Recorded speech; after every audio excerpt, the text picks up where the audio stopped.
Prologue. Jake. 3 years ago, July. I've made a lot of smart decisions in my life. Signing with Denver at 22. Choosing Cole Reeves as my center when every other winger on the roster wanted the spot. Learning early that the guys who talk the most in the locker room are usually the ones with the least to say. Smart decisions. Clean decisions. The kind that don't cost you sleep. Walking into Cole's 4th of July barbecue was not one of them. The apartment smelled like charcoal and someone's terrible playlist and the specific kind of cheap beer that only tastes acceptable when the sun is still up and everything is going right. I had just signed my contract extension that morning. 3 years, good numbers, the kind of security that makes your chest feel lighter even when you're not thinking about it. I remember standing on Cole's back patio thinking, this is it. This is the part where everything works. That's usually when something walks through a sliding glass door and changes the math. She came out laughing before I even saw her face. Laughing at something Cole had said through the window, I know because his voice was still carrying the tail end of whatever joke it was. And she finished the punchline herself, right there in the doorway, the screen door barely open, loud enough for the whole patio to hear. I don't remember what she said. I remember that every person on that patio laughed. I remember that Marco almost spilled his drink. I remember Cole turning around with the expression of a man who had been one-upped by the same person his entire life and was used to it.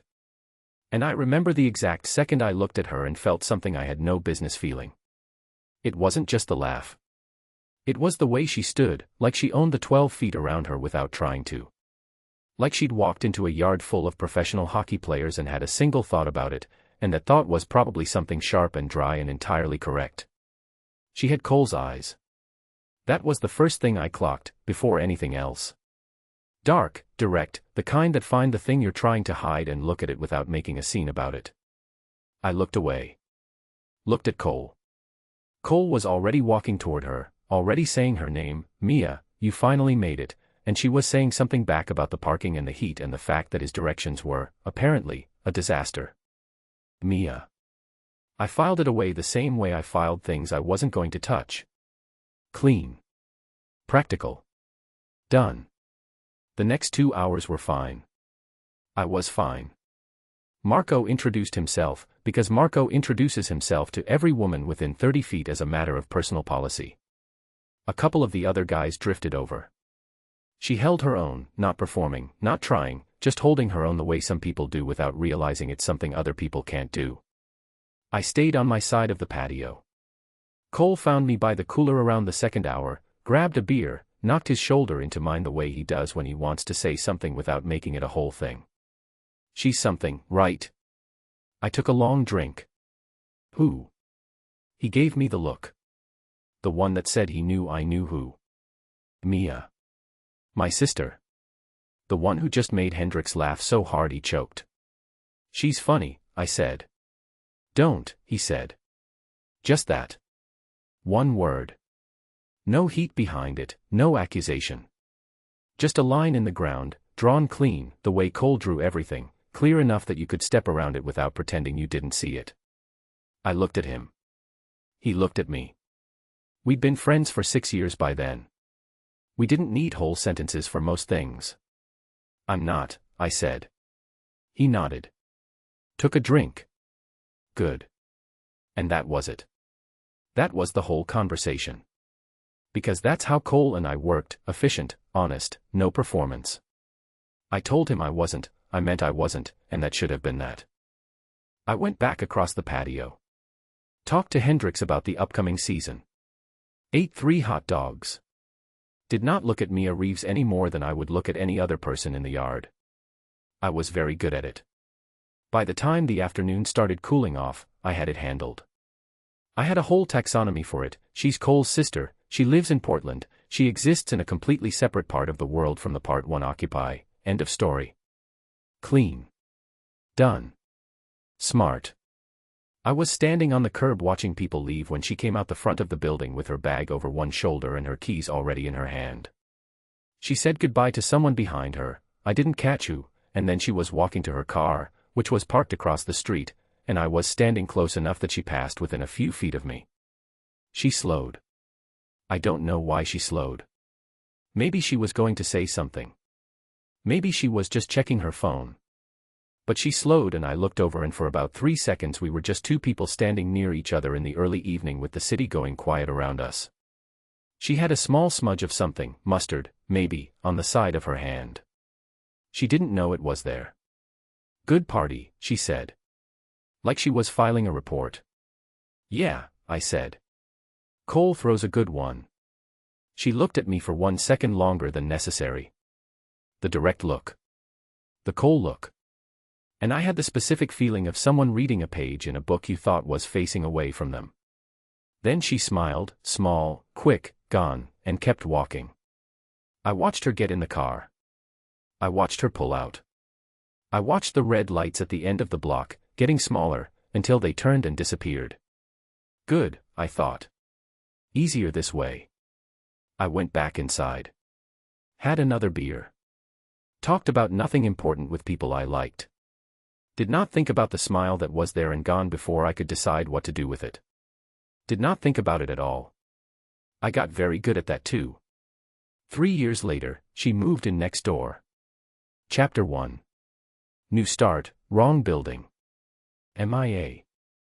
I've walked into walls before, but never into a 6'2" mistake wearing a Colorado Avalanche cap. The U-Haul smelled like cardboard and bad decisions. I'd been driving it for 11 hours from Portland with a cracked windshield, a broken printer wedged against my left knee, and a mental list of all the reasons Denver was going to be different. New city. New clients. New version of Mia Reeves who did not let men tell her who she was. The list was 4 bullet points long. I'd been revising it since March. Brandon said I wore people out. He said it the way people say things they've been thinking for a long time and finally run out of reasons to keep to themselves. He said it in our kitchen, on a Tuesday, while I was making coffee, like it was just a fact he was sharing. You wear people out, Mia. It's a lot. You're a lot. The ring came off that same Tuesday. I put it on the counter next to his keys and I walked out and I did not cry until I was in Priya's car, and even then it wasn't about him. It was about the 2 years I'd spent making myself smaller so he wouldn't say exactly that. Denver was the place nobody knew his name. That was the plan. That was enough of a plan. I pulled the U-Haul into the building's loading zone at 4 in the afternoon, cut the engine, and sat for a second looking up at the place that was supposed to fix things. It was a decent building, red brick, big windows, the kind of entry that looked like it had opinions about itself. Cole had found it. Cole had said the location is perfect, Mia, you'll love it, it's close to everything. Cole's idea of close to everything was different from mine because Cole's entire world was either the arena or within a 10-minute drive of the arena. But the rent was good and I was tired of Portland and I trusted my brother even when he drove me insane, so here I was. I got out, opened the back of the truck, and stared at the boxes. You can do this, I told myself. The printer immediately fell over. It took 3 elevator trips to get everything to the 4th floor. The elevator was small, the kind that fits 2 people comfortably or 1 person with furniture and bad luck. By the 3rd trip I had a tower of boxes stacked to my chin, my duffel bag wedged under one arm, and absolutely no free hand to press the button. I stood there for a full 30 seconds trying to figure it out before I hit the 4 button with my elbow and felt pathetically proud of myself. The elevator moved. I steadied the boxes. The doors opened on 4. And Jake Reeves was standing right there. He had a hockey bag over one shoulder and a water bottle in his hand and a Colorado Avalanche cap pulled low, the post-practice kind of tired that sat in his shoulders and the set of his jaw. He looked exactly the same as he had at Cole's barbecue 3 years ago except that time I'd had the luxury of watching him from across a patio. Now there were approximately 8 inches between his chest and my tower of boxes. His expression moved through 3 things in about 1 second. First, mild impatience, the kind that said he'd been waiting for this elevator. Second, recognition, the slow kind where the face clicks into place before the name does. Third, and this was the one that stayed, something careful. Not quite a flinch. More like a person looking at a door they weren't planning to open and doing a quiet, rapid reassessment. I knew that look. I'd given it to him 3 years ago from across a patio when I thought he wasn't watching. Mia, he said. Jake, I said. We stood there. You need to, he started. If you say help, I'll drop these on your foot, I said. He didn't say help. He stepped to the side so I could get out of the elevator and held the door with one hand without making it a gesture. I moved past him with my tower of boxes and made it 4 steps before the top one started to slide. I felt it going. I did the exact wrong thing and tried to correct with my elbow, which did nothing except speed up the process. The box hit the hallway floor. Landed on one corner. Didn't open, at least. I stared at it. Jake was still holding the elevator door. I did not look at him. "Which apartment?" he said. "I'm fine." "Which apartment, Mia?" The way he said my name was not particularly notable. It was just a name. My name. I was being ridiculous.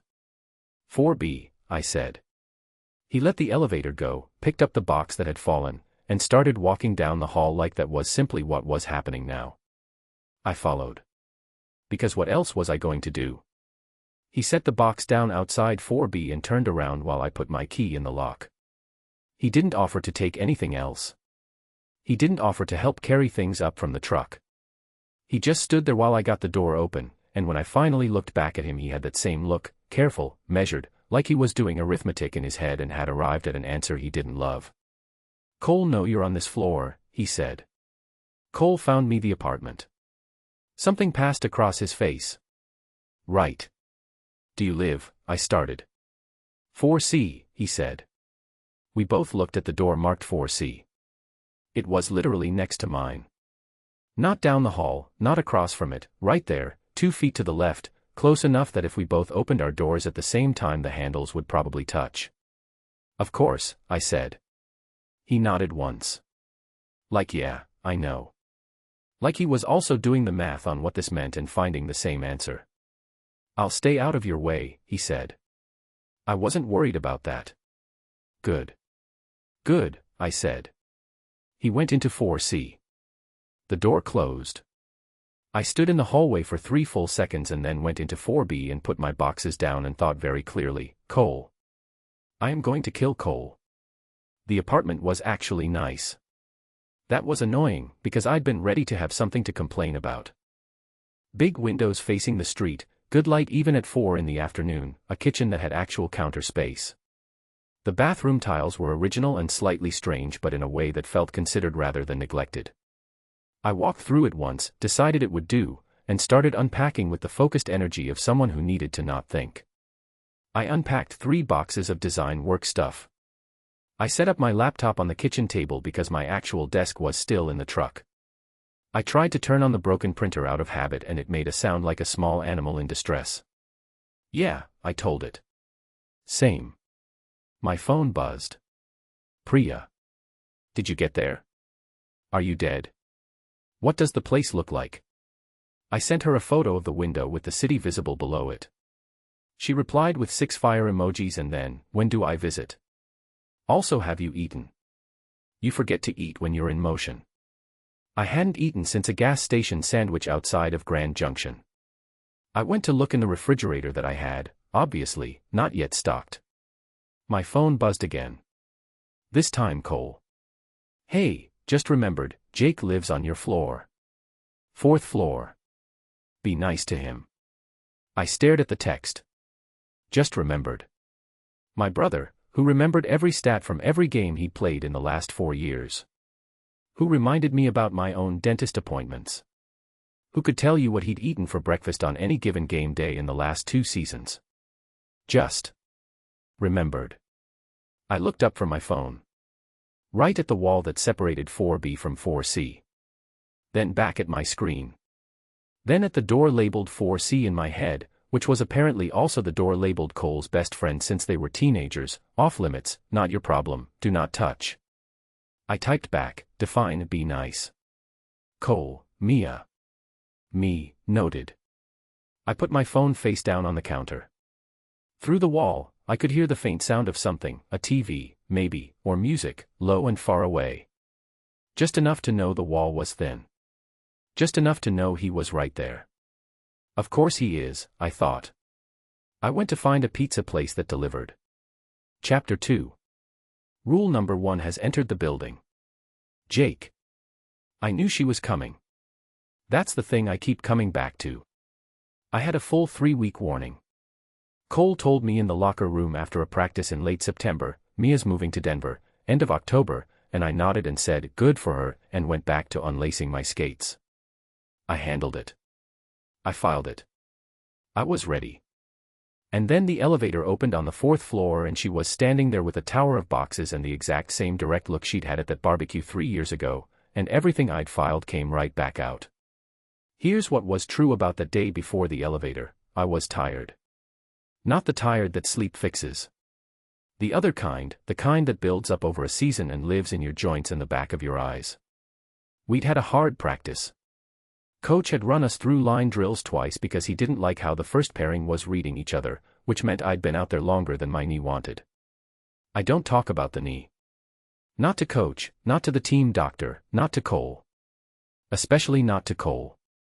It started 2 seasons ago, a bad hit in the 3rd period against Pittsburgh, the kind that felt wrong immediately but not wrong enough to come off the ice. I stayed on.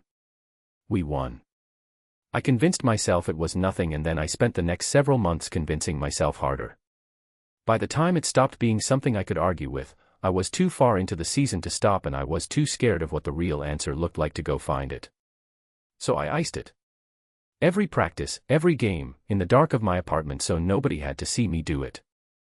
I compensated in my skating, shifted weight, adjusted my stops, learned where the edge of the problem was so I could skate right up to it without going over. I was good at maintaining surfaces. Always had been. I had an ice pack on my knee and my phone in my hand when I finally decided to take the elevator down to check the mail I'd been ignoring for 4 days. My mother had called twice that week. I hadn't called back. That was its own separate problem I was also not dealing with. The elevator was taking too long. I stood in the hallway and thought about Cole's text from that morning, Mia moves in today, 4th floor, don't make it weird, and did what I'd been doing for 3 weeks, filed it. Cole's sister was moving to Denver. Cole's sister was moving to the 4th floor. I lived on the 4th floor. These were facts that could coexist without becoming a situation if I was an adult about it. I was an adult. I was 27 years old. I had handled harder things. The elevator opened. She was standing inside it with a wall of boxes up to her face, a duffel bag under one arm, and the particular expression of someone who had been managing alone for long enough that asking for help had stopped being instinct. I recognized it because I wore the same one. For 1 second we just looked at each other. I watched her face do the same thing mine was probably doing, running the math, checking the variables, arriving at the part of the equation that said this is a complication. Then she said my name. Not Jake Reeves, Avalanche winger, 9 goals last season. Not the way people usually say it when they know me from the team. Just Jake, flat and direct, the way you say the name of someone you've already thought about and reached a verdict on. I said hers back. Same way. I should have let her handle the box. I know I should have. She said no and she meant no and it wasn't my box to pick up. But it hit the floor and she stood there looking at it and something in the set of her shoulders said she was one more thing going wrong away from a feeling she didn't want to have in a hallway. So I picked it up. I walked it to 4B. I put it down outside her door and turned around and kept my face neutral and said nothing useful while she got her key out. What I should not have done is look at the number on my door. 4C, right there. Her door and my door with about 2 feet of hallway between them. I watched her look at it. I watched her face do the thing, the quick calculation, the slight tightening around the eyes that wasn't quite a wince. Of course, she said. That was it. No drama, no scene. Just 2 words that summed up the entire situation with a precision that, honestly, I respected. I told her I'd stay out of her way. I don't know why I said it like that, like a policy statement, like something I was announcing. She said she wasn't worried about it in a tone that made it very clear she'd already thought about it and made her own decisions. I went into my apartment. Closed the door. Stood in my own kitchen and thought about the fact that 3 years of effective distance had been completely dismantled in 4 minutes and 20 seconds. I put a fresh ice pack on my knee. Ate the leftovers that had been in my fridge since Tuesday. Watched 30 minutes of game film without processing any of it. Through the wall I could hear her moving around. Not loud, just present. The soft thud of boxes, footsteps, something that might have been her talking to herself or maybe a phone call. Just enough sound to make the wall feel thinner than it had yesterday. It was the same wall. Nothing about it had changed. I'd lived here for 2 years and I knew exactly how thick it was and what carried through and what didn't. It felt different now and that was the problem. I picked up my phone and called Cole. It rang twice. "She make it okay?" Cole answered. "She made it," I said. "She's unpacking." A pause. "You talked to her?" "Elevator situation." "Jake." Cole. "It's my sister." "I know whose sister it is." "Then you know what I'm saying." He wasn't saying anything I hadn't already said to myself 3 times since she'd walked off that elevator. He was just saying it out loud, which was a different experience. "She's my sister," he said again, quieter this time. Not an accusation. A fact. A wall. "I picked up a box," I said. "That's it. That's the whole thing." "Good." "It's not, I'm not doing anything, Cole." "I know you're not." "I'm being normal." "Be more normal," he said, and I could hear the half-smile in it even through the phone. "She's had a rough year, okay. She doesn't need anything complicated on top of that." I thought about the way she'd looked at that dropped box. The way she'd already decided she didn't need help before I'd offered it. The specific kind of independent that comes from learning not to ask. "Yeah," I said. "Got it. She's a good person, Jake. She just, be normal." "Normal," I repeated. "Absolutely.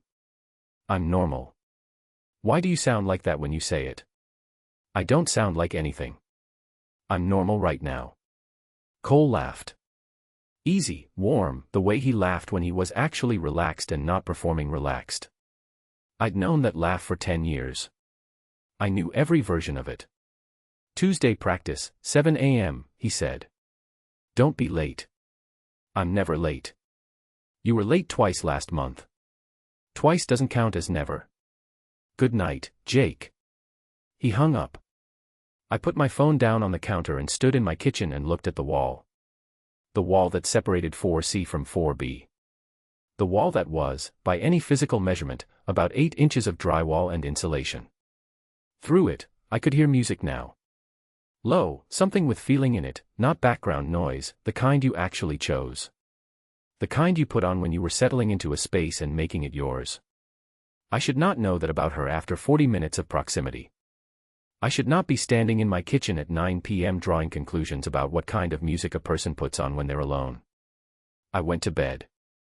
I lay in the dark. I thought about the word normal and how it hadn't felt like anything 3 weeks ago when Cole had first said Mia was moving to Denver. It felt like a very specific kind of work now. The wall is not thick enough, I thought. I closed my eyes. Not even close. Chapter 3. The Bro Code has a HOA. MIA. I have a rule about laundry. Never do it before noon. Never do it on weekends when the building's machines are full and people are hovering. And never, under any circumstances, do it when you're already in a bad mood, because wet clothes and bad moods create a combination that has never once improved a situation. It was 11 p.m. on a Wednesday and I was in a terrible mood and I needed clean clothes for a client call in the morning, so obviously I was heading to the basement laundry room with a full bag and absolutely no patience. Some rules exist to be broken. Mine apparently exist to be ignored entirely. The laundry room was at the end of a short hallway off the lobby, 3 washers, 3 dryers, a folding table with a crack down the middle, and a single overhead light that buzzed faintly like it had opinions. I pushed the door open, dropped my bag on the folding table, and turned to the machines. 2 of the 3 washers were running. I stared at them. Both mid-cycle, both full.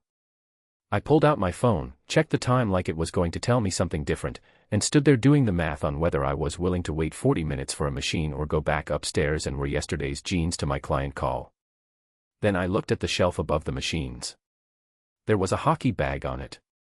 Open, half unpacked, the contents arranged with the specific chaos of someone who'd shoved things in after a game and planned to sort it later. I recognized the Avalanche equipment tag on the side strap. I did not need to look at the name on the tag to know whose it was. Of course, I thought. Of course his laundry is already here. I should have left. I know I should have left. It was 11 p.m. and I was tired, and there was a very clean line between being an adult about proximity and voluntarily sitting in a basement room waiting for a man's shin pads to get clean.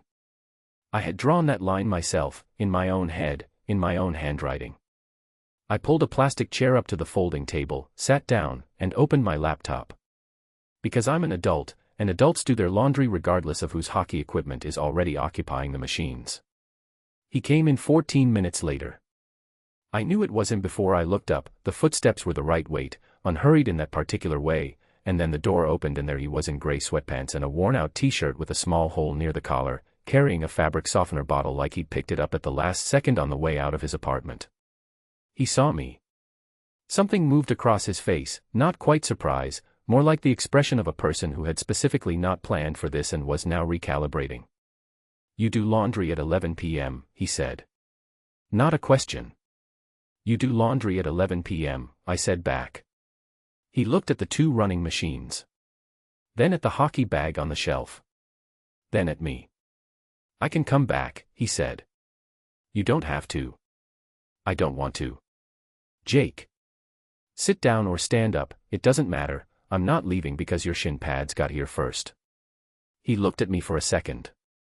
Then he pulled a chair out from the other end of the folding table, turned it around, and sat with his arms folded across the back.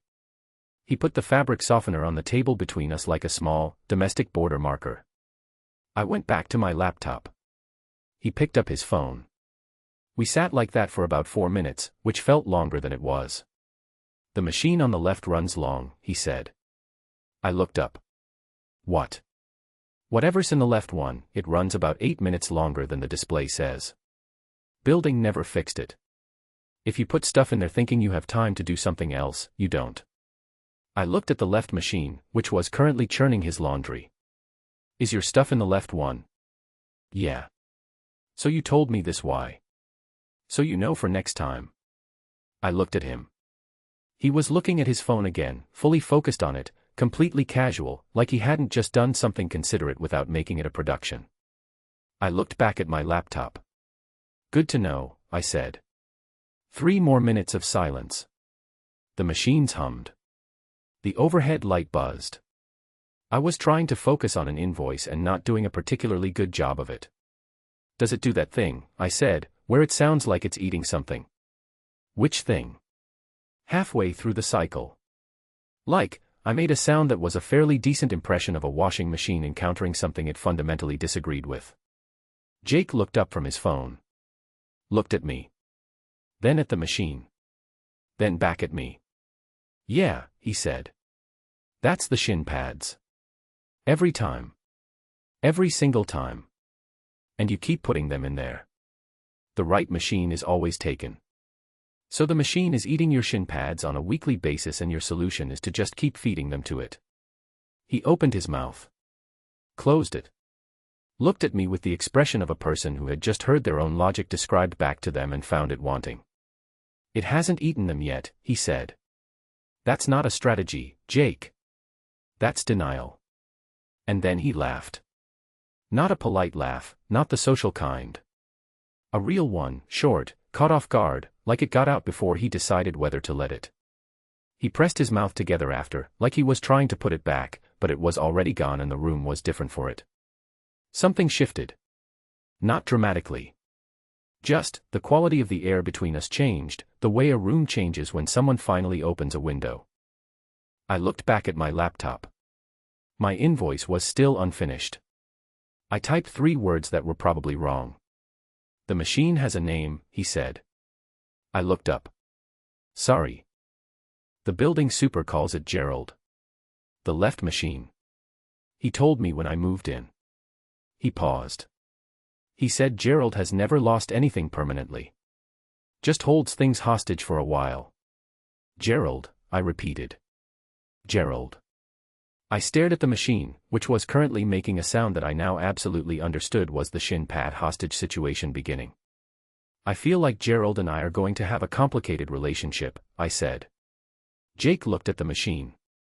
then back at his phone. But the corner of his mouth was doing something. He was trying to keep it from doing it, and that made it worse, and I had to look at my laptop screen very deliberately so I didn't do anything unhelpful. My phone buzzed. Priya. How's the new place?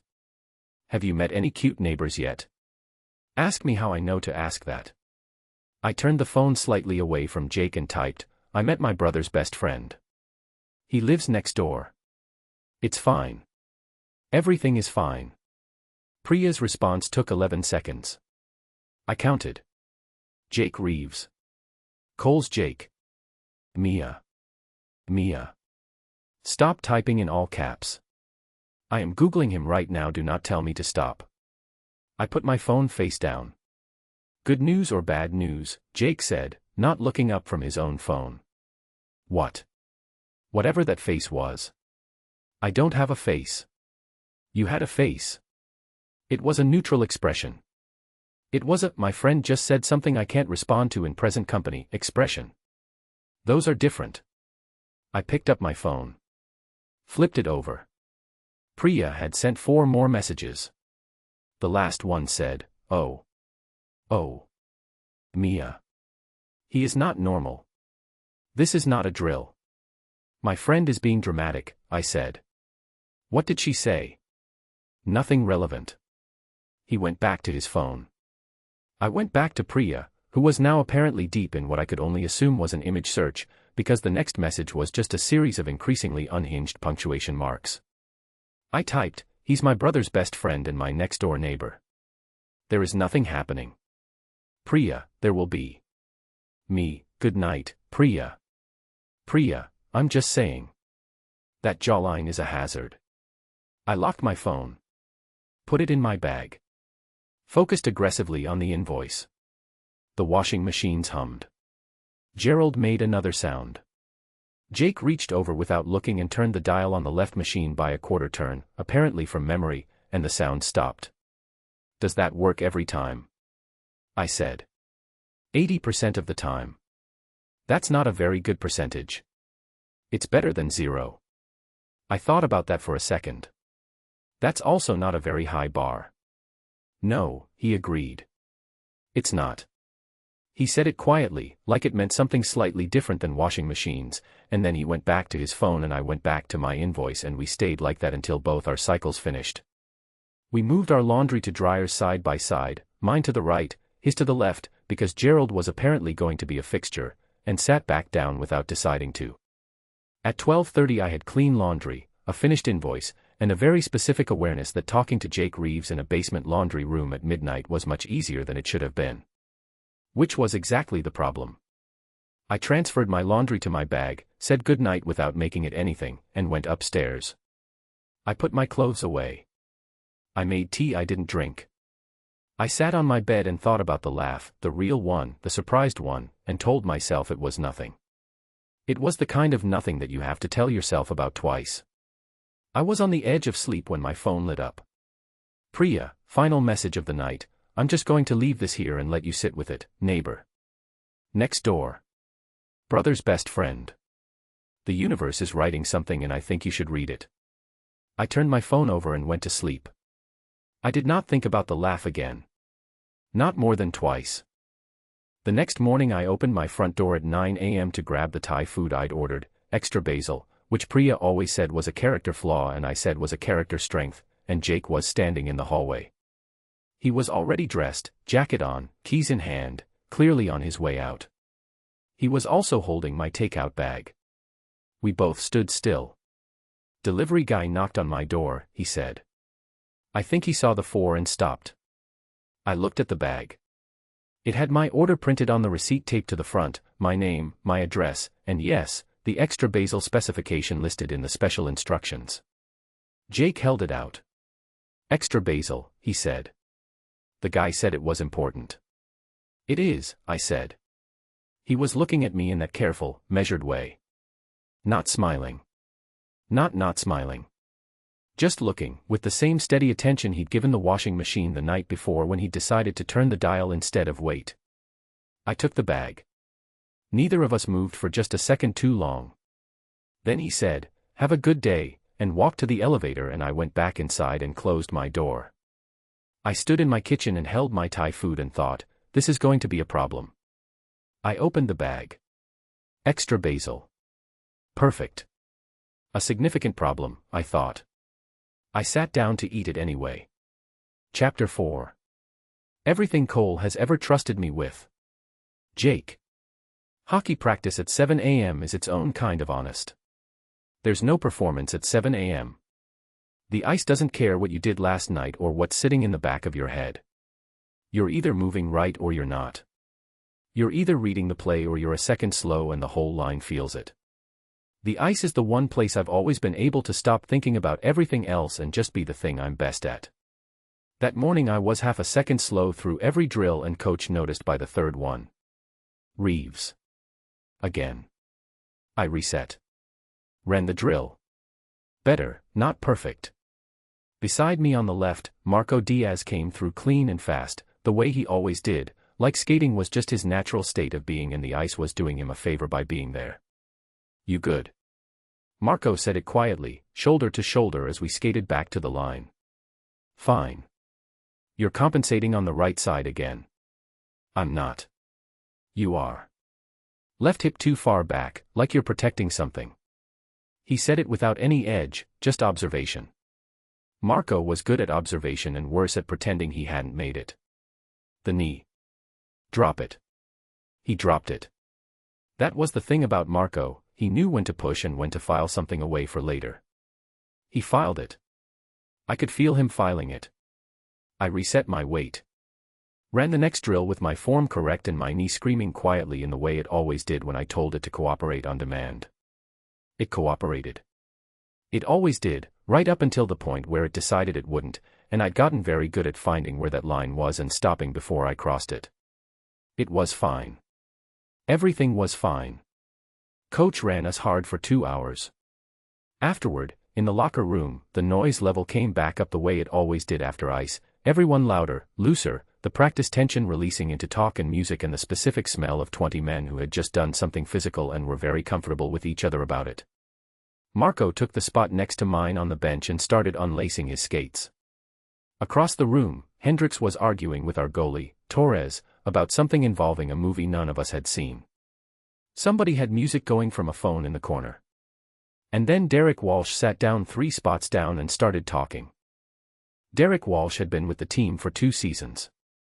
He was good on the ice, fast hands, smart positioning, the kind of player who made himself useful in ways that got noticed by management without ever doing the one thing that got noticed by teammates, which was being someone people actually wanted beside them when things got hard.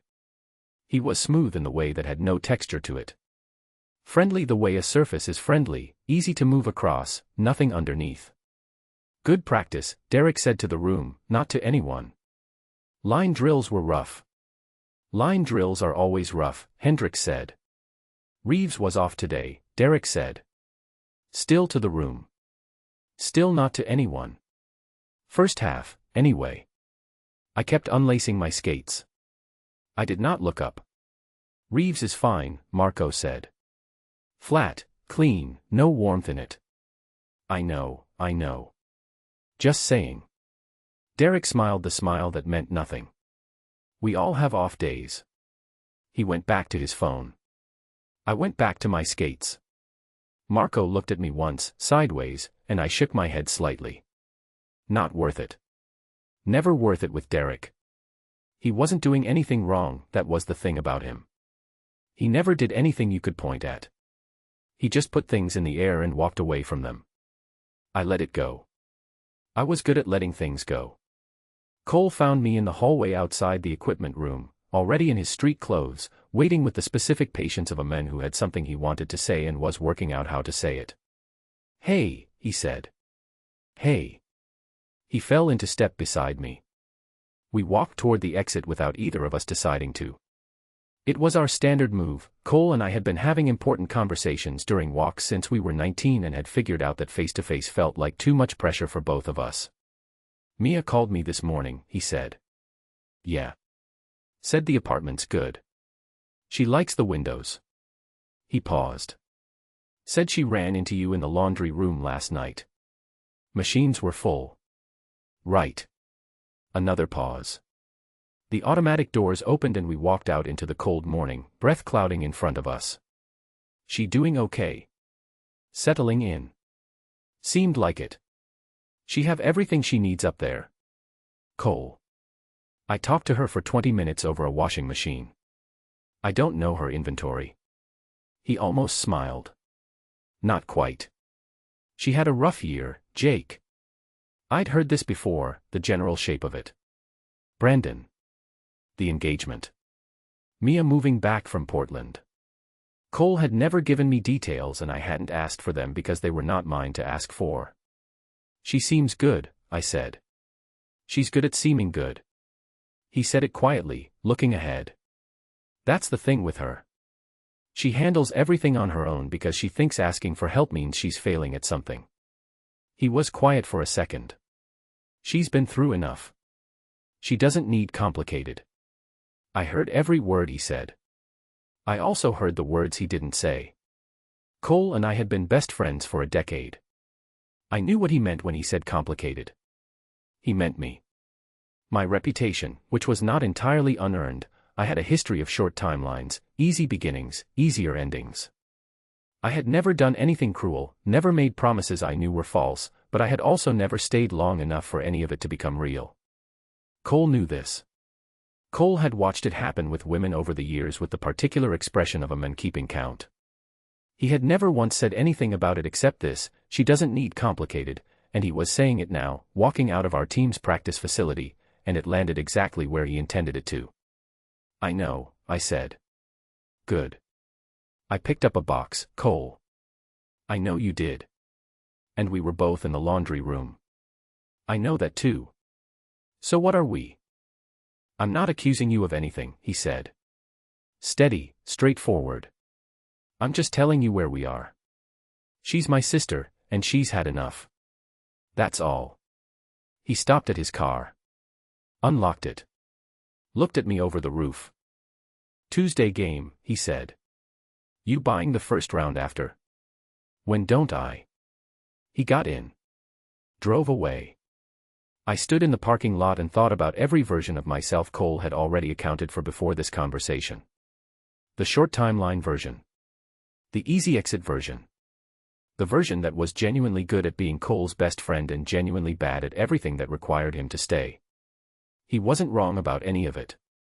That was the thing. He was not wrong. I drove home. Ate lunch. Watched the film Coach had sent for the afternoon. Iced my knee for 30 minutes sitting on my kitchen floor with my back against the cabinet, which was how I always did it, not on the couch, not visible from the window, just down on the floor where the habit was private. My phone was on the counter. I was not looking at it. It buzzed at 2:15. Unknown number.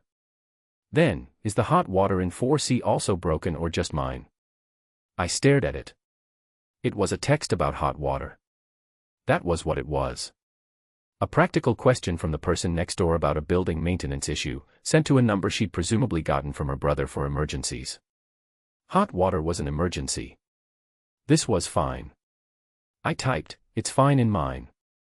I watched the delivered notification appear. Watched it change to read. Watched the typing dots appear. Rude, she sent back. I sat with that for a second. It was one word. It was a joke, clearly a joke, the kind of dry, flat delivery I'd already identified as her default. There was nothing in it to react to. The corner of my mouth moved. I pressed it flat. Put my phone face down on the counter. Went back to the game film. Thought about Cole standing across the roof of his car telling me exactly what the rules were, which were the same rules I'd already written for myself 3 years ago in a parking lot watching red taillights disappear. She doesn't need complicated. The phone was face down. I kept it that way.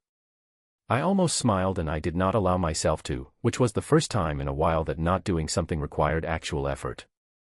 That, more than anything else that day, was the part that told me something. Chapter 5. What I'm not doing. MIA.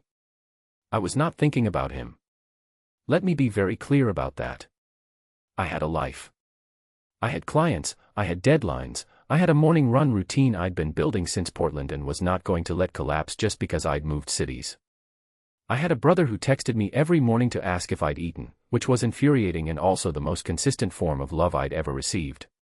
I had Priya, who sent me voice notes at odd hours that were frequently unhinged and always exactly what I needed. I had things. I had a life. I was not spending time thinking about Jake Reeves. I was spending an entirely normal amount of time not thinking about him. Denver in November had a specific quality to it, cold that felt clean rather than miserable, the mountains doing something extraordinary on clear mornings when the light hit them right. I ran the Platte River Trail every day at 7, earbuds in, and somewhere around the third week it stopped feeling like exercise and started feeling like mine. That was the thing about a new city. At first everything is just geography. Then gradually, without announcing it, certain corners become yours. A coffee shop where they remember your order. A trail that has a specific bench with a specific view. A lobby chess player who raises one hand in greeting whether you've been gone 2 minutes or 2 days. Mr. Kowalski was in his chair when I came back from my run every morning without fail.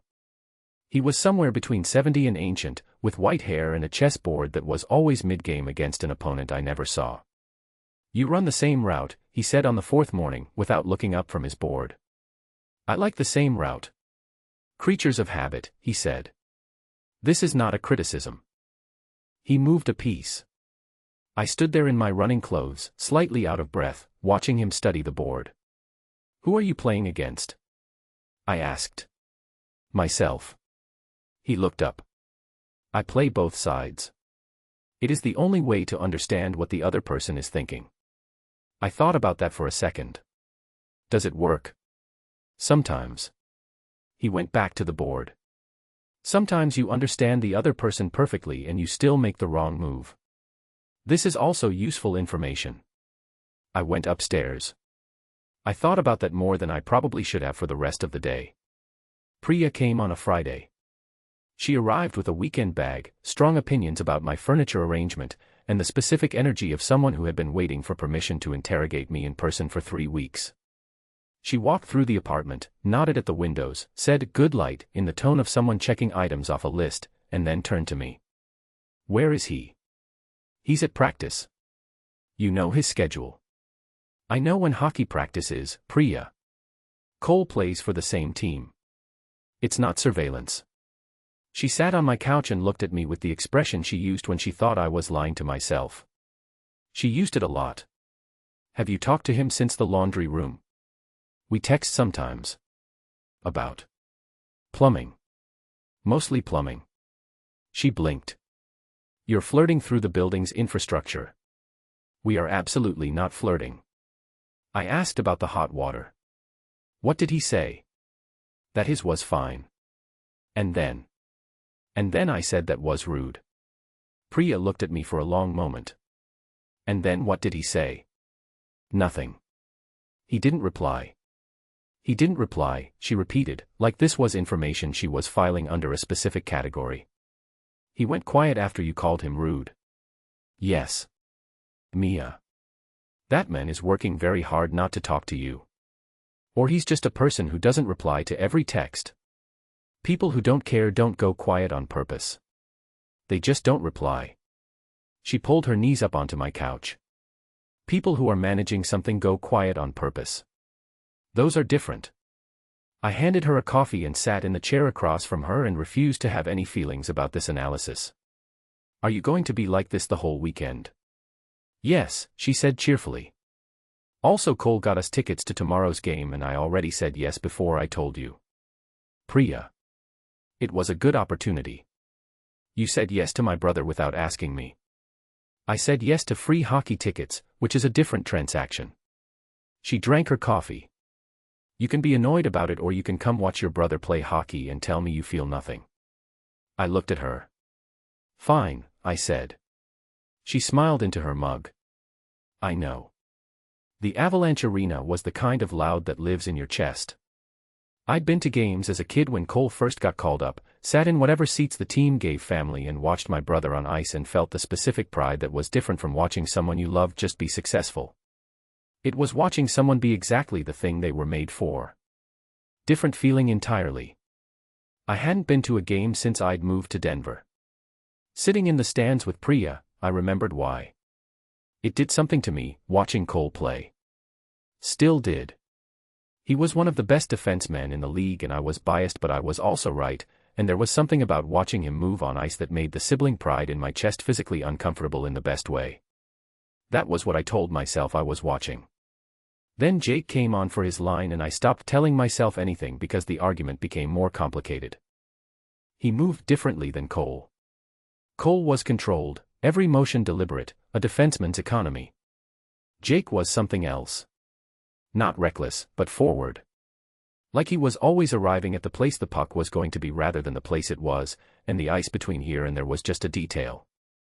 He had the puck on his stick and he cut left and something happened. I don't know the precise terminology because Cole had tried to explain hockey to me several times over the years and I retained roughly 30% of it, but something happened that made the entire left side of the arena stand up. Jake scored. He turned away from the net immediately. No celebration, no arms up.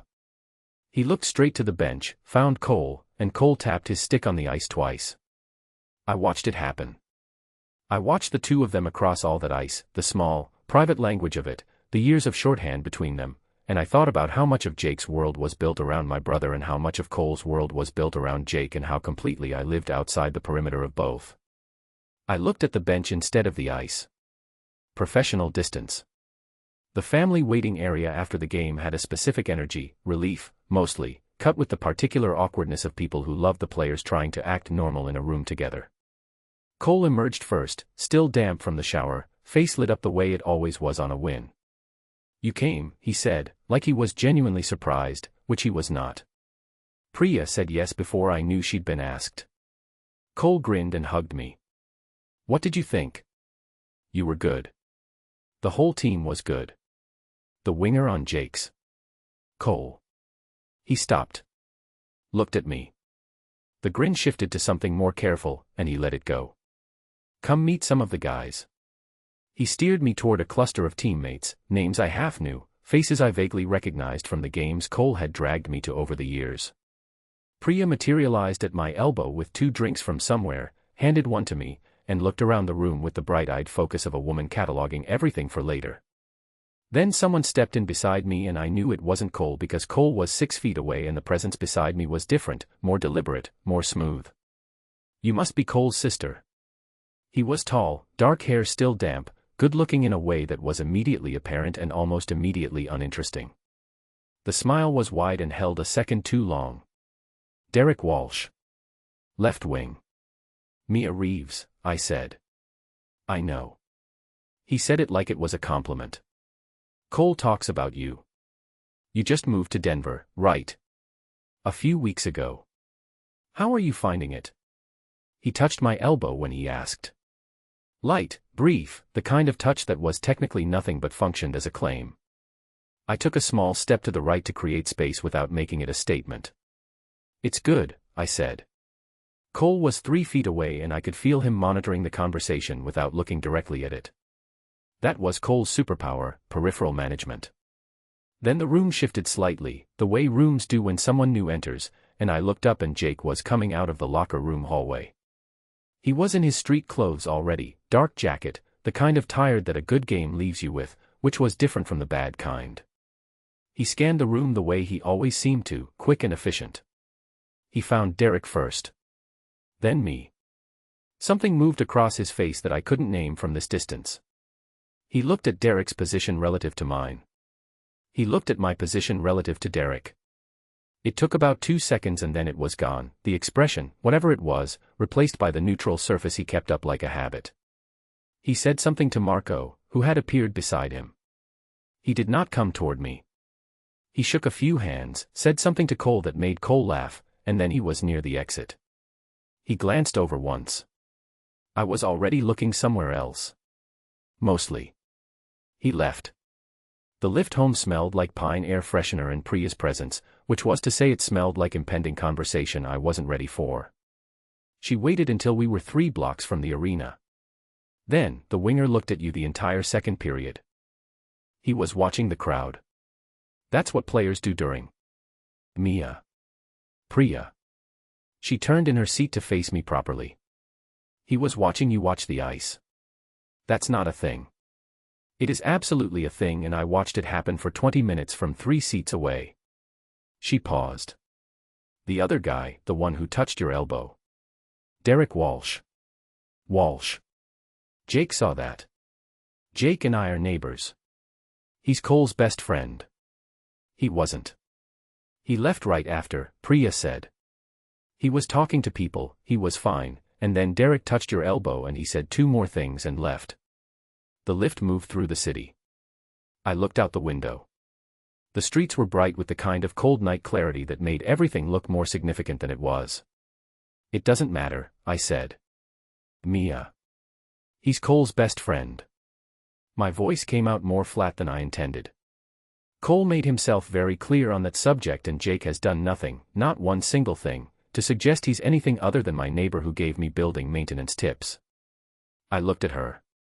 It doesn't matter what he does or doesn't look at. It's not a category I'm working with. Priya was quiet for a moment. Then, carefully, is that because you don't want it to be, or because you're protecting yourself from wanting it to be? The lift stopped at a red light. Both, I said. And it doesn't change anything either way. She looked at me for a second. Then she put her head on my shoulder and said, okay. Just that. No push, no follow-up. Just okay, because that was what Priya did when she'd said what she had to say. She put it down and let you carry it yourself. I looked out the window. The light changed.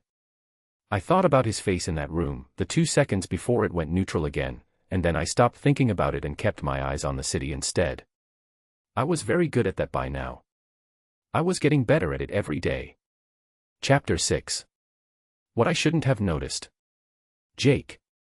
Game day has a sound before it has anything else. Not the arena sound, that comes later. The first sound is the alarm at 7 a.m. and the specific quality of silence after it, the way the morning holds still while your brain catches up to what day it is. Then your body catches up. And then something in your chest does the thing it has done since you were 16 years old skating on a frozen pond in Minnesota, the thing that doesn't have a name but sits just under your sternum and says, today. I've been chasing that feeling my whole life. It's the only thing that has never once let me down. I lay in bed for 30 seconds exactly. Then I got up. The routine was the same every home game. 7 a.m. alarm. 20 minutes of stretching on the bedroom floor, the knee first, slow and careful, the way Diane had shown me, the sequence that bought me cooperation for the next several hours. Protein and coffee in that order. Game film from 6 to 8, not because coach required it but because watching the other team's patterns was the one thing I could control completely. I liked control. I was good at it. People who didn't know me well thought I was easygoing because I didn't raise my voice or make scenes. What I actually was someone who managed everything so far in advance that by the time a situation arrived it was already handled. That system had worked for 27 years. I put on my pre-game playlist at 9 and let it run.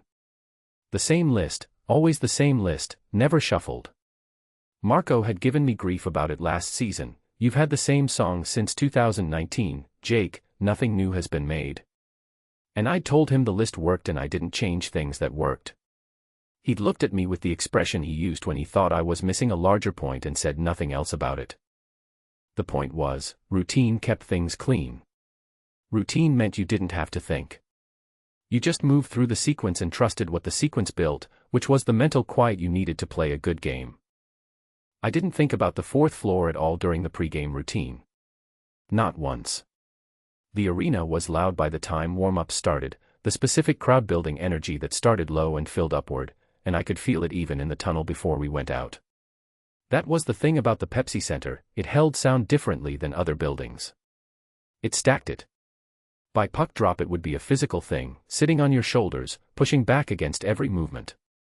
I loved it. I needed it. Out on the ice for warm-ups, the noise clicked something into place in me the way it always did. I stopped being the version of myself that iced his knee on the kitchen floor and didn't return his mother's calls. I became the version that knew exactly what to do with 12 feet of ice in every direction. Marco skated a wide loop and pulled up beside me. You loose. Loose enough. Derek's been in coach's ear all week about the power play rotation. I know. He wants your spot on the first unit. I know that too. You're not concerned. I'm focused, I said. Different thing. Marco looked at me sideways. You going to play like you're focused or like you're proving something? Because those look different and one of them is better hockey. I hated that he was right. Both, I said. He shook his head but he was almost smiling. He skated away. I ran a lap, felt the knee track properly, felt the cold settle into my muscles the right way, and I put Derek Walsh in the same mental file I put everything that wasn't hockey during a game. The game started. We won 3-2. I had 1 goal and an assist on the second. The goal came off a rush in the second period, a pass from Cole on the left, a cut to the right, a shot that went top shelf before the goalie had finished his red. Clean. Fast. The kind of goal that happened because you weren't thinking about it, just moving toward where the puck was going to be. Cole found me during the line change and said nothing, just hit my shin pad with his stick twice. That was enough. After the game the locker room was what it always was on a win, noise and relief and people being more themselves than they were anywhere else. I showered, changed, ran the numbers in my head the way I always did post-game. The knee had held. The line had been clean. Coach had put me on the power play first unit in the third period and Derek had been on the second, and that was not a small thing. I was pulling on my jacket when I came into the family waiting area. I wasn't looking for anyone. That's the truth. I came through the door from the locker room hallway and I was already scanning the room the way I always did, habit, situational awareness, the same instinct that tracked opponents on ice, and I found Derek before I found anything else because Derek had a particular quality in a room, the way a draft from an open window has a particular quality. You feel it before you locate it. He was beside Mia. Not beside her the way you stand beside someone in a crowd. Beside her the way you position yourself, body angled in, creating a smaller space, one hand near her elbow in the specific way of a man who was establishing something without asking. I stopped moving. I stood in the doorway for approximately 3 seconds and I watched Derek Walsh smile at Cole's sister in a family waiting area and I felt something happen in my chest that I was not going to describe, not to myself, not to anyone, because the description would require admitting things that had no business being admitted. Derek was smooth with women. He always had been. I'd watched it operate for 2 seasons and I'd found it mildly unpleasant in an impersonal way, the way you find someone's poor table manners unpleasant without it affecting your actual life. This was not impersonal. I recognized that immediately. I also recognized that it changed nothing about what I was or wasn't allowed to feel about it, which was the specific cruelty of the next 30 seconds. I watched Mia take a small step sideways. I watched her create space without making it obvious she was creating space, and I thought, she knows exactly what he's doing. She was too precise about that step for it to be accidental. Too practiced. She was handling it. She didn't need me to do anything. I had nothing to do. I was standing in a doorway with my jacket half-zipped watching a situation that was not my situation and feeling every word Cole had said in that parking lot like a hand on my shoulder. She doesn't need complicated. I said something to Marco. I said it without processing what it was. I moved through the room, said what needed to be said to the right people, found Cole for 30 seconds, made him laugh about something, and left. I did not look back at the room when I walked out. I looked back once. Briefly. At her. She was already looking somewhere else. Good. Fine. Clean. That was clean. I walked out into the cold and felt nothing in particular about any of it. I felt it completely. My apartment at midnight had the quality it always had after a game, too much adrenaline for the amount of stillness available. I changed into old sweats. Got the ice pack. Sat down on the kitchen floor with my back against the cabinet and my legs stretched out in front of me and did what I always did in the dark, thought about whatever I'd been not thinking about all day. The laundry room. The Thai food in the hallway. 3 years of deliberate distance that had lasted exactly 4 minutes in an elevator. And Derek's hand near her elbow, and the step she'd taken sideways, and the way I'd felt it like a door I hadn't known I cared about was closing. 3 years, I thought. 3 years of filing it clean and you dissolved it in a laundry room over Gerald the washing machine. The ice pack was cold. My knee appreciated it and I hated that I needed it. I'd been hiding the limp for so long it had become automatic, the slight shift in my gait, the way I distributed weight going upstairs, the way I never let the first step off the ice after a game show on my face. I'd built a whole secondary movement pattern around the primary one failing, and I'd done it so gradually that most days I forgot I was doing it at all. That was the thing about maintaining surfaces. It worked. Until it didn't, and by then you were so deep into it that stopping felt more dangerous than continuing. My phone was on the counter. I looked at it for a while. Then I picked it up and called my mother. She answered on the second ring, which meant she'd been awake. She was always awake.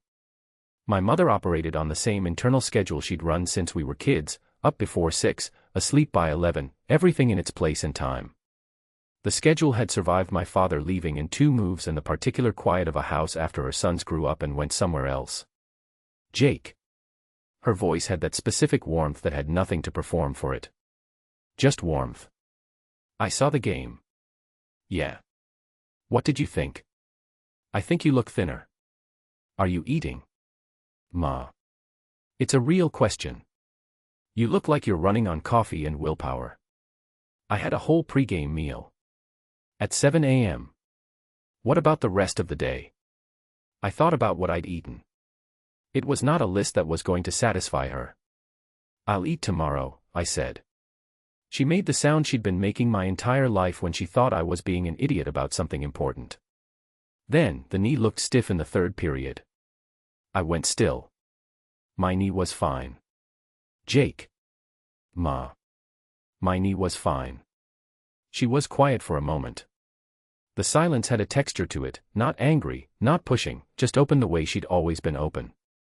My mother communicated in space rather than pressure. She left room and waited to see what you did with it.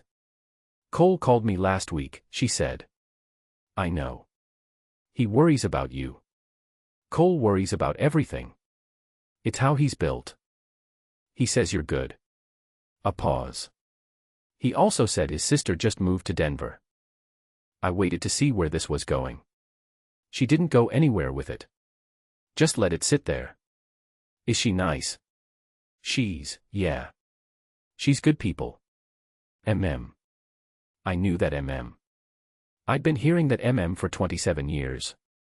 It was the sound my mother made when she thought she knew something and was giving you the opportunity to arrive at it yourself. I'm not, I started. I didn't say anything. You made a sound. I made a neutral sound of acknowledgement. Ma. She laughed quietly. Then, are you happy, Jake? The question landed differently than I expected it to. Not big and searching, just plain. A real question from a real person who had been watching me from a distance for long enough to wonder. I'm good, I said. A pause. That's not what I asked, she said. I sat on my kitchen floor with an ice pack on my knee and my back against the cabinet, and I thought about what the actual answer was. Not the surface answer. The real one, underneath. I didn't have it. Or I had pieces of it that didn't add up to a sentence yet. I don't know, I said. First honest thing I'd said in a while. My mother was quiet. Then, okay. Okay. That's an honest answer. I'll take it. She paused. Get some sleep. Eat breakfast. Call me on Sunday. Yeah. I will. Jake. Ma. Happy is not the same as fine, she said. You've been fine for a long time. I want you to get to happy. She hung up. She always hung up first, clean endings, no trailing. I sat with the phone in my hand and thought about what she'd said, which was the same thing I'd been thinking for months in a different shape. Fine for a long time. Yeah, I thought. Yeah, that's about right. I was in bed with the lights off when I heard it. Movement through the wall. The specific sound of someone coming home, keys, the door, footsteps that had a particular rhythm I'd apparently catalogued without planning to. She was back from wherever she'd been after the game. Then the music started. I could barely hear it. Muffled through 8 inches of wall, more feeling than sound, something slow, something with weight in it. Not background music. The kind you put on when you're alone and the day was a lot and you just need something to match it. I lay in the dark and listened to music I couldn't quite hear. Then I pressed my palm flat against the wall. I don't know why I did it. I was already doing it when I realized I was doing it, one hand against the surface, cold and solid between me and whatever was on the other side. Don't, I thought. I pulled my hand back. Put it flat on the mattress where it belonged. Closed my eyes. Listened to the faint, muffled warmth of music I couldn't make out and a silence that was different now than it had been last week, and thought about my mother asking if I was happy, and not having an answer, and what the answer might look like if I ever got honest enough to find it. I went to sleep. I did not allow myself to think about any of it. I thought about it anyway, right up until I didn't. Chapter 7. The Accidental Truth. MIA.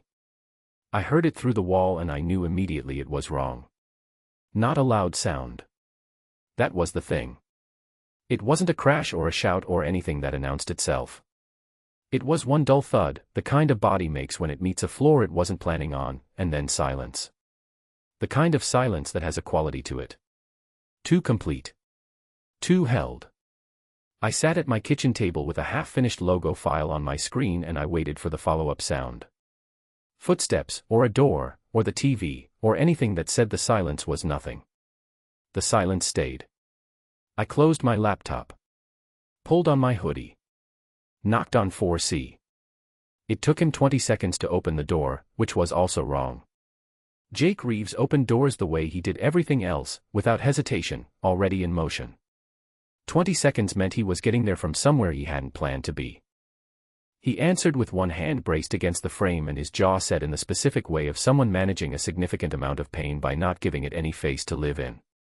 He was pale under the natural color of him. Not ghostly pale, just the pale of someone whose resources were currently occupied elsewhere. He looked at me. Something moved in his expression that wasn't quite relief and wasn't quite annoyance. More like the look of a man whose private problem had just acquired a witness. "I'm fine," he said. "You're not," I said. "Where did you fall?" "A beat." "Kitchen." "How long have you been on the floor?" The muscle in his jaw moved. "I wasn't." "Jake." "How long?" 20 minutes, maybe." I looked at him standing there using the doorframe as a support structure and doing it with such practiced casualness that I understood it wasn't the first time he'd needed to. "Sit down," I said. "Before you fall down again." He stepped back. I took that as permission and came in. His apartment was tidy in the specific way of someone who controlled their environment because other things were harder to control. Clean surfaces, nothing unnecessary, the kind of order that took effort disguised as absence. The kitchen floor had a small scatter of whatever he'd been carrying when he'd gone down, a glass that hadn't broken, a protein bar wrapper, his phone face up on the tile. He'd gotten himself off the floor before I knocked. I could see it in his posture, the way he was managing his weight, all of it slightly off-center, the right side working harder than it should have been. He'd pulled himself up and gotten to the door and was now standing in the kitchen pretending that was a normal sequence of events. I didn't say anything about the floor. I said, "Sit." He sat on the kitchen chair without arguing, which told me more about the pain level than anything else. Jake Reeves did not accept direction without at least a symbolic resistance. The fact that he just sat meant the option of not sitting hadn't really been available. His right hand had a cut on it, shallow, already done bleeding, from where it had caught something on the way down. I found a clean cloth under his sink without asking and ran it under cold water and pressed it to the cut. He looked at the wall across from him and said nothing while I did it. "First aid kit," I said. "Cabinet above the microwave." I got it. Cleaned the cut properly. Put a bandage on it that was slightly larger than necessary but I wanted it to stay. He sat there through all of it with his jaw still set and his eyes on the middle distance and I thought, he has been managing things alone for a very long time. I knew that posture. I'd worn it for 2 years in Portland. The posture that said I have this under control to anyone who looked, and said something completely different to anyone who knew what to look for. "Ice," I said. "Freezer." "Left side." I got the ice pack, already shaped to his knee, already the right kind, the kind you bought specifically, not the kind you grabbed from a general first aid kit. He'd had this particular setup for a while. I wrapped it and handed it to him without saying anything about what it told me. He took it. Pressed it to his knee. Let out a slow breath through his nose. I'm not going to ask, I said. He looked up at me for the first time since I'd come in. The careful surface was still there, but there was something under it now, not soft, exactly. Just less defended. The knee, he said. It gave out. It does that sometimes when he stopped. Started again. When I've pushed it too far for too many days. How long has it been like this? 2 seasons. I pulled the other kitchen chair out and sat across from him. Not close, not crowding, just across, the way you sit with someone when you want them to know you're staying without making it a thing. The team doesn't know, I said. Not a question. No. Cole doesn't know. The muscle in his jaw again. No. Okay, I said. He looked at me. Waiting for the follow-up, the you should tell someone or the Jake, this is serious or the concerned face that required a response. I didn't give him any of it. I already knew why he wasn't telling Cole. The answer was in everything Cole had said to me since I moved here, in the way Cole loved people, fiercely, protectively, and with a slight tendency to make their problems his problems before they'd asked him to. Jake was protecting Cole from worrying. And himself from being seen as someone who needed to be worried about. Both things at once, the way people always had 2 reasons for the things that cost them most. I won't say anything, I said. He was quiet for a moment. You don't have to. I know I don't have to. I'm not saying it as a condition. I'm saying it because it's your thing to tell, not mine. He looked at the ice pack on his knee. Something shifted in his face. Not collapse, just a loosening, the way a held breath eventually becomes a released one regardless of what you decide about it. Diane says 3 months if I'm careful, he said. She's my PT, private. Not the team's. 3 months until what? Until I have to tell them. Do the procedure. The recovery. How long is the recovery? 6 weeks. Maybe 7. So you're managing it until the season's over. Until the playoffs are over. I nodded. I didn't tell him that was a significant amount of hurt to carry for a significant amount of time. He knew that. He was living it. Me naming it wasn't going to make it smaller. Does it work? I said. The managing.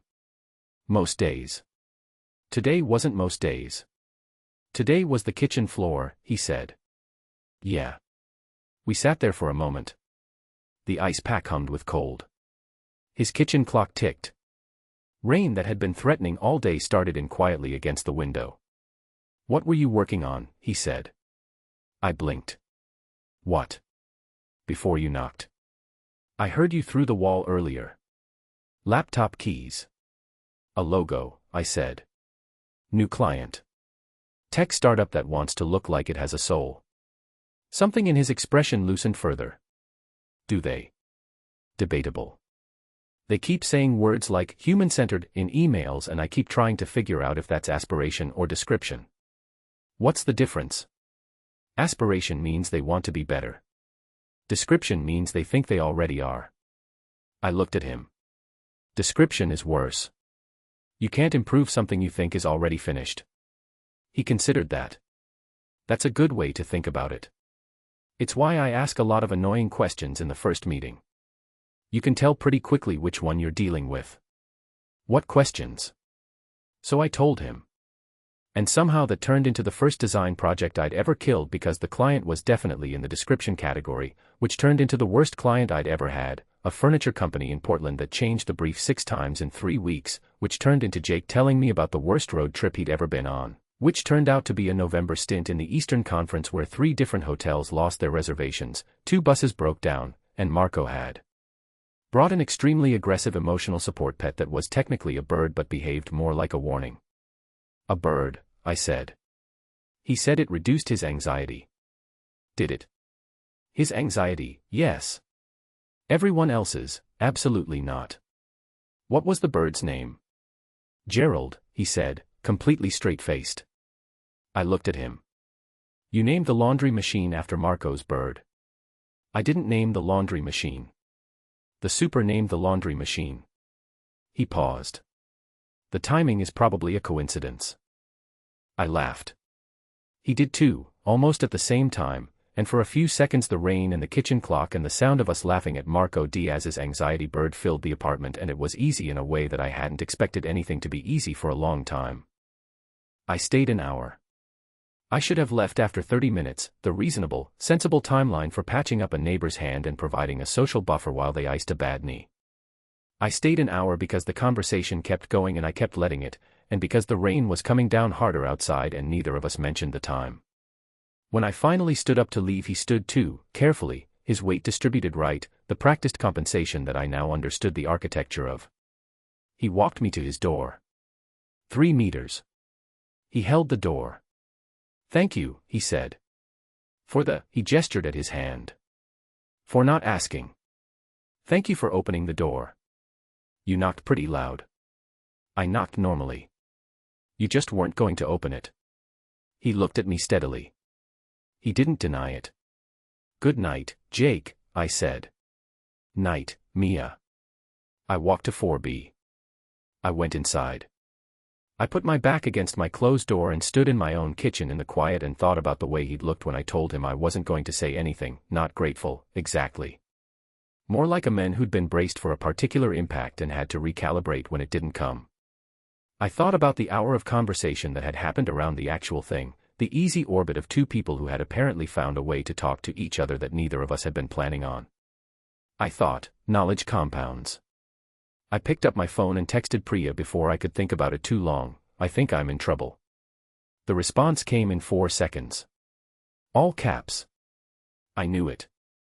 I put my phone down. Looked at the wall. Yeah, I thought. Me too. Chapter 8. Rules I keep breaking in small ways. Jake. Diane had a clock on the wall behind my head and I could see it from the treatment table and it said 9:47 a.m. and she was saying words I was listening to but not fully hearing. 6 to 8 weeks of conservative treatment gave us the response we wanted, but the structural issue isn't going away, Jake. You know that. I know. 3 months is optimistic. I want you to hear that as a realistic ceiling, not a guaranteed outcome. I hear you. Do you? I looked at her. Diane was 52, had worked with professional athletes for 20 years, and had the particular directness of someone who'd spent 2 decades listening to people tell her their bodies were fine when they weren't. She had no patience for it. I respected that about her even when it was aimed at me. "It feels like a parole date," I said. She almost smiled. "It is a parole date. You've been doing good time. Don't blow it in the last quarter by overplaying." "I'm not overplaying. You compensate on the push-off now. I can see it in your game film." She said it matter-of-factly, like she wasn't delivering a fairly significant piece of information. "It's subtle. The average person watching wouldn't catch it. I'm not the average person watching." I stared at the ceiling. "Does it affect my numbers?" "Not yet." "Which is exactly when you need to worry about it." She made a note on her clipboard. "I'm adding 2 sessions per week through December. I'd rather have more data on how it responds to the cold weather. The team will notice if I'm gone more. Tell them you're seeing a nutritionist. Nobody is going to believe I'm seeing a nutritionist. Then tell them whatever you want. But come twice a week." She looked at me over the clipboard. "I know you're not telling the team. I'm not going to push you on that. But I need you to be honest with me about how it feels day to day. Not the version you tell other people. The real one." I thought about the kitchen floor. The 20 minutes I'd spent on it before Mia knocked. "It's been worse this week," I said. "How much worse?" "I went down in my kitchen Tuesday morning." She wrote something. "Was that the first time?" "First time at home." She looked up. "It's happened elsewhere." "Practice." "Once. 4 weeks ago." I caught myself on the boards. "Jake." "I know. If it happens on ice during a game." "I know, Diane." She set the clipboard down and looked at me with the expression of a woman who was deciding how hard to push and landing on hard enough. "You need someone who knows. Not the team. I understand why you can't do that yet. But someone. An emergency contact who's not on the other side of the country. I thought about Mia sitting across my kitchen table in the rain without asking me anything. The way she'd said it's your thing to tell, not mine. The way she'd stayed an hour talking about nothing and made the hour feel like the easiest thing I'd done in months. There's someone, I said. Sort of. Diane studied me for a moment. Then she went back to her notes. Twice a week, she said. Starting Monday. Yeah, I said. Okay. The coffee shop on the ground floor of our building was called Parallel, which was either a clever name for a building coffee shop or the universe making a point, depending on how you were feeling about things. It had good espresso and a back corner with a window that faced the parking structure, which was not a view anyone would describe as scenic, but it was private and had an outlet, which were the two things I needed. I went in at 11 with my laptop bag and my phone and the specific goal of getting through contract paperwork my agent had been sending me passive-aggressive follow-ups about for 2 weeks. Mia was already there. She had her laptop open, noise-canceling headphones around her neck instead of on her ears, the universal signal of I'm reachable but I'd like you to confirm you need to reach me before you do it. She had a large coffee and what looked like a second one in progress and a legal pad covered in notes and handwriting I could see was small and dense from across the room. She hadn't seen me yet. I stood at the door for approximately 5 seconds. I could get a coffee to go. The to-go line was at the counter, quick, efficient. I'd be out in 4 minutes with my contract paperwork to do anywhere that wasn't here. I ordered a medium dark roast, added it to the table, and sat down across from her. She looked up. Something flickered through her expression, not surprised, more like she'd been having an internal conversation and I'd walked in right as she reached a conclusion. Reeves, she said. Reeves, I said back, because her last name was also my last name and I'd done it without thinking and it landed somewhere between a joke and an accident. She looked at me for a second. Then, how's the hand? Good. The bandage was slightly large. I wanted it to stay. It stayed. She went back to her laptop. I opened mine. We worked in parallel, the coffee shop hum around us, the sound of the espresso machine, someone's conversation 2 tables over about something that didn't require my attention. It was a different quiet than the laundry room, less edged. More like 2 people who had passed a test they hadn't agreed to take and were now on the other side of it. Tech startup, I said, after about 15 minutes. She didn't look up. Still deciding about the soul. What's the verdict? The CEO keeps using the word authentic in ways that suggest he looked it up yesterday. She typed something. I'm going to give him 3 more days before I decide if I actually like him or if I'm just being optimistic. What's the difference in the work you do for them? The authentic version gets something with actual character. The other version gets something technically correct that will be replaced in 2 years. She finally looked up. What are you working on? Contract paperwork. Is it interesting? It's the least interesting thing a person can do with a Tuesday morning. She reached across the table and turned her legal pad to face me. It was a logo in rough sketch form, clean lines, a small geometric shape in the corner that had something architectural about it. That's the startup. Tell me what you see. I looked at it. I was not a designer. I knew almost nothing about design. But I looked at it the way I looked at game film, not for the obvious thing, for the thing underneath. It looks like it's in the middle of deciding something, I said. The shape on the left. It's not done yet. She stared at me. That's either exactly right or I need more coffee. What does it mean if it's exactly right? It means I've been staring at it too long to see it. She took the pad back. I was going for forward motion, but unfinished might actually be more honest for where they are. Is honest better or worse for a logo? For a startup? Honest is better. It gives them room to grow into it. She made a mark on the pad. If you design something finished for a company that isn't, you spend the next 3 years watching it look wrong. I thought about that longer than the design conversation probably required. How'd you get into it? I said. The design work. She shrugged. I've always been better at making things look right than explaining why they look wrong. She drank her coffee. My mother said I used to rearrange her furniture when I was 7. Not because it bothered me. Because I could see what it was supposed to be. And now you do that for companies. Essentially. People hire me to see what they're supposed to look like when they can't see it themselves. She said it matter-of-factly, no pride in it, just a clean description. I used to do it for a firm in Portland. Now I freelance. Since when? Since March. She said it without weight and I heard all the weight in it. March. The ring off the counter, probably. The decision that wasn't just a job change. I didn't say anything about it because she hadn't offered it as a subject for discussion. She'd mentioned Portland the way you mention weather, as context, not as a wound. But I noticed. The same way she'd noticed my kitchen floor without making it a presentation. What I noticed, specifically, she talked about the work with the intensity of someone who'd recently been reminded that the work was hers and nobody could take it. She sat up slightly when she described what she did. Her voice changed, less careful, more forward. Like the design corner of her was the part that didn't have any damage in it yet. That part one recognized. That's what the ice was for me. The one place that was still clean regardless of what wasn't. Brandon thought it was a phase, she said. I went still.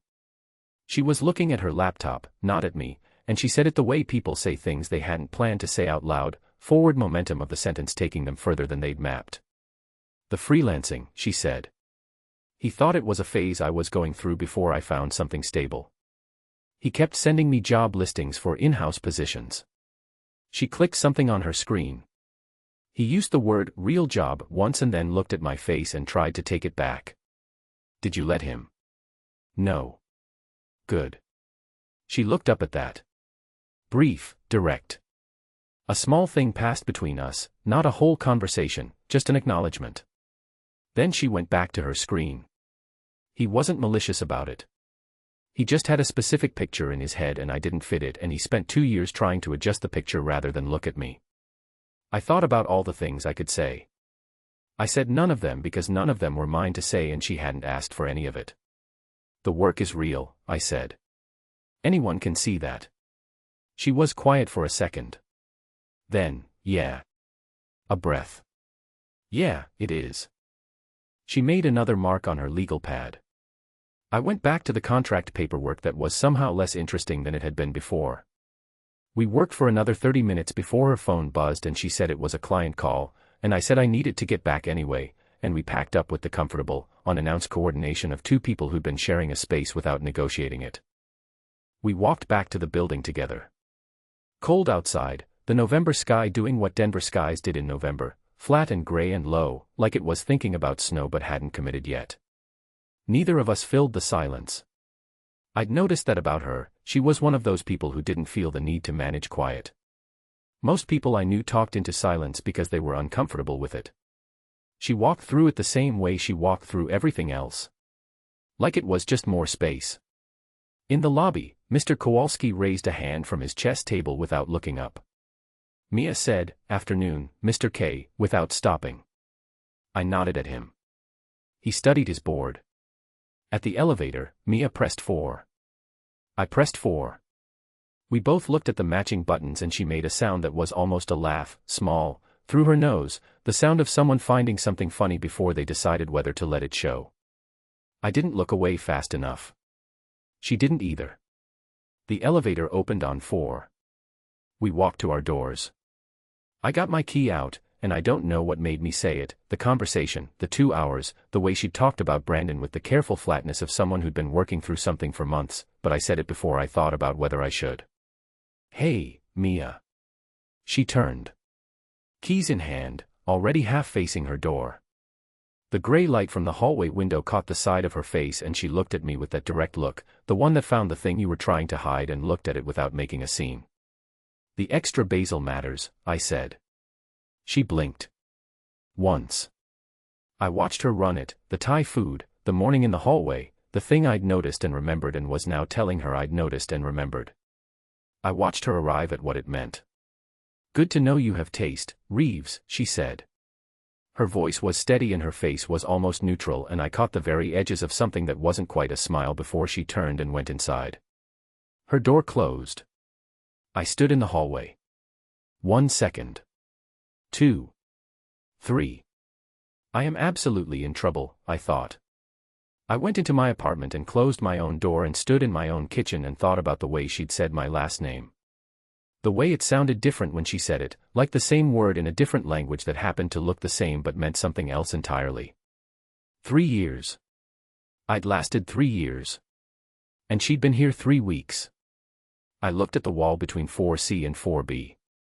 I put the kettle on. I thought about Diane telling me I needed someone who knew, and my own mouth saying there's someone, sort of, and the specific feeling of that being more true than I'd meant it to be when I said it. Sort of, I thought. Yeah. Not sort of. Chapter 9. The part where I lie to my brother. MIA. I have never been a good liar. That's not a moral position. It's a practical one. My face does things I don't authorize it to do. Priya says I'm the most readable person she's ever met, which she means as a compliment and which I have always received as a liability. Brandon used to say he could tell what I was thinking before I opened my mouth, and he said it like it was charming until it became something he used against me instead. So when Cole texted on Thursday saying, Renata's, 7 p.m., just us. Renata's being the Italian place on Colfax we'd been going to since he first moved to Denver, the one with the bad lighting and the good bread and the specific combination of both that made it feel like every conversation there was slightly protected from the rest of the world. I said yes immediately. And then I spent the next 4 hours reminding myself that I had nothing to lie about. I had gone to a coffee shop. I had talked to my neighbor. These were normal adult activities performed by normal adults who were not doing anything that required confession. The reminder worked fine until I was sitting across from my brother and he said Jake's name, and then it stopped working entirely. Renata's was the same as it always was, small tables too close together, candles that were practical rather than romantic, a waiter named Sal who had been there since Cole's first season and always brought the bread before you asked. Cole was already in the booth when I arrived, jacket off, menu open, completely relaxed in the way he only was in 2 places, on ice and here. He stood when I came in. Cole always stood. Our mother had done that, stood when someone you loved arrived, as a way of saying your being here is worth the gesture. Cole had absorbed it without noticing and did it automatically, and it got me every time. You look good, he said, like he meant it. Denver agrees with you. Denver is cold and I still can't figure out the recycling system. The recycling is simple. Cole, there are 4 bins. Each one is labeled. The labels are ambiguous. He sat down looking like a man who was choosing his battles and had decided recycling bin ambiguity was not one of them. Sal brought the bread. I took a piece before he'd finished putting it on the table, because the bread at Renata's was the specific kind of good that did not benefit from patience. How's the work? Cole said. Good. New client this week. Tech startup. Do they have a soul? I looked at him. I've been thinking about that. And ask me again in 2 weeks. He smiled. He had Cole's smile, which was also my smile, the same mouth, the same way it arrived slightly sideways before it settled, and for a second I just looked at my brother across a bread basket and thought about how much I had missed being in the same city as him. Even when he was infuriating. Especially then. We ordered. We talked about his season, the line chemistry, Coach's new system that nobody loved but was working, the upcoming home stand. I asked questions I actually wanted the answers to because Cole's career had always been something I was genuinely interested in, not just supportive of. He knew the difference and so did I. We were most of the way through our pasta when he said it. Jake's had a rough season. I kept my fork moving. Yeah. Knee thing. Won't talk about it. Cole rolled his eyes with the specific fond exasperation of a person who had been watching someone be stubborn about something for too long. I've asked twice. He says it's fine. It is absolutely not fine, but try telling Jake Reeves that his body is not the exact shape he insists it is. I said. Stubborn as hell. You know how he is. I did not confirm or deny knowing how he was. I ate a forkful of pasta and kept my face at a neutral setting and thought about Jake's kitchen floor and the 20 minutes and the ice pack that was already pre-shaped to his knee and the word Diane said quietly like a name that was a secret. He seems better lately though, Cole said. He was looking at his plate, not at me, which helped. Lighter, maybe.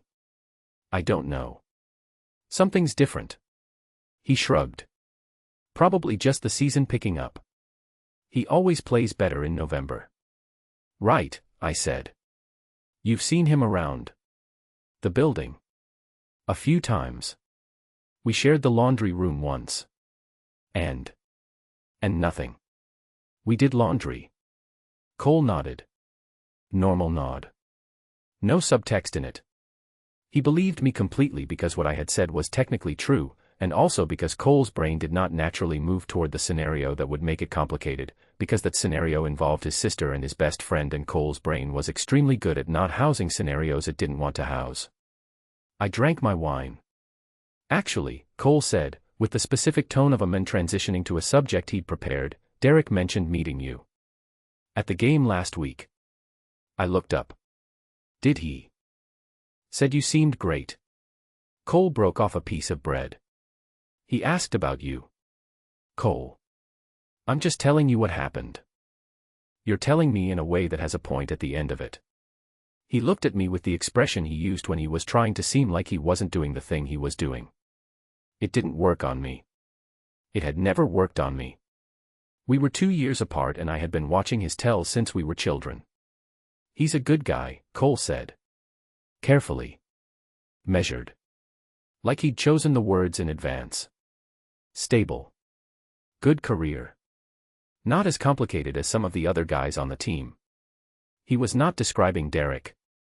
He was sitting across from me at our table at Renata's with his bread and his good intentions and his absolute certainty that he was helping, and he was describing Jake.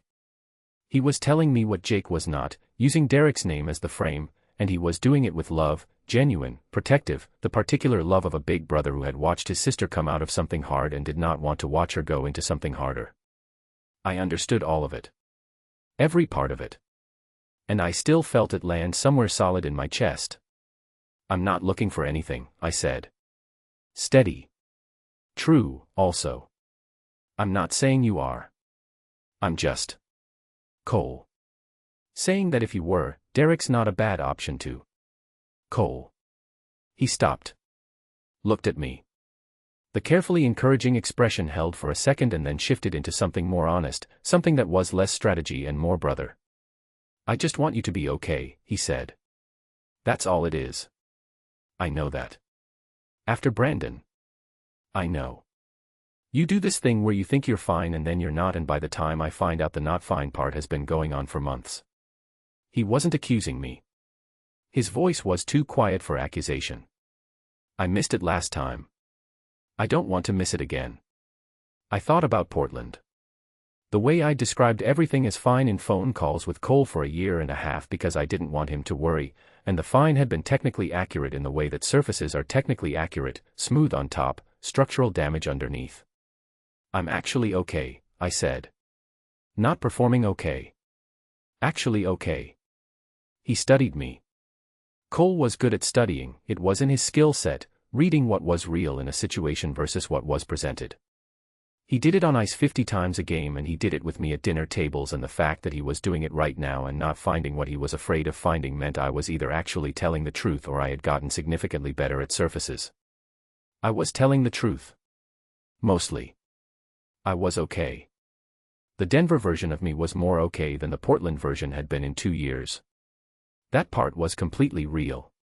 It was just that there was also a part one wasn't covering, and Cole wasn't finding it because he wasn't looking for it, and I was aware of the space that not covering occupied in a way I hadn't been aware of anything in a while.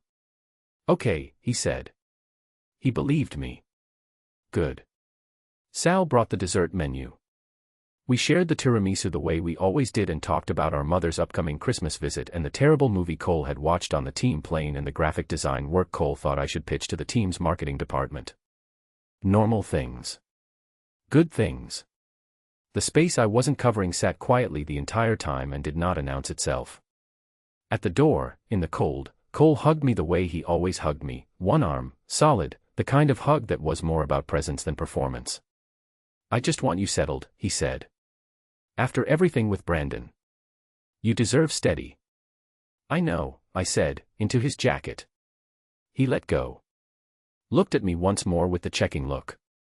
I gave him the straight, clear version of my face, the one that had nothing to manage. He nodded. Tuesday. I'll text you. He walked to his car. I got in the Uber I'd called. I looked out the window at Denver going past, the lights, the cold, the mountains invisible in the dark but present anyway, the way they always were, and I thought about the word steady. Steady. What Cole meant by it. What Brandon had thought he was offering and wasn't. The way people used it as a synonym for good when what they actually meant was predictable. Steady like a table. Steady like a job that wouldn't go anywhere interesting. Steady like the opposite of the thing that had been happening for 3 weeks in a building on the corner of 14th and Platt. The Uber stopped. I got out. The lobby was quiet. Mr. Kowalski's chess table was empty, late enough that he'd gone up to bed. The elevator hummed. I pressed 4. The 4th floor hallway at 9:45 p.m. had the specific quality of a place between things. Not loud, not silent. Just held. The overhead light was on, the same light that had been on every night I'd come home, the same slight flicker near the far end that the super had promised to fix twice. Jake's door was closed. No sound through it. No TV, no movement. Either he was out or he was already in bed or he was on the other side of that door in the quiet the way I'd been learning he often was, contained, interior, the noise of him turned down to something only audible if you knew to listen. I stood in the hallway. I didn't mean to stand there. It just happened, 1 second of not moving that became 3. 4C, right there. 2 feet from mine. Steady, I thought. Right. I went into 4B. Closed my door with the specific firmness of someone making a decision rather than just closing a door. Don't, I thought. I stood in my own kitchen.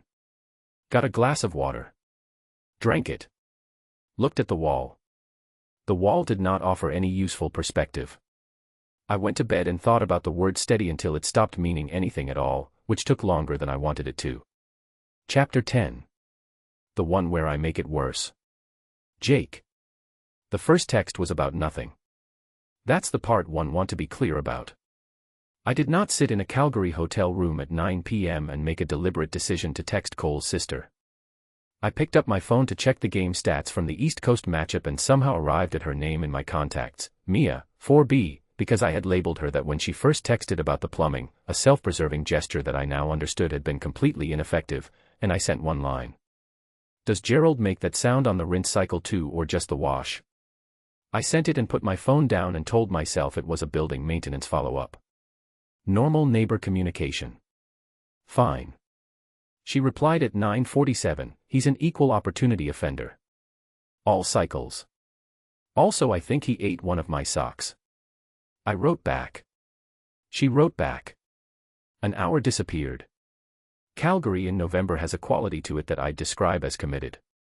The cold there isn't the Denver cold, which has some civility to it. Calgary cold is personal. It comes through every window seal and under every door, and it settles into hotel rooms on road trips like a reminder that you are far from home and comfort is a thing you have to manufacture yourself. The hotel was a Marriott near the arena, good enough, the same as all the others, the particular sameness of road trip hotels that made every city feel like a variation of the same place. Marco had the room next to mine. I could hear him on the phone with his mother through the wall, the way I could sometimes hear Mia through ours, and I thought about the fact that I was apparently a person who now had a wall-based emotional reference system. That was new. Day 1 of the road trip I texted her about Gerald. Day 2 I texted her a photo of the hotel breakfast spread, specifically the section that had what appeared to be both a waffle iron and a panini press operating in the same 6 square feet, with the caption, "The road trip food problem has entered an evolutionary phase." She replied with, "That's not evolution. That's desperation with electricity." Then, "Did you eat the panini waffle hybrid?" I did not. Coward. It looked structurally unstable. You play a sport where men regularly slam each other into walls at speed and you're scared of a panini waffle. I put my phone down and stared at the ceiling of the Calgary Marriott and thought, this is fine. This is two people being funny through a phone. It means nothing specific. Then I picked it back up and ate the panini waffle specifically so I could tell her about it, and that was the part that was not fine, and I knew it. Team dinner that night was in a private room at a restaurant in the city, long table, the whole squad, the particular energy of the second night away when everyone was tired of their room but not tired enough to go to bed early. Coach sat at the far end. Hendrix was arguing with Torres again. Marco was to my left, working his way through a plate of pasta and a story about his cousin's wedding that everyone at the table had heard in parts across several weeks. I was answering a text under the table like an 18-year-old. What was the texture? Dense. Confusing. Not as bad as it looked. Scale of 1 to Gerald. Solid 4. High praise. Don't tell anyone. She sent a laughing emoji and then immediately, sorry, I know you're at dinner. I'll stop. You're not interrupting. Jake. It's team dinner. Marco's been telling the wedding story for 9 minutes. I've heard this part. A pause. Then, how does it end? The cousin dances on a table and breaks the centerpiece. Nobody is surprised. Has Marco ever considered that the story might be funnier if he ended there instead of the part where everyone pretends to be surprised? I'm going to tell him you said that. You absolutely will not. Probably not, I admitted. Marco stopped mid-sentence. I looked up. He was looking at me with his fork held halfway to his mouth and his eyebrows doing a specific thing. She local, he said. The table hadn't noticed. Side conversations running, Torres now involved in the Hendrix argument. Just Marco, looking at me, with the expression of a man who had correctly identified something from minimal information. I said nothing. Marco put his fork down. Please tell me it's not. Drop it, I said. His eyes moved.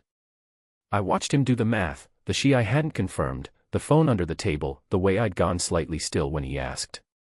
Marco was smart in the specific way of someone who paid attention to people more than things. He ran the variables. He arrived at the answer. He looked at me for a moment with the expression of a person making a decision. Then he picked his fork back up and went back to the pasta and said absolutely nothing. Which was the right call and also, somehow, worse than if he'd said something. Because silence from Marco meant he'd filed it under significant rather than nothing. Marco didn't stay quiet about nothing. 2 seats down, Derek Walsh was looking at his phone. Not at me. At his phone, totally focused, the picture of a man minding his own business. I noticed him noticing. That was also a feeling I filed. Day 3. Calgary, 2 a.m. We'd won the game, good win, disciplined, the kind that didn't rely on anything brilliant but executed the plan and held it together for 60 minutes. My line had been clean. The knee had cooperated. Coach had been, by his standards, practically effusive in the locker room. I was lying on the hotel bed in the dark with the TV on mute, game film from the East Coast playing, which I was watching with about 30% of my attention, when my phone buzzed. Not a text. A voice note. From Mia. I sat up slightly. Put my earbuds in. Okay, I know it's late, but I'm walking up the stairs because the elevator is making a sound I don't trust at this hour, and I had a deadline and my hands were full and talking is faster than typing, so, the tech startup. The CEO liked the logo. He used the word authentic, which, you know, either means something now or it doesn't, but he also said.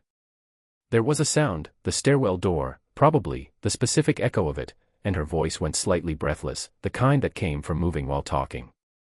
He said he wanted it to look like a company that knew it had room to grow.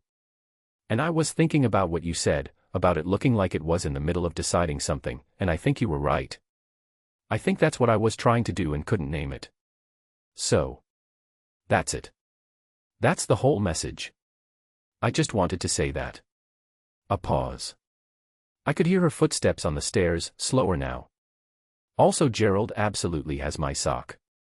I found the other one but not the first one and there is no other explanation. Good night. End of note.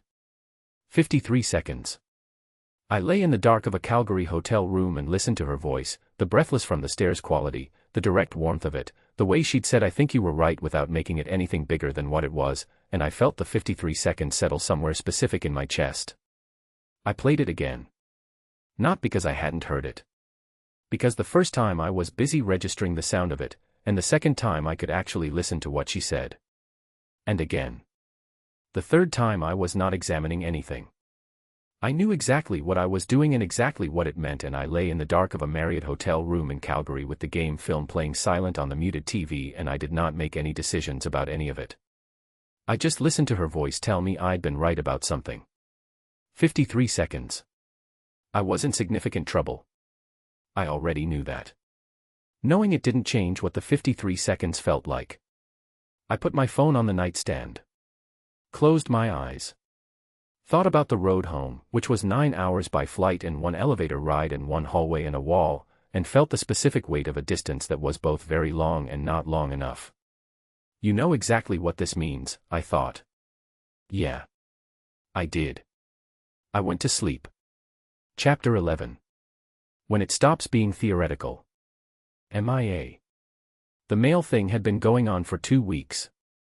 Our building's mail system operated on a philosophy that I could only describe as aspirational. The idea that mail would arrive at its intended destination was treated as a goal rather than a guarantee. Things showed up at the wrong apartment, the wrong floor, or occasionally at the correct apartment but in a condition that suggested the postal system had some unresolved feelings about it.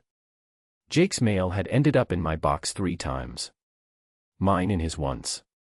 We had developed an informal exchange system: leave it propped against the other person's door, text a heads up if it looked time sensitive. It was practical. Adult. Completely normal for 2 people who happened to live next to each other and had a shared infrastructure problem. It was also the reason I knocked on 4C on a Friday night with a utility bill in my hand instead of sliding it under the door the way I usually did, which I had a reason for, and the reason was that Jake had been back from the road trip for 4 hours and I had known that for approximately 4 hours. Not because I was watching his door. Because his car had been in the lot when I came back from my run and I'd noticed it the way you notice something your brain has quietly added to its inventory without asking you first. I knocked. He answered. He looked better than I expected him to look coming off a road trip.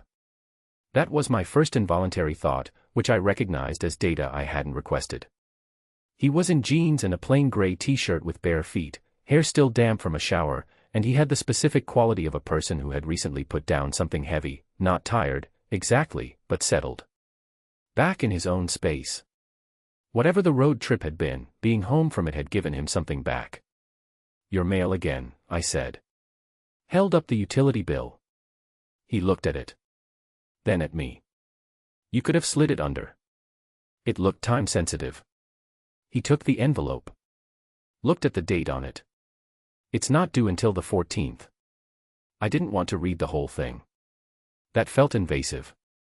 Looking at the due date on my utility bill isn't invasive. Well, now I feel like I'm over-explaining, I said. You are a little. I looked at him. He was trying not to smile. He was doing his usual thing, holding it back, giving nothing, the controlled surface of Jake Reeves maintaining operations as normal. Except I had been next door for 6 weeks and I knew the surface and I knew what was under it well enough now to see the difference. Thank you, he said. For the mail. Anytime. I should have left then. The transaction was complete. I had knocked, I had delivered the bill, I had engaged in a brief exchange that could be described to anyone, including my brother, as completely unremarkable. The door was right there. I was already half turned toward it. Mia. I turned back. He said it the way he sometimes said my name, not as a call for attention, because he already had it. More like a period at the end of a sentence. The sentence being everything that had been building since an elevator in October, since a laundry room at 11 p.m., since a Calgary hotel room and a voice note and I think you were right, said breathlessly on a staircase at 2 a.m. He was standing in his doorway and he wasn't maintaining the surface anymore. It wasn't that he looked different. It was that the effort had stopped, the management of it, the careful filing. He was just standing there looking at me with his actual face, and his actual face said everything that his controlled one had been working for 6 weeks to not say. I felt the ground shift slightly. Not dramatically. Just a small, definitive tilt, the kind that tells you something that was one thing is now something else and the change happened before you could vote on it. Come in, he said. I came in. He left the door open. I noticed that, not closed, not latched, just pushed to. The detail of a man who was being careful even at the moment of not being careful, giving himself an exit ramp he probably wasn't going to use. I put nothing between us and the moment. No joke, no topic shift, no pre-style observation deployed as armor. I stood in his kitchen 2 feet from him and looked at him looking at me and let the quiet be what it was. He reached up and his hands came to my face, both of them, one at my jaw, one just back from my cheekbone, the way you hold something you've decided to stop pretending you don't want, and I let him. I put my hand against his chest, not pushing, just placed, feeling the steadiness of him under my palm, and I let him. The kiss was not dramatic. That was the thing about it. It wasn't the kind that happened after a speech or a revelation or a scene, it was quieter than all of that, which made it more. It was just the moment when pretending became harder than being honest, and we both stopped pretending at the same time, and his mouth was warm and certain, and I thought, this is the most honest thing I've done in 2 years. We pulled back. The air had a different composition now. I could feel it. He looked at me. His hands were still at my face. Mine was still at his chest. That was, he started. Don't say a mistake. He went still. Something moved in his eyes, quick, real. I wasn't going to. Good. I wasn't, he said again. Quieter. Like it needed saying twice. I believe you. A silence that was different from all previous silences. Fuller. The kind that had been waiting to exist. Then, Cole is going to lose his mind. I almost laughed. Not from nerves, from the pure accuracy of it. I know. He's going to. I know, Jake. I'm not saying that as a reason to. I know that too. He looked at me carefully, in that way of his, like he was reading the real version rather than the presented one. Whatever he found, it didn't make him step back. He dropped his hands from my face, slowly, like he was deciding whether to, and I let my hand fall from his chest, and we stood in his kitchen with the open door behind us and the changed air between us, and neither of us moved toward leaving. I've been not doing this for 6 weeks, I said. 3 years, he said. I looked at him. Right. The barbecue. The taillights. The deliberate distance that predated the elevator by a long shot. That's a long time to not do something, I said. Yeah. He looked at the kitchen counter. Then back at me. I was good at it until the laundry room. Gerald, I said. Gerald, he agreed, like the washing machine was a force of nature we were both just subject to. I laughed. A real one, the unwilled kind, and he did too, and the laugh broke something open that was better broken, the last of the formality, the final layer of careful. We ended up sitting on his couch with our shoulders close and the city quiet outside his window and the door still pushed to, and we talked the way we'd been talking for 6 weeks except without the careful distance we'd been using to make it acceptable. He told me about the road trip. I told him about the startup CEO, who had turned out to be more honest than I'd initially given him credit for, and the logo revision I'd finished the same night I sent the voice note. He said the voice note was the best thing anyone had sent him in 3 weeks. I said that was a low bar. He said he had a lot going on. I said fair enough. He told me about his mother, briefly, in the way he mentioned things that mattered by circling them rather than landing on them directly. She wanted him to be happy. He wasn't sure what happy looked like anymore compared to fine. I didn't say anything about that. I just listened, the way he listened, completely, with no urgency to fix it. You're easy to talk to, he said. You sound surprised. I am, a little. Why? He thought about it. I'm not usually. I understood what he meant, that this was not his default, the talking. That I'd gotten something that wasn't generally available. I didn't say that out loud either. I just sat with it. Around midnight he walked me to his door. The hallway was quiet. My door was 8 feet away. I stepped out. Turned back. He was leaning against his doorframe in the open door, bare feet on the threshold, watching me with the expression of a man who had made a decision and was now standing on the other side of it figuring out what that meant. He looked like someone who had stepped off a ledge and was genuinely unsure whether he was falling or flying. I knew the feeling. I was having it right now, 2 feet from my own door. Jake, I said. Yeah. The voice note wasn't faster than typing. He was quiet for 1 second. I know. I just wanted you to know I know. Okay, he said. And the corner of his mouth did the thing he tried to hold back and couldn't always, and this time he let it. I went into 4B. I closed my door with my back against it and stood in my own kitchen with my heart doing something my chest wasn't quite big enough for, and the memory of warm hands at my face and the sound of him saying I wasn't going to like it was important. It was important. I pressed both palms flat against my door and thought about Cole saying steady and my mother saying careful and Brandon saying you're a lot and every version of myself that had spent 2 years getting quiet or trying to fit into a shape that was never going to hold her anyway. And then I thought about a voice note that wasn't about typing speed. About a man who had been not doing something for 3 years and had done it anyway in a quiet kitchen on a Friday night. About the fact that this was the most trouble I'd been in a very long time. About the fact that I was not, for the first time in a very long time, afraid of it. I pushed off the door. Got a glass of water. Looked at the wall. Oh, I thought. We are absolutely in trouble. Both of us. I smiled at the wall. The wall didn't do anything notable in return. But on the other side of it, I was almost certain Jake Reeves was standing in his kitchen doing something very similar. I went to bed. I didn't sleep for a while. I didn't mind. Chapter 12. Everything good requires lying to someone. Jake. The best game of my season happened 4 days after I kissed Cole's sister in my kitchen on a Friday night. I'm not saying those things are connected. I'm saying they happened in that order, and the connection is not something I examined too closely because examining it required examining other things, and I was managing my examination load very carefully that week. The game was a home Tuesday against Minnesota. 2 assists, clean defensive reads, a third period where every decision I made arrived a half-second early and landed exactly where it needed to. The knee held through 64 minutes plus overtime. I came off the ice feeling the specific exhaustion of someone who had given the exact right amount and not 1 unit more. In the locker room, Marco sat down beside me and said nothing for approximately 45 seconds. Then, whatever's different, keep doing that. I don't know what you mean, I said. Yes you do. I had a good game. You've had good games. Tonight was different. He unlaced his skate without looking at me. You were playing like somebody gave you a reason. I didn't answer. He didn't need me to.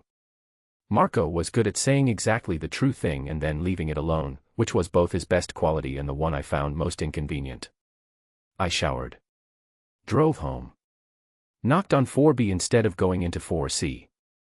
She opened the door in paint-spattered leggings and a sweatshirt that had been washed enough times to achieve a specific softness, and she was holding a stylus and had clearly been in the middle of something, and she looked at me with that direct look and said, "Good game."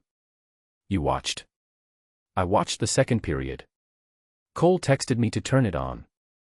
She stepped back from the door. Come in. I have coffee.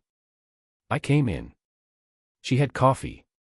We sat at her kitchen table, her design work open on her laptop, my jacket still on, and I told her about the third period and she listened and asked the right questions and laughed at the wrong parts, which were the right parts, and the Tuesday game film session with Cole that I'd cancelled to come here instead sat at the back of my mind like a tab I'd left open. I cancelled on Cole. Texted him, rain check, knee stiff, which was true, it was always stiff after games, it was just not the reason I was cancelling, and Cole had said, no worries, Thursday, and I had said, Thursday, and that was it. It was a small thing. One cancelled evening. It didn't feel small. The secret had a shape to it that I hadn't fully predicted. I'd had things I kept private before, the knee being the obvious one, the calls I didn't return, the versions of myself I kept separated from each other out of habit or necessity.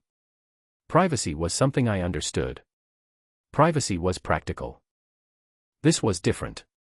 This had warmth to it. The secret of Mia wasn't something I was keeping because I was afraid of it. I was keeping it because it was mine, ours, and the world outside hadn't touched it yet, and there was something about that which felt worth protecting even as I understood, in a clear-eyed part of my brain, that protection wasn't the same thing as a plan. The code we developed wasn't really code. It was just our normal conversation filtered through the additional awareness of what it now meant.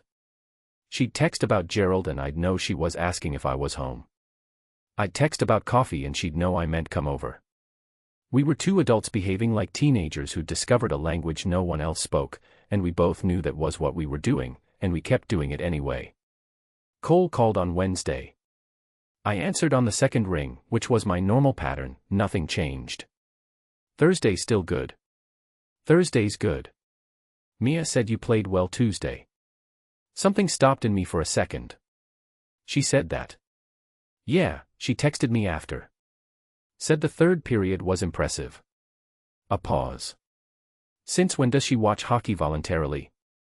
I don't know her schedule, Cole. Fair.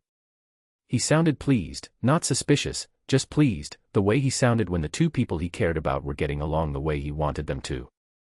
She's settling in well. I think Denver's good for her. Yeah, I said. I think so too. I said it too easily. Too warmly. I heard it a half second after it left my mouth and filed the information that I was going to need to be more careful than that. Diane's office on Thursday morning had the particular quality of a room designed to make you feel safe enough to say the true thing. Good light, no sharp edges, the kind of neutral competence that said I've heard harder things than what you're about to tell me. It had always worked on me. It was working now, which was why I was sitting on the treatment table at 8:45 a.m. hearing things I hadn't wanted to hear. The imaging we ran last week, Diane said. She had the folder open on the table beside her and she was not dramatizing it, which was how I knew it was significant. Diane only went flat when the information was heavy enough to carry without extra weight. The conservative approach has held the line, Jake. It hasn't gained us any ground. What does that mean? It means we've been managing symptoms, not the underlying issue. The cartilage damage is progressing at a rate that 3 months from now is going to look different from what it looks like right now, and not in a direction I'm comfortable with. I looked at the wall across from me. How different? The kind of different that takes a manageable procedure and makes it a significant one. She waited until I looked at her. There's a minimally invasive option. Right now, today, this window, it's a clean fix. 6 weeks recovery, structured return to play, and you come back at full capacity. She closed the folder. In 3 months, maybe less, depending on the season load, that option may not be on the table in the same way. I'd miss the rest of the season. You'd miss the next 6 weeks. The playoffs start in April. With proper recovery and PT, you're back for the push. And if I wait?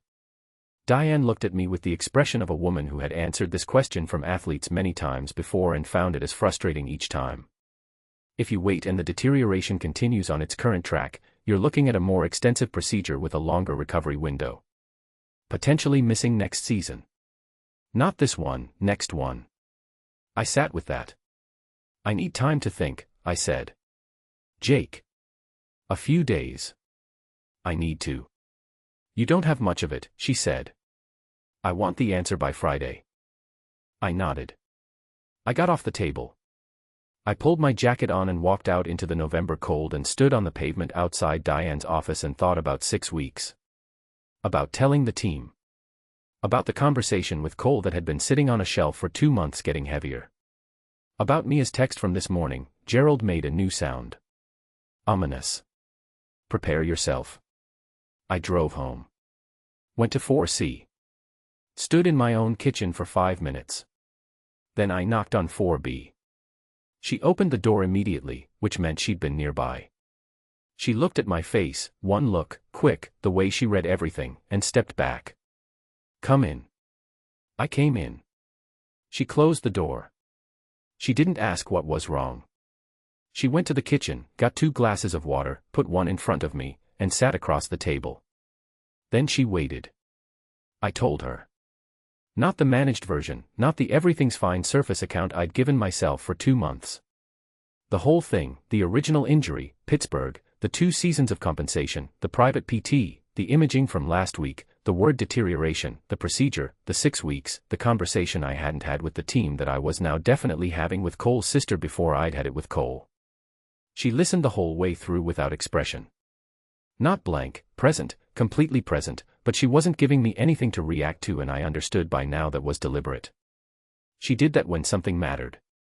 She went still and she listened and she let you finish before she did anything else. When I stopped talking, she was quiet for a moment. When are you going to tell Cole, she said. After the playoffs. Jake. I know. You just told me the window closes. I know.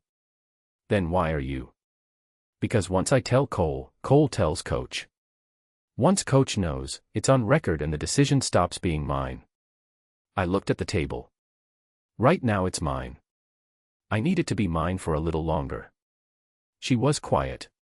She understood that. I could see it in the way she didn't push further. She understood the difference between knowing the right thing and being ready to do it, because she'd lived in that space herself. Friday, I said. Diane wants the answer by Friday. I'll tell Cole before I tell the team. Okay. That's it. Just okay. You know what you should do. You'll do it when you're ready. Her voice was steady. I'm not going to lecture you about a timeline when you're sitting here already knowing what the timeline is. I looked at her across her kitchen table.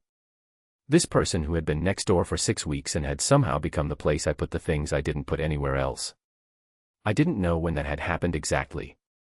Somewhere between the laundry room and the coffee shop, or maybe at the kitchen floor, or maybe in the space of a voice note played 3 times in a Calgary hotel room. I didn't know why I'd told her first. That was the part one couldn't explain with any of the logic I usually applied to things. Except I did know. I just hadn't said it in words yet. She reached across the table and put her hand over mine. I looked at it. Her hand, on mine, the specific warmth of it, the complete absence of drama in the gesture. Not a performance. Just a hand. I turned mine over. She kept it. I know, she said. Softer. I know. We sat there in her kitchen with the city outside the window and the secret around us like a room we'd both moved into without planning to, and I thought about Cole saying she doesn't need complicated and Diane saying you don't have much time and my mother asking if I was happy, and for the first time in a long time I had a partial answer. Not complete. Not solved. But directional. Thank you, I said. For not making it smaller than it is. It's not small, she said. So I didn't. I kept her hand. She let me keep it. Outside, Denver was doing what it did, cold and lit and indifferent and alive, and I sat in Mia Reeves's kitchen on a Thursday afternoon holding her hand and thinking about all the things that were going to need to happen before this got to be simple. It wasn't going to be simple for a while. That was okay. It was worth it. I was becoming more certain of that every day. Chapter 13. When the secret has furniture. MIA. I knew Jake's coffee order by the second week. Medium dark roast, nothing added, the specific cup from Parallel that was marginally larger than the one labeled medium because of some quirk in the cup sizing that I'd noticed on my 4th visit and that he'd noticed on his 2nd. He never asked for it by size. He just said medium dark, and the woman behind the counter, Rosario, who knew both our orders and had the expression of someone who understood more about the building's 4th floor than she was ever going to say out loud, gave him the bigger cup without being asked. I knew this because I paid attention. I paid attention because I had apparently made a decision without formally making a decision, the way you sometimes do, gradually, then all at once, the decision already made by the time you sit down to make it. He knew my deadline calendar.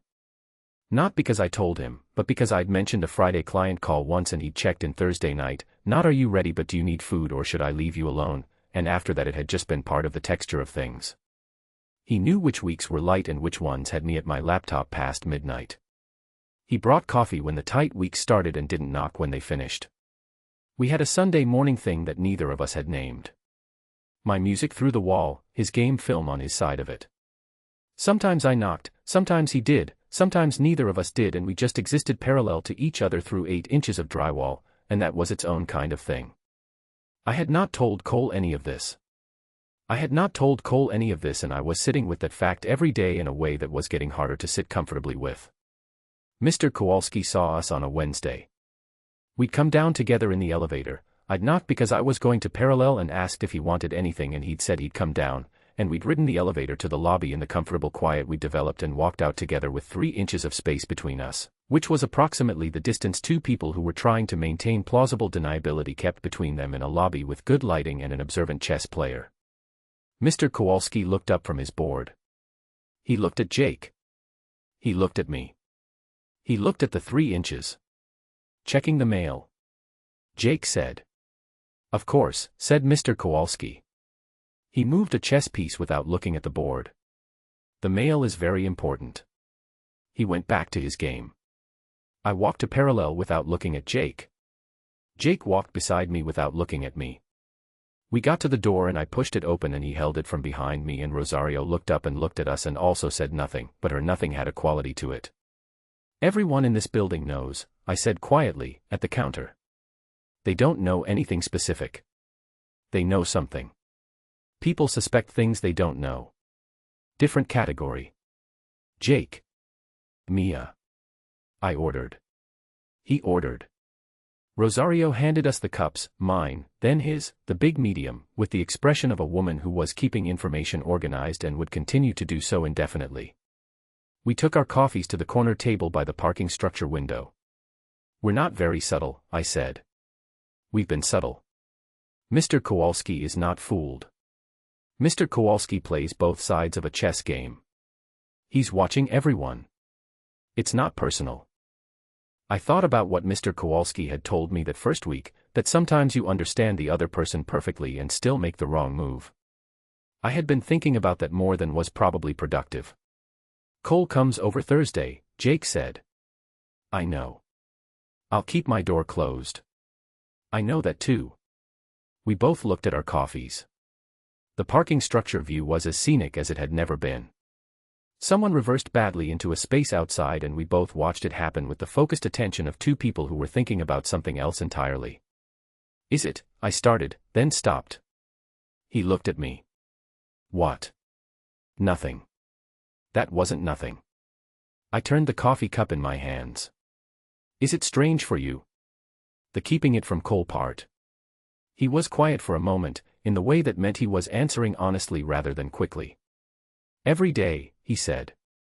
"It's strange every day. But the other option, I know, is a conversation that blows up before it's had a chance to be anything. I know. I'm not ashamed of it," he said. It came out with a directness that I hadn't expected, a firmness, like he'd been holding it ready. "I want to be clear about that. I'm not hiding it because it's wrong. I'm hiding it because the timing." "Jake." I looked at him. "I know that." "I do." He nodded. Something in him settled. The problem was that I knew it, and knowing it didn't make the Cole-shaped space in my chest any smaller. My brother, who texted me every morning to ask if I'd eaten. Who stood up when I arrived at a restaurant. Who had looked across a table at Renata's and said, "I just want you settled," in the voice he used for the things that genuinely scared him. I was keeping something from him. Not a small thing. The kind of thing Cole would need to know from me, in my words, on my timeline, not from a lobby photo or a slipped detail or a version of events assembled from second-hand pieces. That time was coming. I felt it coming the way you feel weather, a pressure in the air before anything visible arrives. Priya called on a Friday afternoon while I was trying to finish a brand revision that was fighting me every step. "Tell me everything," she said, by way of hello. "Hello, Priya." "Hello. Tell me everything." I put my stylus down. Stretched my neck. Thought about where to start. "It's good," I said. "Define good." "Real." "It feels real." "That's terrifying, right?" "Obviously." She made the sound she made when she was settling in for something. "What's the terrifying part specifically?" I had been thinking about this without knowing I had been thinking about it, and the answer came out formed. I reorganized my whole day around his practice schedule this week without realizing I'd done it. Not for him, I didn't even tell him. I just looked at my calendar and built it around the spaces he wasn't going to be available, and it was so natural that I didn't notice until it was already done. Priya was quiet for a second. "And that's bad because the last time I did that it was for Brandon. And the time before that it was for the guy in grad school who called me clingy." I stood up from my desk, went to the kitchen. I do this. I fold myself into the shape of someone else's life and I don't notice until I'm already in it, and then when it ends I don't know which pieces were mine. Mia. I'm not panicking. I'm naming it. Okay. A pause. "Let me ask you something. When you reorganized your week around his schedule, did you lose anything? Any work, any plans, anything you actually wanted to do?" I thought about it. No. It fit. I built it around the gaps. Because my schedule is flexible and I know when he's busy and I stopped. And Priya said. And I didn't actually change anything. I just arranged what I already had differently. Right, she said. So here's what I want you to hear. There is a difference between losing yourself in someone and choosing to include them in your life. One of those things takes from you. The other one adds to you without costing you. She waited. Do you know which one this is? I stood in my kitchen. I thought about my design work, which was going better this month than it had in a year. My morning runs, which I hadn't skipped once. My client list, which had grown by 2 in the last 3 weeks because I was working with a clarity I hadn't had in Portland. The fact that I was more myself in Denver than I'd been anywhere in recent memory. Yes, I said. I know which one it is. Then what are you afraid of? I looked at the wall between my kitchen and Jake's. Cole, I said. I'm afraid of when Cole finds out.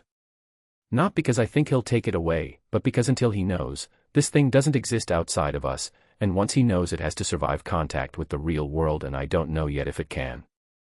That's not the same as losing yourself, Priya said. That's just being scared of something you care about. Same result if you're not careful. No. One is self-protection. The other is self-erasure. You've done the second one. You know what it feels like. Is this what it feels like? I thought about Jake's kitchen table. His hand turned over under mine. The way he listened. The way he knew which Tuesday was a deadline week without being told. No, I said. It doesn't feel like that. Then stop looking for Brandon in it. I exhaled. Long, slow, the kind that moved something. When did you get wise? I've always been wise. You just call me when you need to hear it. That's not how wisdom works. It's exactly how wisdom works. Good night, Mia. She hung up. I went back to my desk. The brand revision looked different, not easier, but clearer. I worked for 2 hours without stopping. At 9:15, a notification landed on my phone from a sports account I followed for Cole News. I glanced at it without thinking. Then I picked the phone up properly and looked at it. The photo was blurry. It had been taken from outside the building's glass lobby door, through 2 layers of glass in low evening light, which meant the figures in it were clear enough to identify if you already knew who they were and soft enough to argue with if you didn't. Jake's hand was at my back, not a romantic gesture, not an obvious one, just the automatic placement of it as he held the lobby door from behind me. We were walking together, both slightly turned. Neither of us looking at the camera because there had been no camera. There had been a lobby door and an evening and someone with a phone outside. The caption read, Avalanche winger Jake Reeves, new puck bunny or something more serious. Eyes. I read it twice. Then put the phone face down on my desk. Then picked it back up because putting it down didn't change what was on it. My phone rang before I could think of a next step. Priya. Who had apparently been awake, and watching, and had very good sports media alert settings. Did you see? I saw. Does Cole? Not yet. The knock at my door came in the middle of the word yet. 3 times. His knock, I knew it the same way I knew his coffee order, in the way that knowledge accumulated around a person when you paid attention long enough. Deliberate, evenly spaced, the knock of someone who had decided to knock rather than someone who knocked from impulse. Hold on, I told Priya. I opened the door. Jake was standing in the hallway with his phone in his hand and his expression set in the controlled surface I recognized as the one he wore when something was actually wrong and he was managing it before it managed him. The surface was holding. Barely. He held up his phone. The same photo. The same caption. We need to talk, he said. Chapter 14. Damage Assessment. Jake. The photo was blurry enough to argue with. That was the first thing I established, standing in Mia's kitchen with both our phones on the table between us and the photo pulled up on mine. I went through it the way I went through game film, systematically, without letting the feeling of it get ahead of the facts of it. The facts were, you could see my hand, you could see her back, you could see we were walking together. You could not see faces with any certainty. You could not confirm names without already knowing them. It's deniable, I said. It's not nothing, Mia said. It's also not a confession. She was sitting across the table with her hands folded on the surface in the specific way she held herself when she was thinking faster than she was talking. I'd learned to read the posture. It meant she was 2 steps ahead of the conversation and waiting to see which direction it was going to go before she committed to the one she'd already mapped. If we say nothing, I started. People assume. People speculate. That's different. Speculation without confirmation dies in 3 days if we don't feed it. And if Cole sees it in those 3 days. I looked at my phone. The account had 400,000 followers. Cole followed sports accounts the way most people followed the news, casually, consistently, without intent. He might see it in an hour. He might see it in a week. He might never see this specific post.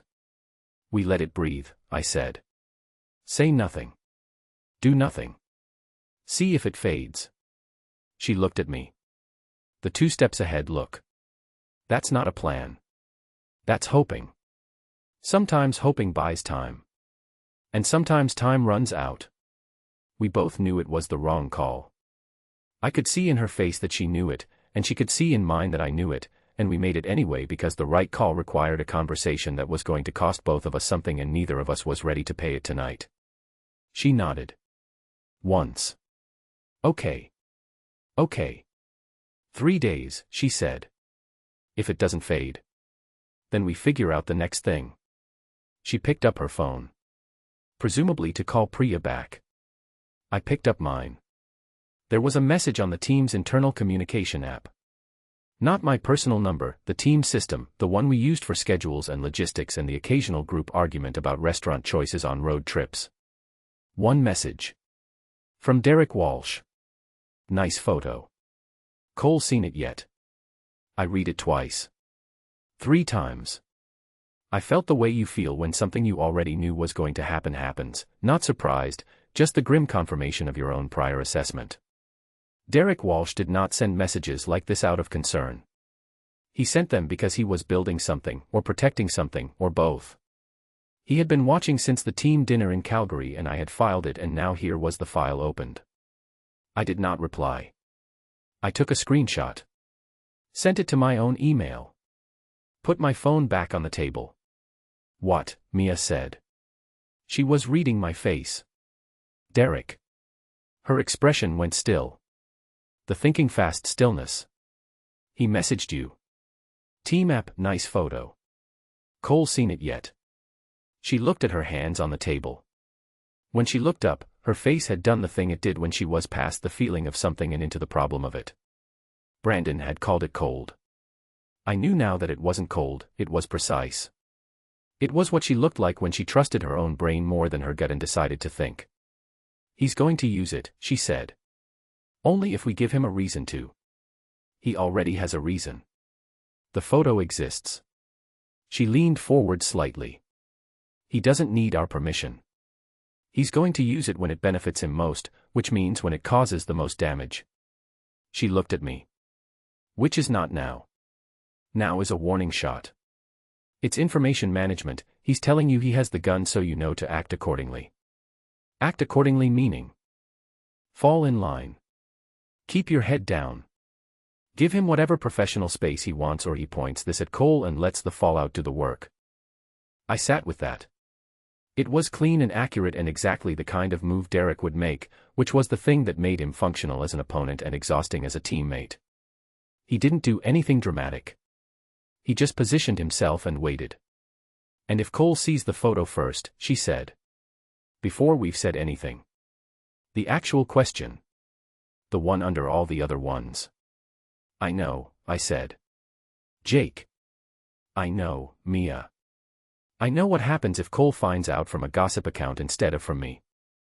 I looked at the table. I just need time. I know. You keep needing time. She didn't say it harshly. She said it the way she said things that were true and uncomfortable, straight, without extra weight, letting the truth carry itself. And it did. It landed exactly where she meant it to. I looked at her across her kitchen table and thought, with complete clarity, the thing I'd been thinking around for days, I could end this right now. Not because I wanted to. Because I could. I could say the words, "I'm sorry, I was wrong, let's go back to neighbors, the wall works fine," and she'd let me. She wouldn't argue.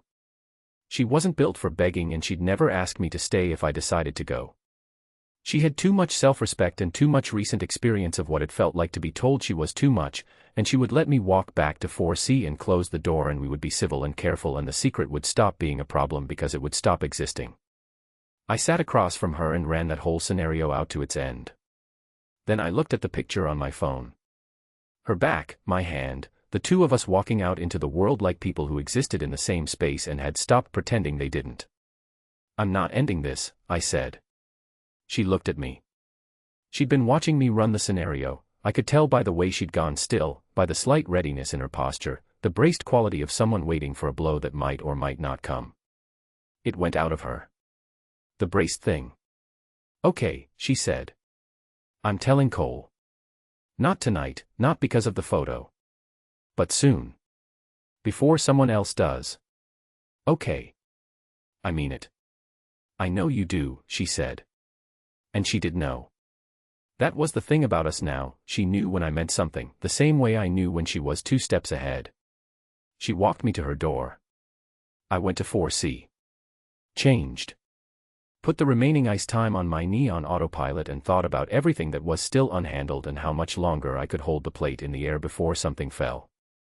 Cole's apartment on Tuesday smelled like pasta and the specific domestic ease of a person who was completely at home in his space. He'd been in this apartment for 4 years, longer than anywhere since our parents' house, and it showed in the accumulated comfort of it. Books he'd actually read. Photos on the shelf. A couch that had been broken in by years of game film sessions and takeout, and the kind of evenings two people who trusted each other spent not performing anything. I sat on that couch at 8 p.m. with a beer I wasn't really drinking and watched my best friend stand at his stove making pasta like it was any Tuesday, and I thought about all of it. The 10 years. The Junior League, the AHL call-up, the first season in Denver where we'd both been terrified and neither of us had said so. The way Cole had stood between me and the locker room politics when I was 22 and didn't know yet how to navigate it. The way I'd driven 4 hours at midnight when his father had a health scare 2 seasons ago and Cole hadn't asked me to come but had opened the door like he'd been expecting me. A decade of being someone's person. Of being trusted with every version of them. And now I was sitting on his couch not saying the thing I should be saying. "Game films queued up," Cole said from the kitchen. "Dallas ran a new penalty kill structure last game. Want to look at it before we eat or after?" "After," I said. "Good call." The pasta sound, the pot, the comfortable clatter of him being completely at ease. "How's the knee this week?" "Manageable." "You should talk to the team, Doc." "I'm managing it." "Jake." "Cole." He went quiet. The pasta bubbled. He stirred it. "You're impossible about that thing." "I know. It's not weak to get it looked at officially." "It's not." "I know, Cole. I'm working on it." He let it go. He always let it go eventually, because he understood the shape of the things I wasn't ready to talk about, and he trusted that I'd get there. He trusted me in general. He had been trusting me for a decade. I felt that trust like a physical thing sitting in the room with us, and it was not a comfortable feeling from where I was sitting. "Hey," he said, not looking up from the stove. "You good?" "You're quiet." "Yeah. Just tired. Road schedule catching up." "Something like that." He plated the pasta. Carried it over, set one down in front of me, settled onto the other end of the couch with his own. He pulled up the Dallas game film on the TV. We ate. We talked about the penalty kill structure, about the upcoming home stand, about Hendricks' recent inconsistency that was annoying Coach and everyone else within range of Coach's annoyance. Normal things. Good things. The things our Tuesday evenings were made of. Halfway through the second period of the Dallas film, Cole said, without looking away from the screen, "You'd tell me if something was off, right?" The room did something. The air changed in the specific way it changes when a question arrives that is bigger than it sounds. I looked at the screen. Dallas was running a trap that wasn't going to work against our forecheck. "Yeah," I said. "Of course." He nodded. Eyes on the film. Good. He believed me. He believed me because I'd said of course in the tone of a person for whom the answer was self-evident and obvious and had never been anything other than yes. And the answer was yes. In every version of myself I'd ever shown him, the answer was yes. In this version it was also true. I was going to tell him. I had said I was going to tell him, and I meant it with the complete weight of knowing what it was going to cost and choosing it anyway. I just hadn't done it yet. And yet was doing a lot of work tonight, sitting between what was true and what I'd said. I drove home at 11. Sat in my parking spot for a full minute before I went in. In the lobby, Mr. Kowalski's table was empty and the lobby was quiet, and the elevator hummed me up to 4 without incident. The 4th floor hallway. Her door. My door. No light under 4B, she was asleep or close to it. I went into 4C. Stood in my kitchen in the dark. Thought about the words I'd said to Cole that were each individually true and together made a shape that wasn't. You'd tell me if something was off. Yeah. Of course. I had spoken a true thing wrong. I knew it when I said it, and I said it anyway, and now I was standing in a dark kitchen at 11 p.m. with the knowledge of it sitting in my chest like something that needed to be moved before it took root. Soon, I thought. I'll tell him soon. I turned on the kitchen light. Soon was getting shorter every day.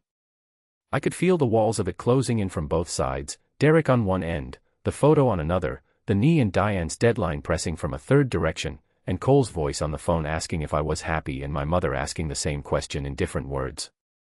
Soon was almost now. I just needed it to stay soon a little longer. I was not at all sure it was going to. Chapter 15. Plot point 2, all is lost. MIA. The hoodie was on the entry hook. That's the detail I keep coming back to. Not the coffee smell from down the hall, not the way Cole's face moved when he put the pieces together, not even the conversation that came after. All of that I had run through my head as a possible scenario, a thing that could happen, a thing I should be prepared for. What I had not prepared for was something so ordinary it didn't register as a risk until it was already too late. Jake's spare hoodie. Dark gray. Colorado Avalanche crest on the chest. Hanging on my entry hook between my running jacket and my good coat, where it had been for 3 days because he'd left it when he'd come over for dinner Wednesday and I hadn't thought to move it because I lived alone and nobody came by without warning. Except Cole. Cole came by without warning. Cole had always come by without warning. It was one of the things I loved about him, the way he treated my space like a place he was always welcome, the casual comfort of a brother who knew the door was open. It was 9 a.m. on a Saturday and I was in pajamas and 3 seconds from finishing my second coffee when he knocked.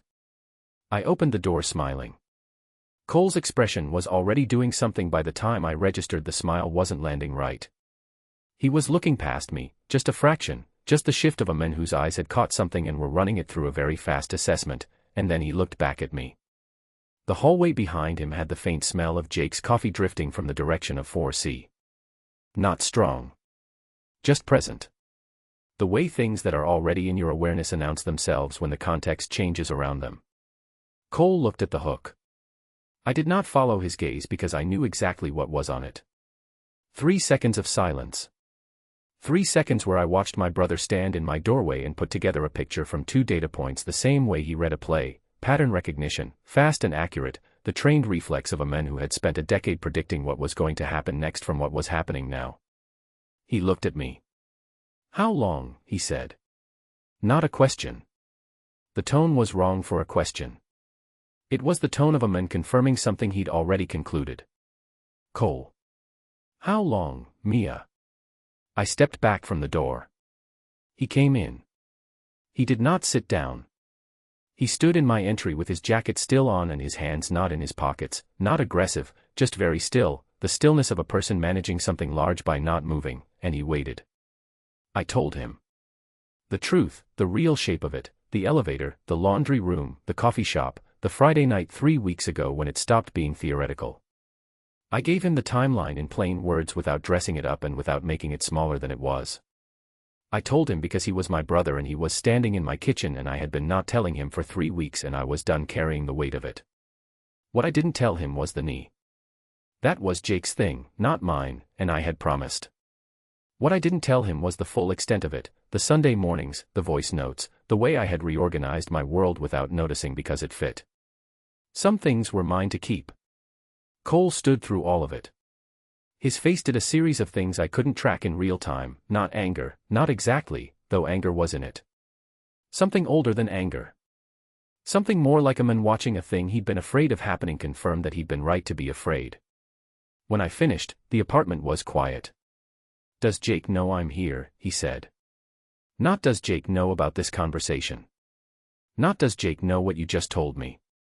Does Jake know I'm here, right now, in your apartment? I hesitated. Half a second. Maybe less. But Cole was a man who read half seconds for a living. He nodded once. Turned. Walked out my door.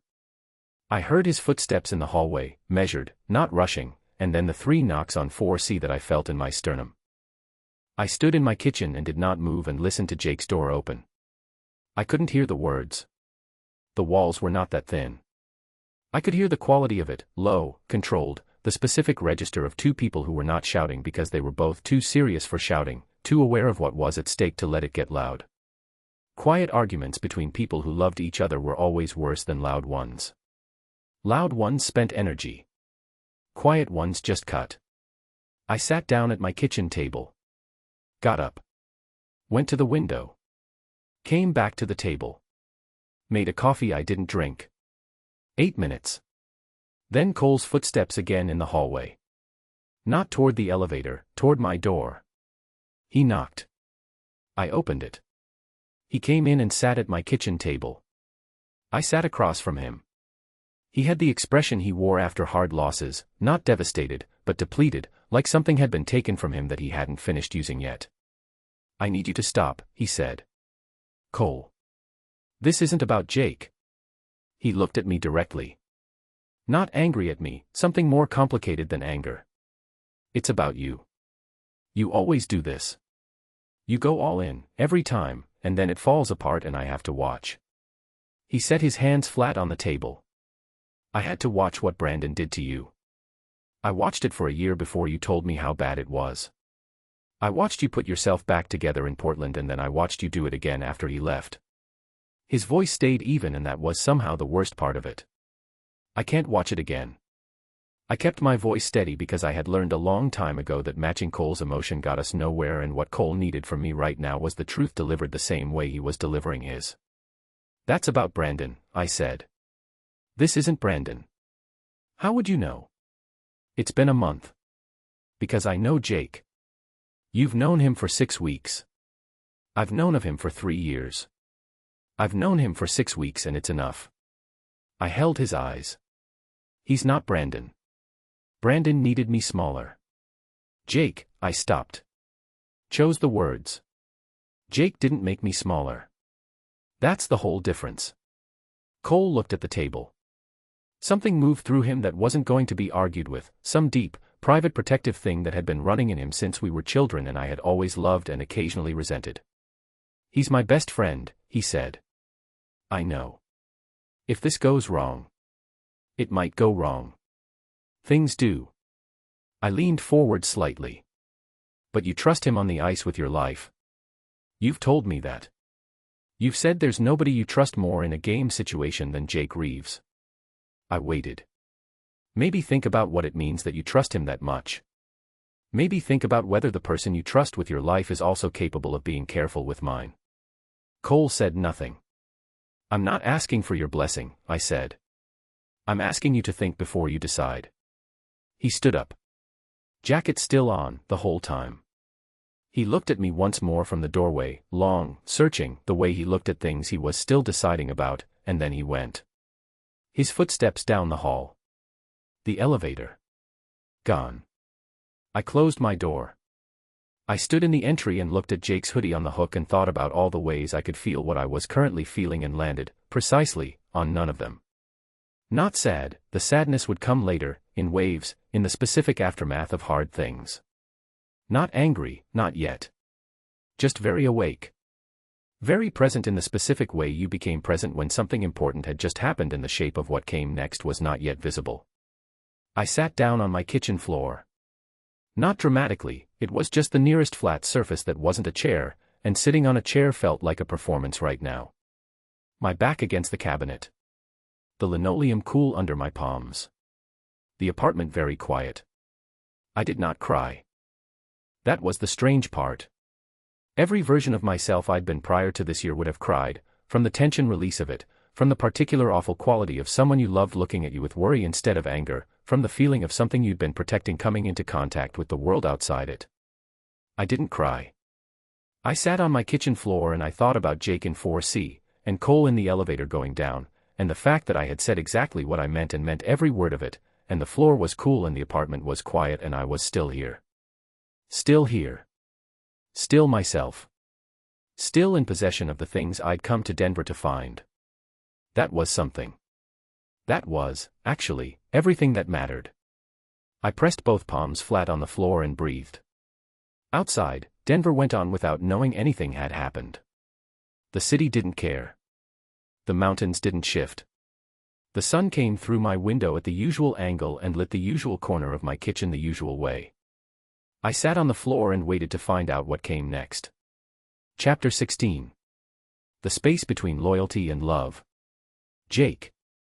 Cole's knock was not his usual knock. I knew his knock. After a decade of doors, locker rooms, hotel rooms, my various apartments across various seasons, I knew the specific rhythm of it. Unhurried, 2 taps, the knock of a man who expected the door to open because he'd never had reason to expect otherwise. This was 3 knocks. Evenly spaced.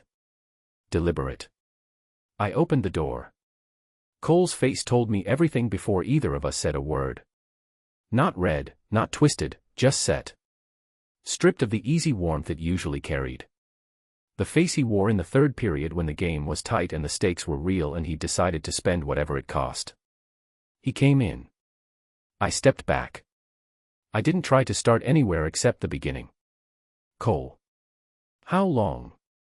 About a month. He nodded. The nod of a man filing information he already had confirmed. She told you, I said. She didn't have to.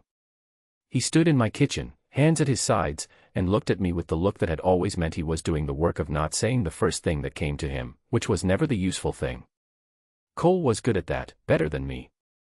He'd always been able to hold the feeling back long enough to find the real one underneath it. What I saw underneath it was not what I'd been steeling myself for.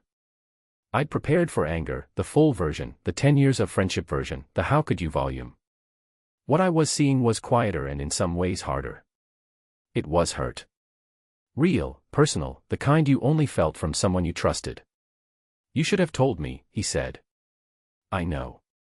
You let me sit across from you every Tuesday. I know, Cole. And you looked me in the face and you said you were fine. I know.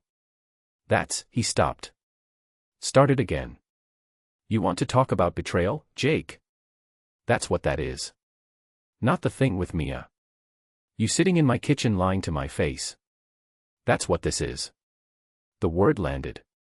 Betrayal. I didn't flinch from it because I'd earned it. I stood in my kitchen and took it full weight and let it mean what it meant. You're right, I said. About that part, you're completely right. Don't agree with me right now. Don't make it easier. I'm not making it easier. I'm telling you you're right because you are. I kept my voice level. I should have told you. That's a real thing and I'm not going to argue it. But I'm also not going to stand here and tell you that what I feel for her is something I can apologize for. Cole looked at me. The muscle in his jaw moved. She's my sister. I know. That's exactly why I didn't want to feel this way. I held his eyes. I tried, Cole. For 3 years I tried. You want to know what happened in your parking lot 3 years ago? I looked at her and I made the call the same second I made it. Off limits. Done. I was completely sure I had it handled. The words were coming out of a place I didn't usually open. And then she moved in next door and I lasted 2 weeks. 2 weeks. 19 days. I counted. He stared at me. Something crossed his face, too fast, gone before I could read it. That's supposed to make me feel better? No. It's supposed to tell you it wasn't casual. It was never something I was taking lightly. I didn't drift into this, Cole, I fell into it despite every reason not to. Then why the hell did you let yourself? The question hit the room and stayed there. I had answers, several, all of them true, but I ran them through the filter of what Cole needed right now versus what was real, and only one thing cleared it. Because she's extraordinary, I said. And I'm not made of stone. Cole's face did something then that I couldn't fully name. Not softened, that would come later, if it came at all. But something shifted. Some small thing moved. He looked away. Looked at the window. The city outside, gray and cold, indifferent. If you hurt her, he said, to the window. I know. Say it, Jake. I know what it costs. I know what it costs you, and I know what it costs her, and I know what I'm choosing. I waited until he looked at me. I'm choosing it. Silence. Long enough to mean something. Cole put both hands through his hair, a gesture I'd only seen from him in the hardest games, in overtime with everything on the line and no good options left, just the one forward and the decision to take it. Then he walked to my door. Opened it. I need to think, he said. Okay. I'm not, he stopped in the doorway. I'm not done with this conversation. I know. He left. The door closed behind him. I stood in my kitchen for a while. Practice the next day. Cole called in sick. Officially, flu. The team took it at face value because flu in November was plausible and nobody wanted it spread around the locker room. Jake, Marco, and the 2 or 3 people who were genuinely paying attention to the shape of things took it as what it was. The locker room had a quality to it that morning that I recognized from years of playing in close quarters with the same group of men. A specific silence, not the normal pre-game focus silence, but the kind that gathered around one person like a weather system. People were aware of something. Nobody was naming it. I laced my skates and said nothing and kept my face at the surface level, which was the only level currently available. Marco appeared beside me, took his time with his own skates, and said quietly, "You good?" "Working on it," I said. "Cole?" "Yeah." He nodded. He didn't ask for details. Marco never asked for details he could see didn't want to be given. He just filed it where it needed to go and showed up, which was the whole reason he'd been my closest teammate for 4 seasons. Coach ran the practice hard, the way he ran everything when he could sense the team's energy was off, not to punish, but to redirect. Hard work was the locker room's best reset, and by the 3rd drill we were somewhere closer to functional. I ran the sets, kept my knee inside its cooperating window, and kept my head on the ice where it belonged. For 60 minutes it almost worked. After the session, in the cool-down stretch at the boards, Derek Walsh stopped beside me. He was looking at the ice, doing his own cool-down, completely relaxed in the way of someone who had nothing at stake. "Hell of a practice," he said. "You look focused." "I'm always focused at practice." "True." He stretched his arm across his chest. "Cole not here today." "Flu." "Right. A beat. Everything good between you two?" I looked at him. He met my eyes with the smooth, open expression he kept available for exactly these moments, available and emptied of content, just surface all the way down. It was the look of a man who knew the answer to his own question and was asking it anyway to see what you did with it. "Why wouldn't it be?" I said. "Not a question." "No reason." He finished the stretch. "Heard something, but," he shrugged, "easy." "Probably nothing." He skated off. I went to Marco.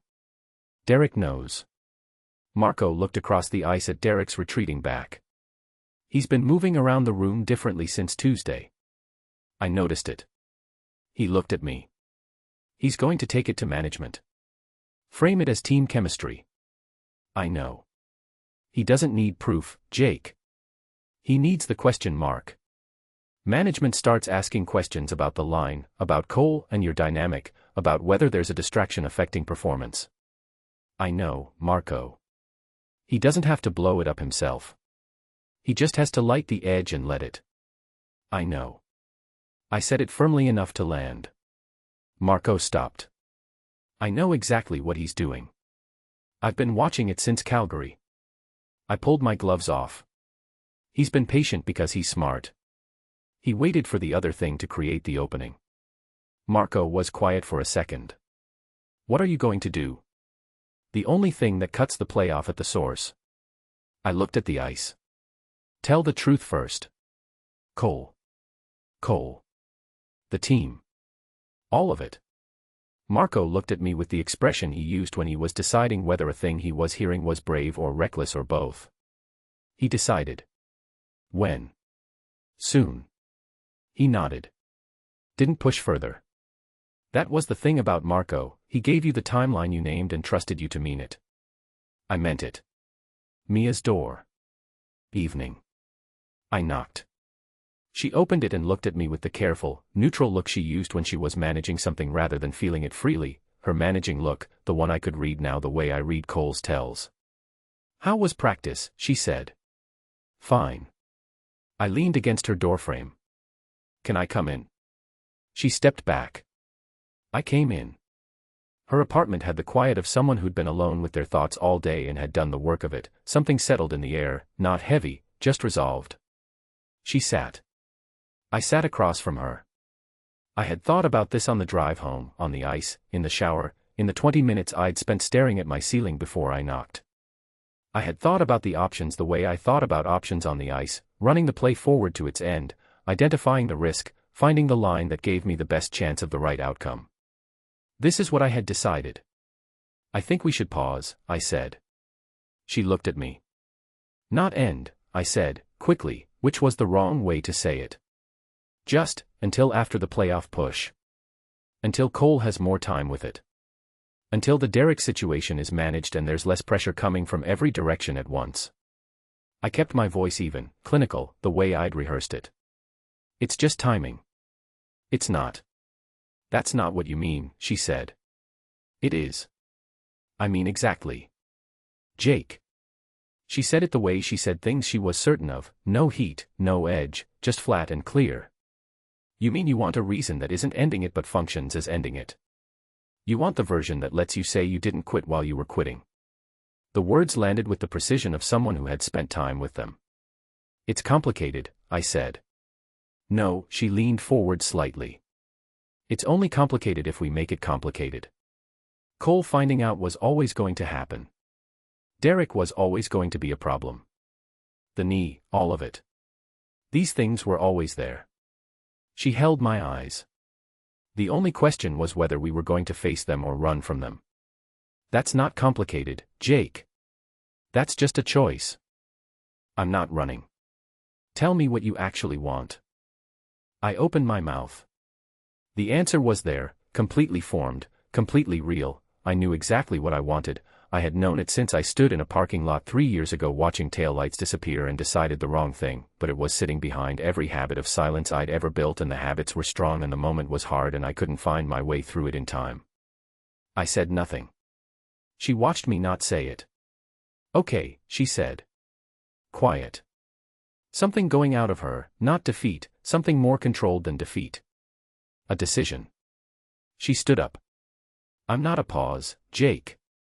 Her voice was steady, the specific steadiness of someone who knew exactly where their line was and had found it. I'm not a break. I know what those words mean when they come from someone who's scared. I've been on the receiving end. She moved to the door. I'm not asking you to be fearless. I'm asking you to be honest about what the fear is. If you can't do that yet, that's your answer. She opened her door. I walked out. I turned once, in the hallway between 4B and 4C, because I thought there was something to say, something that would hold the moment open, that would tell her I knew she was right, that would bridge the space between what I felt and what I couldn't yet make myself say. Her door closed. Not slammed. That would have been easier. Just closed, fully and quietly, the way you closed a door when you were done standing in it. I stood in the hallway. My door was open behind me. Hers was closed in front of me. The hallway had the specific quality of a place where something had just happened that couldn't be unhappened, and I was standing in the middle of it in the particular silence of a man who had just chosen silence when something else was available. I thought about my father. The specific way he left, not dramatically, not one fight, just a series of small exits until the exits became permanent and the presence became absence and nobody could point to the exact moment it had changed. I had been 12. I had watched it happen the way you watched weather, understanding the damage without understanding the cause. I understood the cause now. It was this. This exact thing. The moment when the true thing was right there and the habit said don't, and the habit won, and the person on the other side of the door learned what that meant. I had never felt more like him than in this exact moment. I hated it. I hated it with every part of me that had spent 20 years deciding I was going to be different. I went into 4C. Closed my door. Stood in the dark. Different, I thought. You wanted to be different. I turned the kitchen light on. The wall between 4B and 4C said nothing. It was just a wall. It had always been just a wall. I pressed my back against it and thought about what it was going to take to be the version of myself I'd always meant to be, and how close I'd just come to the alternative, and how much I did not want to close the distance. Tell the truth first, I'd said to Marco. Starting to look like that meant every truth. Not just Derek. Not just the knee. All of it. Tomorrow. I meant it. Chapter 17. What staying is made of. MIA. I didn't disappear. I want to say that first because disappearing would have been the easiest thing. Disappearing would have been Portland, the packing up, the driving away, the moving until the geography was new enough to feel like a self. I knew how to do it. I was good at it. I had driven 11 hours in a U-Haul with a broken printer and called it a fresh start, and there was a version of this Saturday where I started Googling moving companies before noon. I didn't Google moving companies. I texted Priya. I need you in Denver. She called before the text had delivered. How soon? Now-ish. I'm already getting my keys. That was the thing about Priya. She didn't ask what happened. She didn't need the summary to decide whether it warranted the 3-hour drive. She had been my person since we were 22 and she operated on the understanding that when I said I need you, the reason was sufficient without being named. She arrived at 4 p.m. with 2 bags of takeout, the good kind from the Thai place on her side of Colorado Springs, and the expression of a woman who had made the drive with her thoughts and arrived with opinions. She looked at me standing in my kitchen and said, "You've been on the floor." I got up. I can tell you got up. I can also tell you were down. She put the takeout on the table. Come eat. We ate on my kitchen floor. Not dramatically, Priya had unilaterally decided the floor was the right surface for the conversation we were about to have, and she wasn't wrong. The floor was honest. The floor didn't require the posture of a person who had things together. Start wherever it's loudest, she said. So I told her. The Saturday morning, the hoodie on the hook, Cole's face, the conversation in my kitchen, the words I'd said that I meant, the words he'd said that I also understood. Then the evening, Jake at my door, the word pause delivered in the careful tone of a man dismantling something while insisting he was preserving it. Priya listened through all of it. She ate her pad CEW and she listened and she didn't make any of the sounds that meant she'd already formed a verdict, which told me she was actually thinking rather than confirming what she already believed. When I finished, she put her fork down. "You're not heartbroken," she said. I looked at her. "I'm not." "No. You're angry." She said it with the precision she applied to the things she was certain of. Those are different problems with different solutions. I sat with that. I ran the feeling through it. The thing that had been sitting in my chest since Jake's door closed wasn't the bruised, soft feeling of heartbreak. It was cleaner than that. Hotter. He chose comfortable over honest, I said. Yes. When it cost something real, when it wasn't just the two of us and the wall between us, he picked the thing that didn't require him to be brave. Yes. And I'm angry at that because I was the one standing there ready to be honest and I stopped. Found it. I've spent 2 years making myself smaller so someone else wouldn't have to be uncomfortable. I moved cities so I'd stop doing that.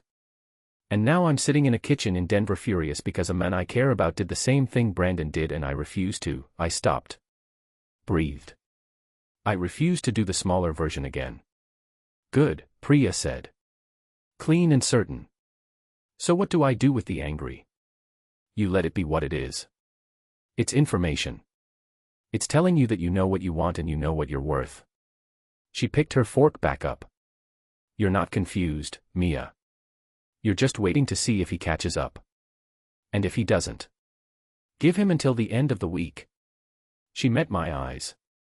If he doesn't choose something by then, if he stays in the comfortable option, then you have your answer and we deal with that answer. But don't decide for him before he's had the chance to get there. She paused. He's afraid. That's real. But afraid people can still choose right.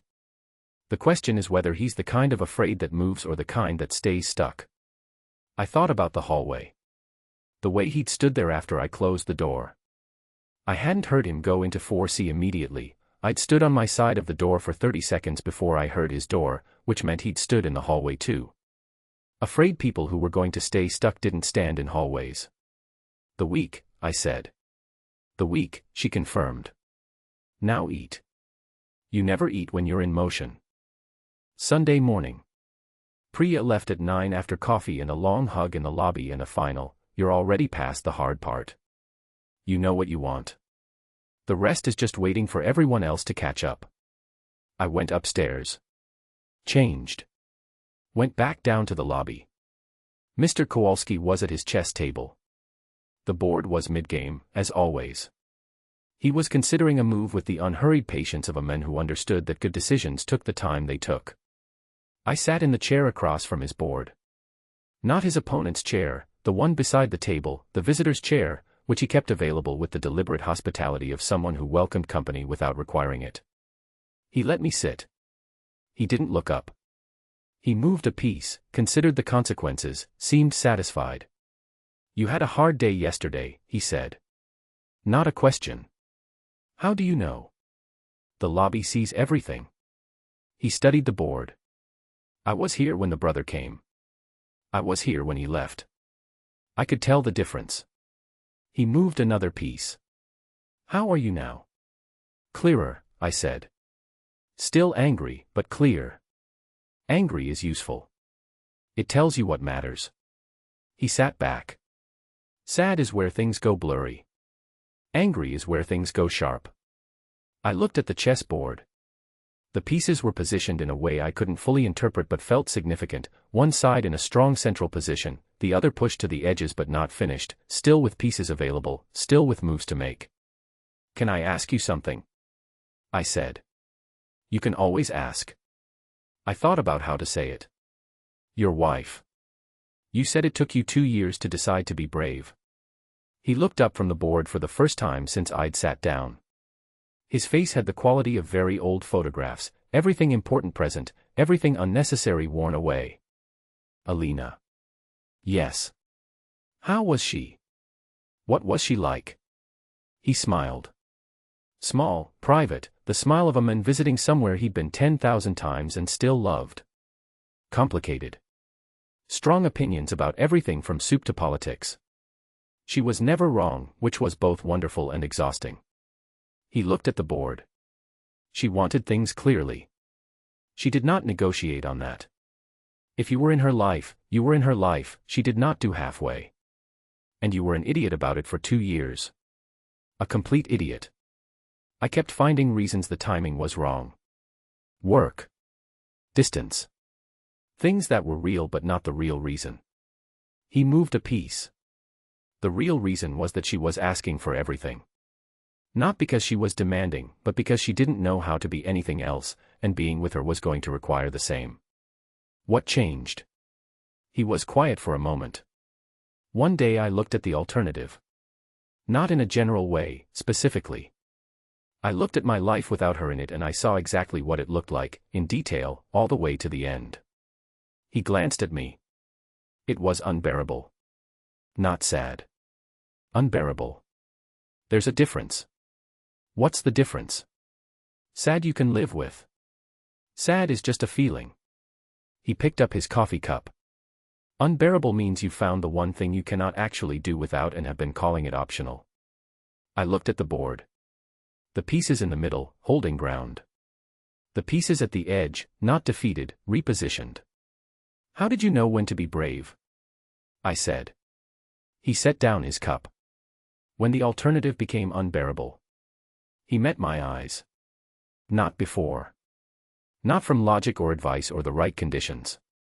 When you get to unbearable, and you'll know when you're there, you don't decide to be brave. You just are. I sat with that for a long time. The lobby was quiet around us. The chess board sat between us with its mid-game arrangement and its two sides that were both still playing. "Thank you, Mr. K," I said. "Anytime," he said. "That's why I'm here." He went back to his board. I went back to the elevator.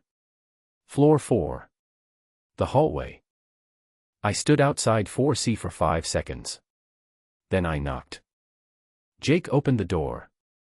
He looked like someone who hadn't slept in the right way, not tired exactly, more like a person who had done the harder version of awake, the kind where you were present the whole time but not resting.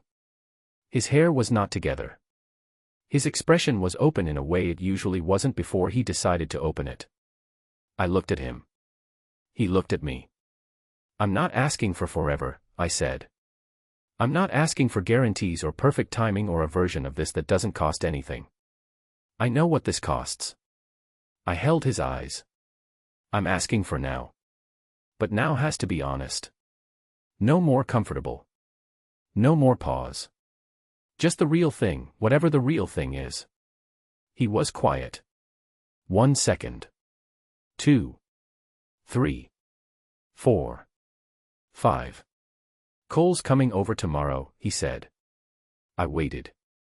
"I'm going to tell him everything." He said it with the weight of a man who had made a decision in the longest night of his available nights and was standing on the other side of it. The real version. Not the version I've been managing. Everything. He paused. Including the knee. I exhaled. Not a dramatic exhale. Just the release of something I'd been holding in the specific way you held things you needed to set down. "Okay," I said. "Okay as in. Okay as in I heard you." I looked at him. "Come get me after." He nodded. Something in his face that I had not seen before, not relief, not happiness, not any of the easy things. Something quieter and more permanent. The look of a man who had found the true thing through the harder route and was standing at the other end of it, slightly worn, completely certain. "Okay," he said. I went back to 4B. Closed my door behind me. I stood in my kitchen and thought about Mr. Kowalski's wife and 2 years of being an idiot and the moment when the alternative became unbearable. I thought about what unbearable looked like in specific detail and felt it in my chest, clear, warm, undeniable. Yeah, I thought. I know the feeling. On the other side of the wall, I heard Jake's door close. Then nothing. Then quiet. The building was still. The city outside was doing what it always did, loud, indifferent, alive. Tomorrow was tomorrow. The conversation with Cole was tomorrow, and everything after it was after it, and none of it was guaranteed and all of it was worth it. I went to my desk. Opened my laptop. Looked at the tech startup logo sitting in the file I'd been revising for a week. I made 3 changes in 20 minutes that made it finally right. The forward motion visible. The unfinished thing given room to grow into itself. I saved the file. I went to bed. I slept the whole way through. Chapter 18. The conversation I should have started. Jake. I called him. Not texted. That part mattered. Texting was how you sent information. Calling was how you said this is real and I'm putting my voice on it and you deserve that much.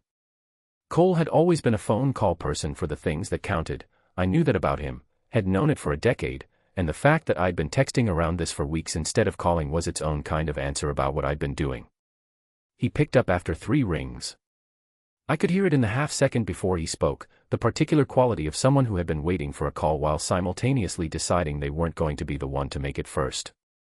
The slight adjustment, the neutral tone that was working harder than it appeared. "Jake. Can you come over?" I said. There are things I should have said first. A pause. Not long. An hour. Yeah. Whenever. He came in 45 minutes. He sat on my couch.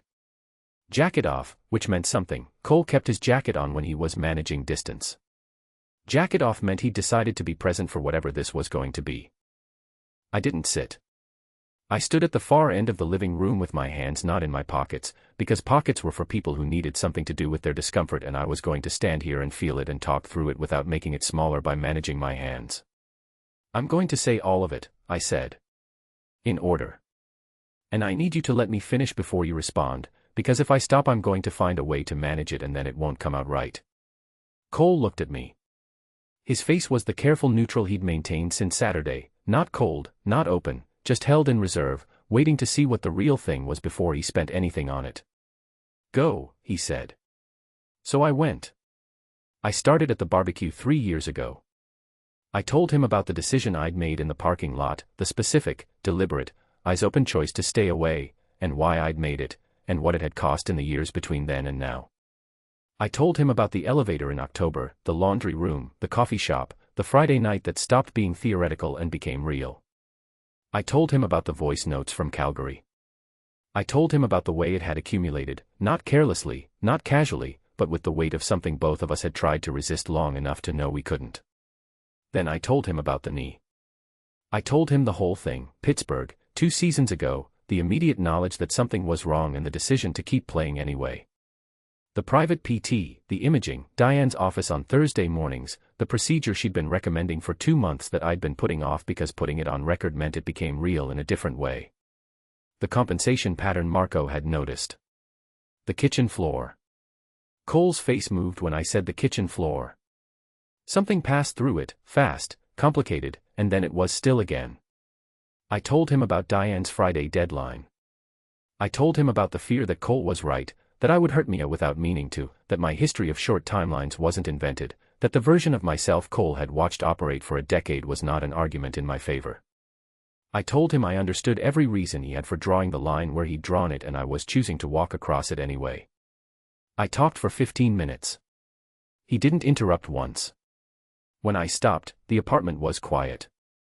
Cole looked at the coffee table. He put both elbows on his knees. He held the silence the way he held hard moments on the ice, not avoiding them, just giving them the space to be what they were before he responded. The knee, he said. Yeah. You should have told me about the knee. I know. Not the Mia thing. Not the other stuff. He looked up. That thing specifically. You should have told me. I know, Cole. What else have you been carrying alone? The question had weight in it that wasn't about the knee. It was about 10 years of Tuesday evenings and road trips and locker rooms and every version of I'm fine that had been true on the surface and something else underneath. I thought about it. Really thought about it instead of answering quickly. More than I should have, I said. He nodded. Slowly. Like he was filing it, not forgetting it, not letting it go, just putting it where it needed to go while he figured out the rest. The silence stretched. Long enough that I had time to think about all the things he could say, the reasonable things, the angry things, the things that would be entirely fair given everything I'd just put on his couch. She's going to break you, he said. I looked at him. If you let her. His voice was quiet. Not cruel, the opposite of cruel. The voice of someone saying a hard thing because they cared about the person they were saying it to. You know that, right? She doesn't do anything halfway. She loves things fully or not at all and she doesn't know how to stop once she starts and she will care about you so completely that if it goes wrong you won't see yourself in the pieces. The words landed. Not as a warning. As a true thing from a man who had watched his sister her whole life. And you'll let her, Cole said. Quieter still. Because that's who you are. I stood in my living room and heard what he wasn't saying. He wasn't saying stay away. He was saying I see you clearly. He was saying I know what you are when you love something and I know what she is when she loves something and I'm telling you what that combination produces, not as a threat. As a reckoning. It was the closest he'd come to yes. If you hurt her, Jake. He looked at me directly. Not accident, not circumstance, if you make a choice that hurts her. I know. Say it. I held his eyes. I know what it costs. The whole cost, you, her, the team, all of it. I've run it all the way through. I didn't look away. And I'm still choosing it. Not because the cost is small. Because she's worth more than the cost is heavy. Cole was quiet. He looked at the coffee table again. At his hands. At some middle distance that was working something out. Then he stood up. Picked up his jacket. Put it on, not because the temperature had changed, but because that was what he did when a conversation was finished and he needed to be in motion to process the rest of it. He walked to my door. Cole. Don't. Not harsh.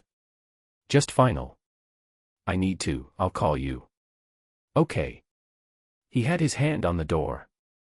He stood there for a second with his back to me, and I thought he was going to say something else, something that would be the version of this conversation that closed it properly, that put a period on it and gave us both something to stand on. He said, "Don't lie to me again." Then the door opened, and he was gone.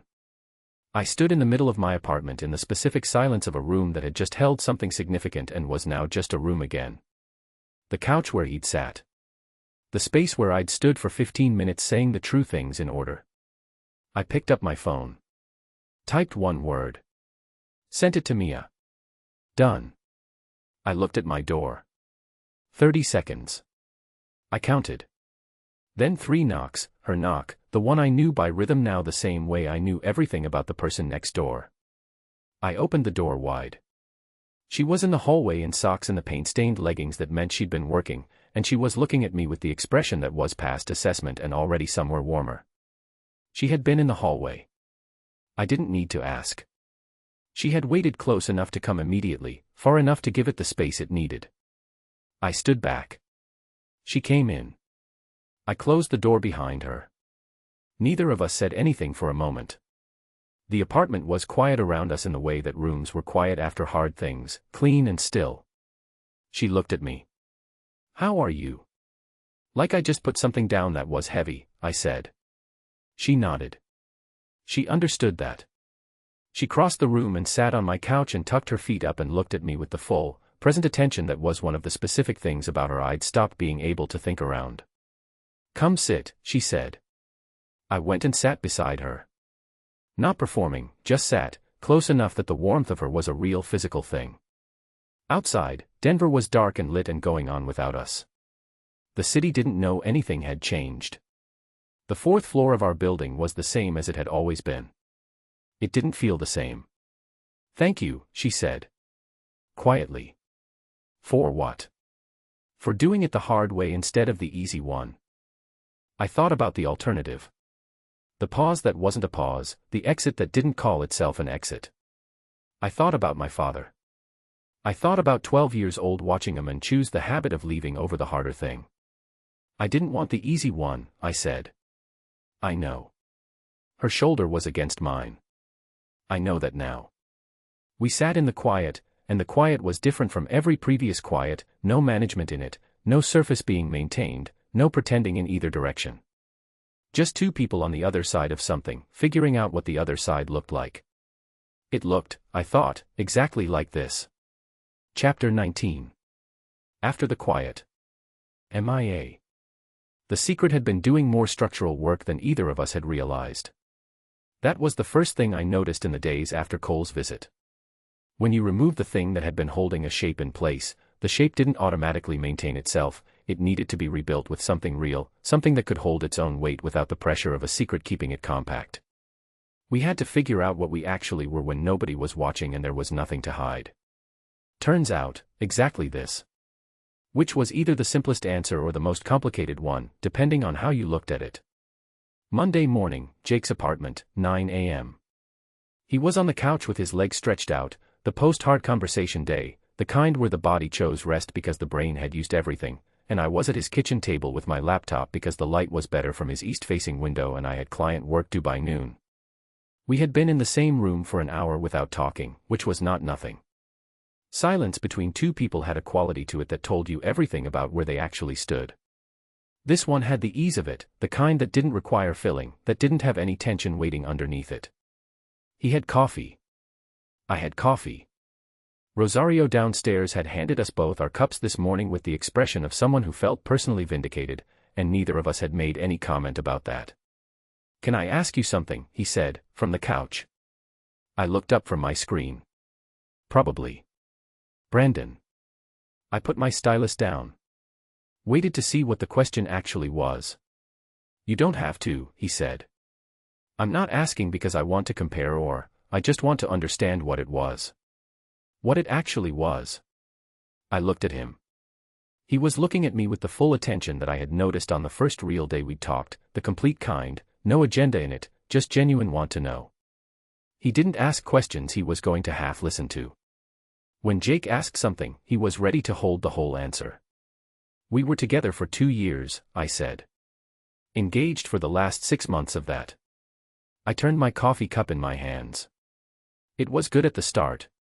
He was steady in the way that felt safe after some years of things that weren't steady.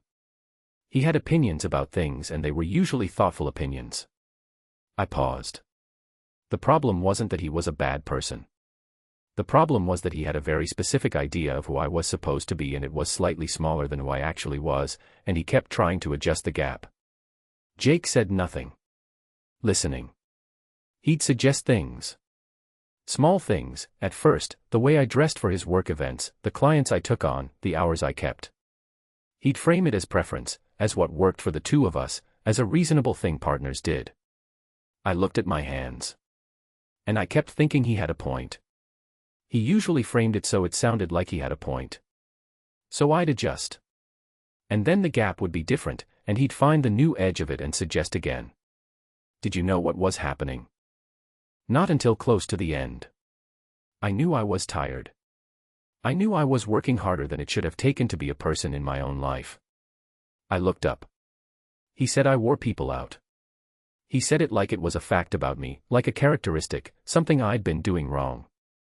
And I sat with it for a while because he said it so calmly that I thought maybe he was right.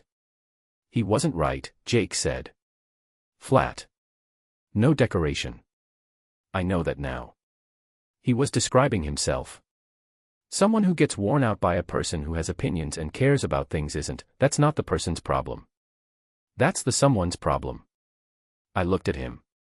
He said it matter-of-factly, no performance in it, the way he said things he was simply certain of. The engagement, I said. By that point I'd lost, I don't know how to say this exactly. I'd lost my own preferences. Not about big things. Small things. What I wanted for dinner. What movie I felt like watching. What I thought about a piece of work. The opinions were there but I'd gotten so used to running them through the Brandon filter first that I stopped being sure which ones were mine. I exhaled. The ring coming off was the easiest part. The hard part was the 2 years after figuring out which opinions I'd borrowed and which ones actually belonged to me. Jake was quiet for a moment. Then, for what it's worth, you have the most opinions of anyone I've ever met. I looked at him. He was completely serious. Not as a comfort or a performance, as an observation delivered in the same tone he used for all his observations, the direct and accurate one. I laughed. The real kind, not the managed kind I'd been producing for weeks, not the deflecting kind I used when things were too close, but the clean, unguarded kind that happened when something landed exactly right. It came out of me like something that had been held in for too long. That's the first real one in 2 weeks, he said. Quietly. Like he'd been waiting for it. You've been counting. I notice when things are different. He shifted on the couch, making room. Come sit over here. You've been at that table for 2 hours. I closed my laptop. Brought my coffee. Sat beside him on the couch with my legs folded under me, his shoulder warm against mine, the Denver morning coming through his east window in the specific flat light of a November day that had decided to be bright about it. I'm not going to do that to you, he said. I looked at him. The adjusting. The gap. He was looking at the window, not at me, which was how he said the things that cost him something. I know I'm not a simple option. I know the knee and the team and Cole, there are complicated parts. But I'm not going to spend whatever time we have finding the edges of you and suggesting you move. He glanced at me. I like the edges. I looked at his profile in the morning light. The jaw, the careful eyes, the particular quality of a man who was saying something he had thought about properly before he said it. Brandon would have had a lot of opinions about you, I said. I know. He would have said you were too quiet. Too withholding. He believed in talking about feelings proactively and on a schedule. That sounds exhausting. It was. Jake almost smiled. I'm not proactive about it. You might have to work for it sometimes. I know. I looked at him. I don't mind working for something real. He turned his head. Met my eyes. The morning light was doing something to the room and the room was doing something to both of us, and I thought, this is the first day. Not the first day we'd been honest or the first day we'd tried, the first day it existed outside of us. The first day we were real in the world rather than just real to each other. It felt different. Larger. More exposed. Also more solid. Remarkably solid, for something that had just lost its walls. He texted the team doctor at noon. I was still on his couch. We'd moved around each other through the morning with the natural ease of two people who'd been doing it in secret for weeks and were now just doing it openly, and I saw him pick up his phone and type something and hold it for a second before he sent it. Done, he said. Put the phone down. Didn't elaborate. I didn't ask. I already knew. 20 minutes later his phone buzzed. He looked at it. Thursday at 2. I'll move my client call. He looked at me. You don't have to. I'll move it. He looked at me for a moment with the expression he used when something landed that he hadn't expected. Then he nodded. Looked at his phone. Nodded again. The procedure is probably December, he said. If they confirm what Diane already knows. 6 weeks recovery. 7, realistically. Okay. I'm going to miss a significant chunk of the season. I know. Cole's going to. I know that too. I looked at him. Are you telling me so I know, or are you telling me so I'll say something that makes it smaller? He thought about it honestly, which was what I appreciated about him. He didn't reflexively answer, he actually ran it. I think I'm telling you because you're the person I tell things to now. Then I heard you. I reached over and took his hand. Not dramatically, just took it, the way you took the hand of someone sitting beside you when the thing they were carrying was heavy and you wanted them to know you were aware of the weight. You've worked too hard at this for it not to work. He turned his hand over. Kept mine. Yeah, he said. Okay. The thing about Derek Walsh was that he moved fast when he thought the window was open. Jake told me about it on Thursday evening, after the team doctor's appointment, which had confirmed everything Diane already knew, Thursday and a procedure date in December, the thing now officially on record and real in the team system. Derek had gone to management that same afternoon. Not with the photo. Not with Jake and me, he'd apparently calculated that was messy and personal and would make him look petty. He'd gone with the knee. He'd overheard Jake on a PT phone call during the Calgary road trip, he said. He was raising it out of concern for the team. He'd framed it as exactly the kind of thing a conscientious teammate would flag, quietly, professionally, with the appropriate amount of regret. It was a clean play. I'd called it 2 weeks ago and here it was, landing exactly where I'd said it would. Management called Jake in Friday morning. Cole found out at the same time. I heard Jake's account of what happened next, and I spent some time with it before I understood the full shape of it, because what happened was not what I would have predicted and it reframed things I'd been holding in a particular way for weeks. Cole walked into the management meeting. He had not been asked. He walked in anyway, sat down, and told them that Jake had informed him personally about the knee situation and was managing it responsibly with private PT documentation and a scheduled procedure already in place. He said the PT records supported proper handling. He said the timeline was appropriate. He said Derek Walsh had not raised a concern out of care for the team, he'd raised a transaction, and the two things were different and management could draw its own conclusions. Then he left. He had covered for Jake. Not because he was happy about everything, not because the conversation in Jake's apartment had resolved all of it, but because Jake was his person and Derek Walsh was not, and when it came down to the choice, Cole Reeves knew who he was standing next to. Jake found him in the hallway outside the management offices. Cole looked at him for a moment with the expression he'd been wearing for a week, the unresolved version, the one that hadn't decided where to land yet. You owe me, Cole said. I know. Buy me dinner. Done. Jake told me that Cole had almost smiled. I believed it. I knew that almost from Cole, I'd been reading it my whole life. That almost meant more than a full one would have. It meant the tide was turning. Cole came over for dinner 3 weeks into Jake's recovery. The three of us, in Jake's apartment, with food Jake's teammates had been dropping off because apparently professional hockey players collectively expressed care through excessive meal provision. There was enough in the freezer to feed a moderately large family through February. It was tentative. Nobody was pretending it wasn't tentative. Cole sat on Jake's couch and I sat in the kitchen chair, and Jake was in the middle of the couch, elevated because that was the recovery position, and we talked around the edges of everything that was still unresolved, the way you talked around things that needed more time, carefully, with occasional genuine warmth breaking through the careful. Cole ate. Jake ate. I ate. We talked about the upcoming home stand, about Cole's line numbers, about a movie that had come out that none of us had seen but all of us had an opinion about from the trailer alone. Near the end of the meal, Cole set down his fork and looked at me. "I want to run something past you," he said. I looked at him. "The team's marketing department needs new merch graphics.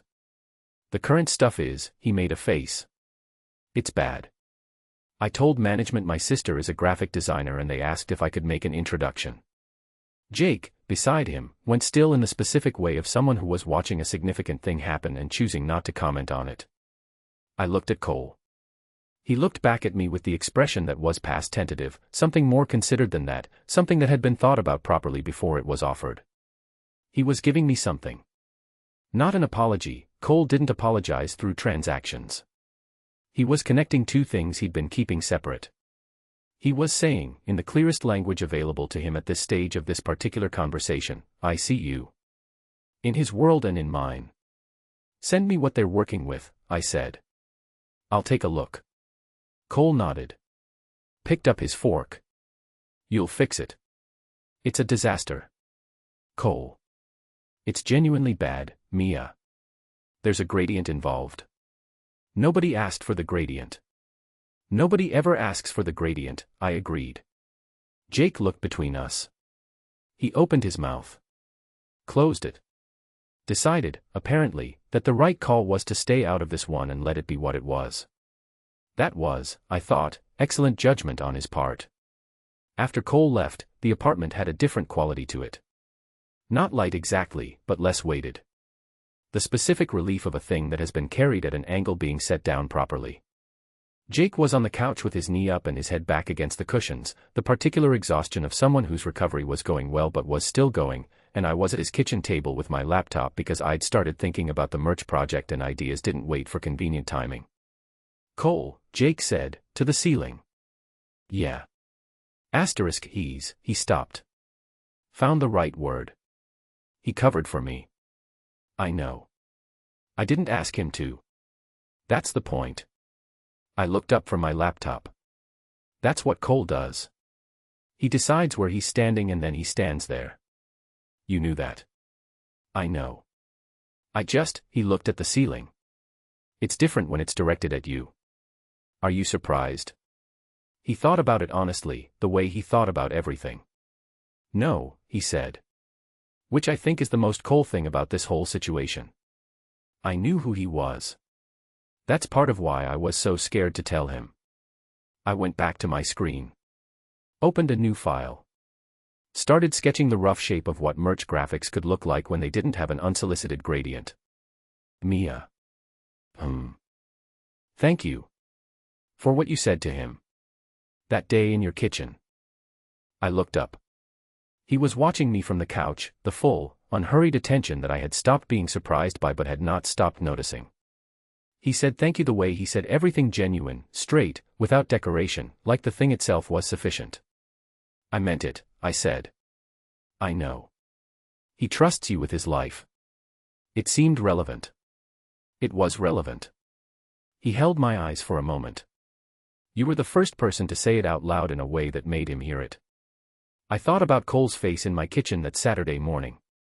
The hurt in it, the protective reflex of it, and underneath both of those things, the men who had stood in a management office and covered for his best friend without being asked. He loves you, I said. That's the whole thing. That was always the whole thing. Jake looked at the ceiling again. Something in his throat moved. Yeah, he said. Quiet. I know. I went back to the design file. He stayed on the couch with his knee elevated and his eyes on the ceiling and the apartment warm around us. Outside, the first real snow of December was starting.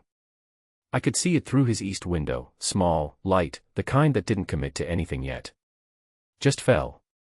Just landed. Just made everything quiet for a while. Chapter 20. Everything the ice costs. Jake.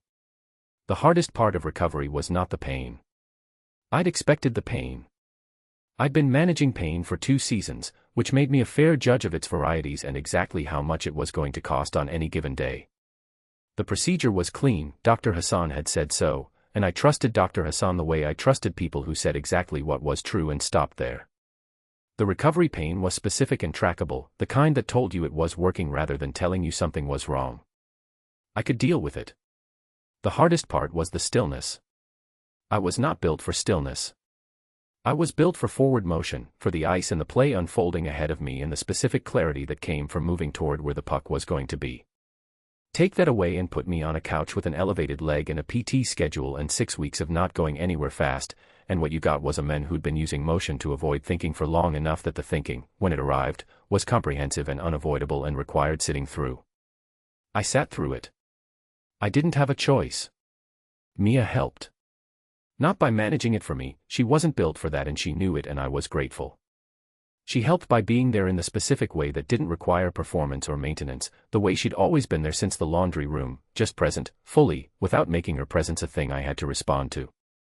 She worked from my couch on the days when work allowed it. She brought food on the days she couldn't stay. She remembered things I hadn't told her to remember, the second PT appointment, the specific ice rotation Diane had written down, the fact that I didn't sleep well the first 2 nights after procedure and those nights were better if she was in the apartment. I noticed her noticing. I'd told her once that I noticed, and she'd said I'm not keeping score with the tone that meant she genuinely wasn't, and I believed her, which was its own thing. Marco came on a Wednesday with takeout from 3 different places because he couldn't decide and had apparently resolved the problem by buying all 3. Team sent a thing, he said, dropping the bags on my kitchen counter and pulling out his phone. The group chat notification had 47 messages. I scrolled through them, loud, obnoxious, the specific collective voice of 20 men who expressed affection by giving each other as much grief as possible. Hendricks had sent a photo of himself at practice wearing a frown and pointing at my empty spot on the ice. Torres had sent a voice note that was mostly incomprehensible but contained the word hurry several times. 2 of the younger guys had apparently started a bracket about my return date. Marco watched me read it. They miss you. They're expressing it poorly. They're expressing it exactly right, I said. He sat in the chair across from me with his food. We ate. We talked about the team, the line adjustments coach had made in my absence, the home stand numbers, the fact that the playoff picture was taking shape in a way that required me to be back on the ice by February at the absolute latest. You're going to make February, Marco said. Not as encouragement, as a read of the situation. Diane says mid-January if the inflammation responds. It'll respond. How do you know? Because you're the most committed person on the team to anything you're not supposed to do, and you're putting the same energy into this. He ate a forkful of something from the Thai bag. I've watched you manage that knee for 2 seasons without telling anyone. The same person who did that for 2 years is not going to have to a 6-week recovery. I also shouldn't have managed it alone for 2 years. No, he agreed. You shouldn't have. He said it without weight, just fact. How's Cole? Working on it. And Mia? Good. I looked at my food. She's good. Marco smiled. He didn't make it a thing, which was why it landed better than if he had. Good, he said. Good. My father called on a Thursday. I looked at the name on my screen for 2 rings before I answered, which was 1 ring longer than I used to look. I answered. His voice was the same as it always was on the rare occasions it came through my phone, careful, a little formal, the voice of a man who had given up the right to casual a long time ago and knew it. I saw the announcement, he said. The injury. Wanted to check in. I'm okay. How's the recovery going? On schedule. Good surgical outcome. PT twice a week. Good. A pause that had the quality of a man deciding whether to go further. You still enjoying Denver? Yeah. It's home. You have good people around you out there. Team treating you right. I thought about Marco's takeout bags. The group chat with 47 messages. Cole, who had walked into a management meeting uninvited and made a case for me with the specificity of someone who had been paying close attention for a long time. Mia, who had moved her client call without announcing it, who had learned my ice rotation from Diane's written instructions, whose voice through a wall was the thing that had started all of this and was now the thing I fell asleep to every night instead. Yeah, I said. I've got good people. I used to say it reflexively. The way you said I'm fine or everything's good, the surface version, the one that ended the question without answering it. The performance of a man who maintained surfaces so well he'd forgotten what the real thing felt like. This was the real thing. I could tell the difference now. Good, he said. That's good, Jake. We talked for a few more minutes. The way we always talked, around the things that mattered, through the things that were safe, both of us navigating the particular shape of what we were to each other now, which was reduced from what it had been and was never going to be what it should have been, and both of us making the best of what was left. He said goodbye. I said goodbye. I hung up. Sat for a moment. I'd said it before, good people around me, and meant the general warmth of a team, the luck of a career that had put me in the right city with the right people. I'd said it the way you said things that were true at the level of inventory. This time I'd meant the specific people. The ones I could picture. The ones whose presence in my life I could feel as a real thing rather than a general condition. That was a different sentence. The words were the same and it was a completely different sentence. I put my phone down. Looked at my apartment, the recovery setup, the PT schedule pinned to the fridge in Mia's handwriting, the coffee cups from this morning still on the counter because neither of us had gotten around to them. Good people, I thought. Yeah. The night before my return to practice evaluation. I was on the couch because that was where I spent most of my time, and Mia was at the far end of it with her legs stretched out beside mine and a book open across her lap. She had been reading for an hour and I had been watching game film with the sound low and we had been in the same room in the same comfortable quiet that had become the texture of the evenings. I was watching her and not the game film. She turned a page. Her reading face was different from her working face, looser, the focus inward rather than output directed. She chewed her bottom lip slightly when something in a book surprised her. She'd made a small sound of disapproval 20 minutes ago at something on the page and hadn't explained it and I hadn't asked. She looked up. Caught me. I didn't look away. She held my eyes for a second with the direct look. You're going to pass tomorrow, she said. I'm not thinking about tomorrow. You're thinking about tomorrow. You have been since 9 p.m. I thought about denying it. She had the expression of a woman who had made a thorough read and was prepared to wait while I caught up to it. How do you know? You've watched the same 2 minutes of game film 4 times. That's not study. That's something else. She closed her book on her thumb to hold the page. You're going to pass. You can't know that. I can. She said it with the flat certainty she applied to the things she was actually sure of. Because you have done everything correctly. Every session with Diane, every rotation, every adjustment she recommended. You haven't skipped anything and you haven't cut corners and you have worked harder at this than you've worked at anything I've seen you do. She looked at me. Which, given what I know about how you work, is significant. What if the inflammation? If the inflammation is up, Diane will tell you and you'll handle it. But it's not up. You know it's not up. She held my eyes. You're not afraid of the evaluation. You're afraid of wanting it too much. I looked at the game film. The same 2 minutes, paused now. Is there a difference? Yes. She leaned forward slightly. One's about the thing itself. The other's about what it means if the thing doesn't work. And what it means if it does. She paused. You're allowed to want it, Jake. You're allowed to want to be back on the ice and have that be the thing you want without building the wall around it first. I looked at her. She was sitting in my apartment in December with a book marked on her thumb and the ease of someone who had been somewhere long enough to belong to it, and she was looking at me with the expression that had never once tried to make me smaller, not once, not even when smaller would have been more convenient. You're going to pass, she said again. And also, because I'll be very annoyed if you don't, and the universe generally avoids that outcome. It came out of me before I could manage it. The real laugh, the full one, the kind that filled the room without asking permission. I felt it in my chest, in the knee that was healing, in the apartment that had become home in a way it hadn't been before November. It filled the room. She laughed too, that clean, unguarded laugh of hers that she'd been getting back by degrees, that I had apparently been counting without meaning to. The apartment held the sound of both of us laughing and then settled into the warmth after it. I looked at her.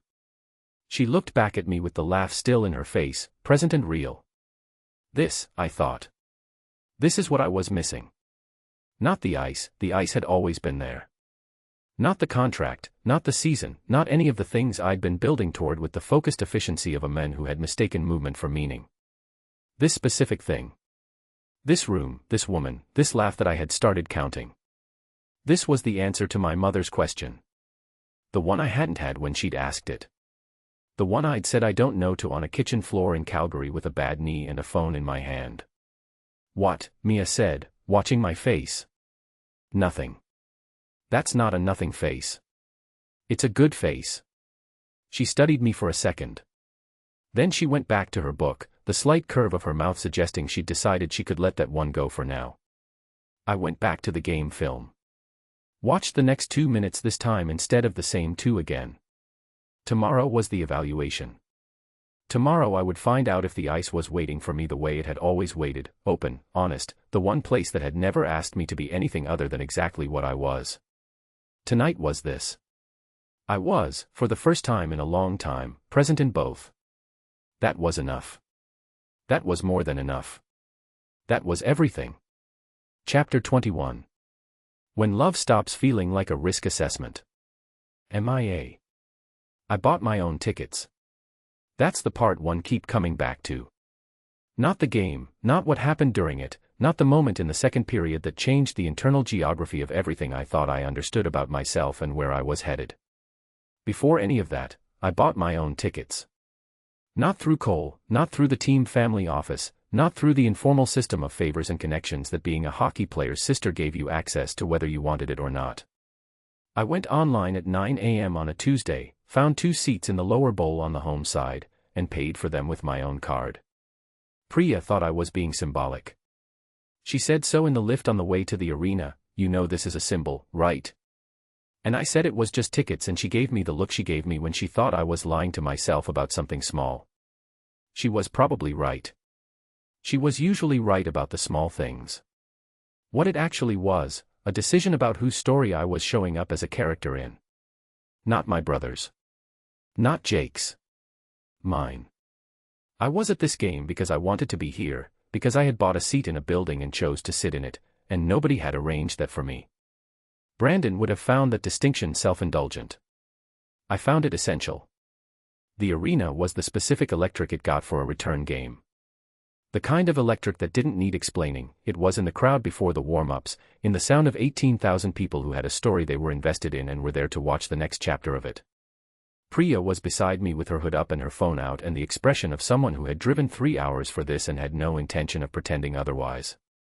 She had been Googling Jake Reeves since November and she had transitioned from "he is not normal, this is not a drill" to a genuine, unsentimental fondness that she expressed by never once telling me what to do about him and always being available when I needed to talk. "How are you feeling?" she said, when the team came out for warm-ups. Normal. That's not what I asked. Nervous, I said. Which is ridiculous. It's not ridiculous. He skates in front of people for a living. My being nervous on his behalf is completely understandable and very human. She looked at the ice. Which one is he? I pointed. She looked. Jake was at the far end of the ice, running a slow lap with the deliberate pace of someone checking how the knee felt at full extension before the real work started. I watched him the way I'd learned to watch things I cared about, not with the held-breath quality of someone waiting for disaster, but with the open attention of someone who trusted the work that had been done and just wanted to see it land. He looked right. Not perfect, he never looked polished, that wasn't him. He looked right. Grounded. Like the ice was the natural continuation of every recovery session and every honest conversation and every decision that had cost something to make. He looks good, Priya said. Yeah. You're doing the face. What face? The one where you're pretending you're not doing a face. I looked at my game program and did not respond to that. Jake played 38 minutes. First assist came in the opening period, a pass through the neutral zone that found Marco in the perfect position, clean and quick, the kind of play that looked simple from the stands and was anything but. The arena responded. I felt it in my chest before I heard it. Second assist was a power play in the second period that required him to move in a way that made me instinctively lean forward, a sharp cut, full weight on the right side, the knee doing the exact thing that had taken 7 weeks of carefully managed recovery to make possible again. He got the pass to where it needed to be. The goal went in. The arena went to its feet. Beside me, Priya made a sound I didn't have a category for. I held onto the armrest of my seat and breathed. The near goal came in the third period. I don't have the technical language for what happened. Cole had tried to teach me the mechanics of it and I had retained the general shape. What I know is that Jake got the puck, cut through 2 defensemen who should have had him, and put a shot on net from an angle that the crowd collectively declared shouldn't work before it almost did. The goalie's pad caught it. The arena exhaled in unison, that specific sound of 19,000 people releasing something at the same moment. Jake peeled away from the net. He looked to the bench first. That was what he always did, find Cole, get the acknowledgement, reset. Then he looked up. Into the stands. Into a building with 19,000 people in it. He found me. I don't know how.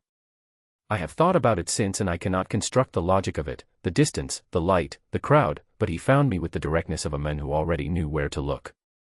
And he held it for a second, one hand coming up to tap his helmet twice. It meant nothing to anyone watching. No gesture means anything to anyone who doesn't already know what it means. To me it meant, I see you. I'm here. I pressed my hand flat against my sternum.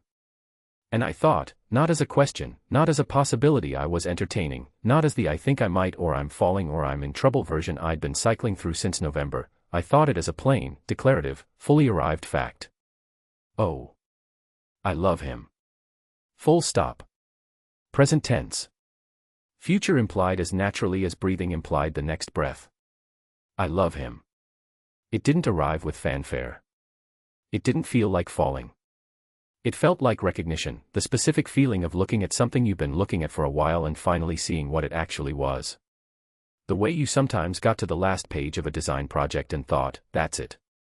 That's the thing it was always trying to be. Priya's hand landed on my arm. She had been watching my face. Mia. I know. Did you just? Yes. She squeezed my arm once. Said nothing else.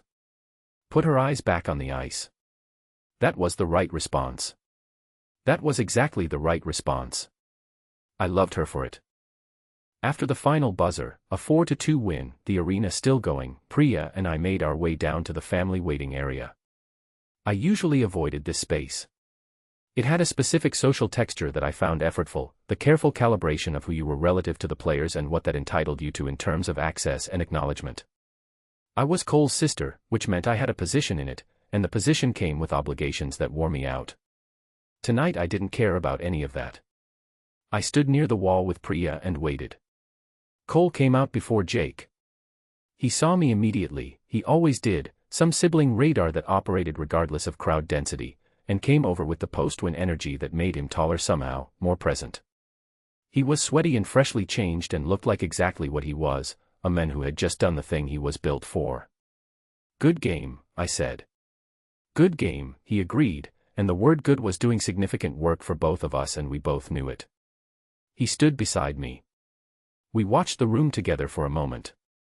It had the quality our silences used to have before the last few months had made them tentative, just two people who knew each other completely, standing next to each other in a loud room. You used to come to my games when you were 7, he said. I know. You cried when I got a penalty. I was 7. You were furious at the referee. You stood up in the stands and argued with a man 3 rows ahead of you about whether it was a fair call. He kept his eyes forward. He was a fully grown adult. You were 7. The call was wrong. It was completely wrong. A pause. Marco told me you cried at Jake's return game too. I kept my face very still. I don't know why, Marco. Marco notices things. I did not cry. He looked at me sideways. It was one tear, I said. In the second period. The near goal. And it barely. Mia. It barely counts as crying, Cole, it was a. It counts, he said. Not unkindly. It counts. I looked at the locker room doors. He looked at them too. He's better this season than he's been in 2 years, Cole said. Quiet, measured, the tone of a man saying something he'd decided to say but was still feeling the cost of it. His numbers since he came back. The way he's reading plays. He paused. Don't tell him I said that. I understood what he meant. Not just the hockey. He wasn't just talking about the hockey. Cole, I said. I know. He straightened. I know, Mia. That was enough. That was, actually, quite a lot. From Cole, in this room, on this night, that was the most generous thing available and he had given it cleanly. I didn't push it further. He didn't need me to. We stood in the loud room together and waited, and the silences between us had the old quality back, the easy kind, the kind that didn't need filling. Jake found me by the door. He looked the way he always looked after a good game, expended but lit, the specific quality of someone who had given the right amount and felt the rightness of it. He looked at me across the room with the directness he'd had since the barbecue 3 years ago, the look that had been finding me whether or not either of us wanted it to. We walked out together. Past the family area, past the arena corridors, out into the December cold. His car was in the players' lot. He unlocked it. We got in. He drove. He didn't tell me where we were going. I didn't ask. I'd learned by now that Jake moved toward things that mattered instead of talking about them first, and when he had something to say he usually needed to be in motion while he found it. I watched Denver go past the window. The city at night, the way it looked in January, cold and clean and lit, the mountains absent in the dark but implied, the way they always were. Implied and permanent and there regardless of the dark. He took the long way. I knew it was the long way because I knew this city now, the routes, the landmarks, the specific turn that took you toward the river instead of home. He made the turn. The park along the Platte was empty. He pulled in. Killed the engine. The city was lit behind us, the river was dark in front of us, and the cold pressed against the windows with patient persistence. He sat for a moment. Looking at the river. Then, I've been thinking about what I want. I looked at him. He was looking at the water.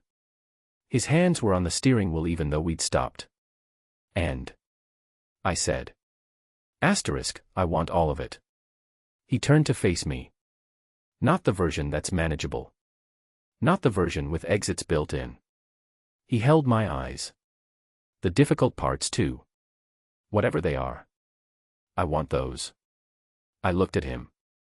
He was completely serious. He said it with the same tone he applied to facts, not decorated, not performed, just stated, the way he stated things he was certain of. That's the least romantic declaration I've ever heard, I said. Yeah. The corner of his mouth moved. But I mean it. I know. I need you to know I mean it. Not because it's the right thing to say. Because it's Jake. I turned to face him properly in the small space of his car, the cold and the dark and the lit city and the dark river all framing this. I know. He looked at me. The full attention. The kind that had been looking since a parking lot 3 years ago and had been trying to look away ever since and had finally stopped trying. I took his hand. He turned it over. The same motion, the same specific warmth, the same thing it had been in my kitchen and his kitchen and every moment since, the gesture that had accumulated so many meanings by now that it was its own language. The river was dark. The city glowed behind it. The mountains were out there, invisible, permanent, exactly where they always were. I thought, I love him. For the second time. The same full stop, present tense, future implied version. It didn't feel any less certain the second time. It felt more. All of it, he said again. Quietly. Like he was testing the weight of it. All of it, I said back. He exhaled. Long and slow, the kind that moved something. Outside, the Platte moved the way it always did, quiet, persistent, doing what rivers did regardless of the people who sat beside them in January with the city lit behind them and cold pressing against the glass. I thought, this is exactly enough.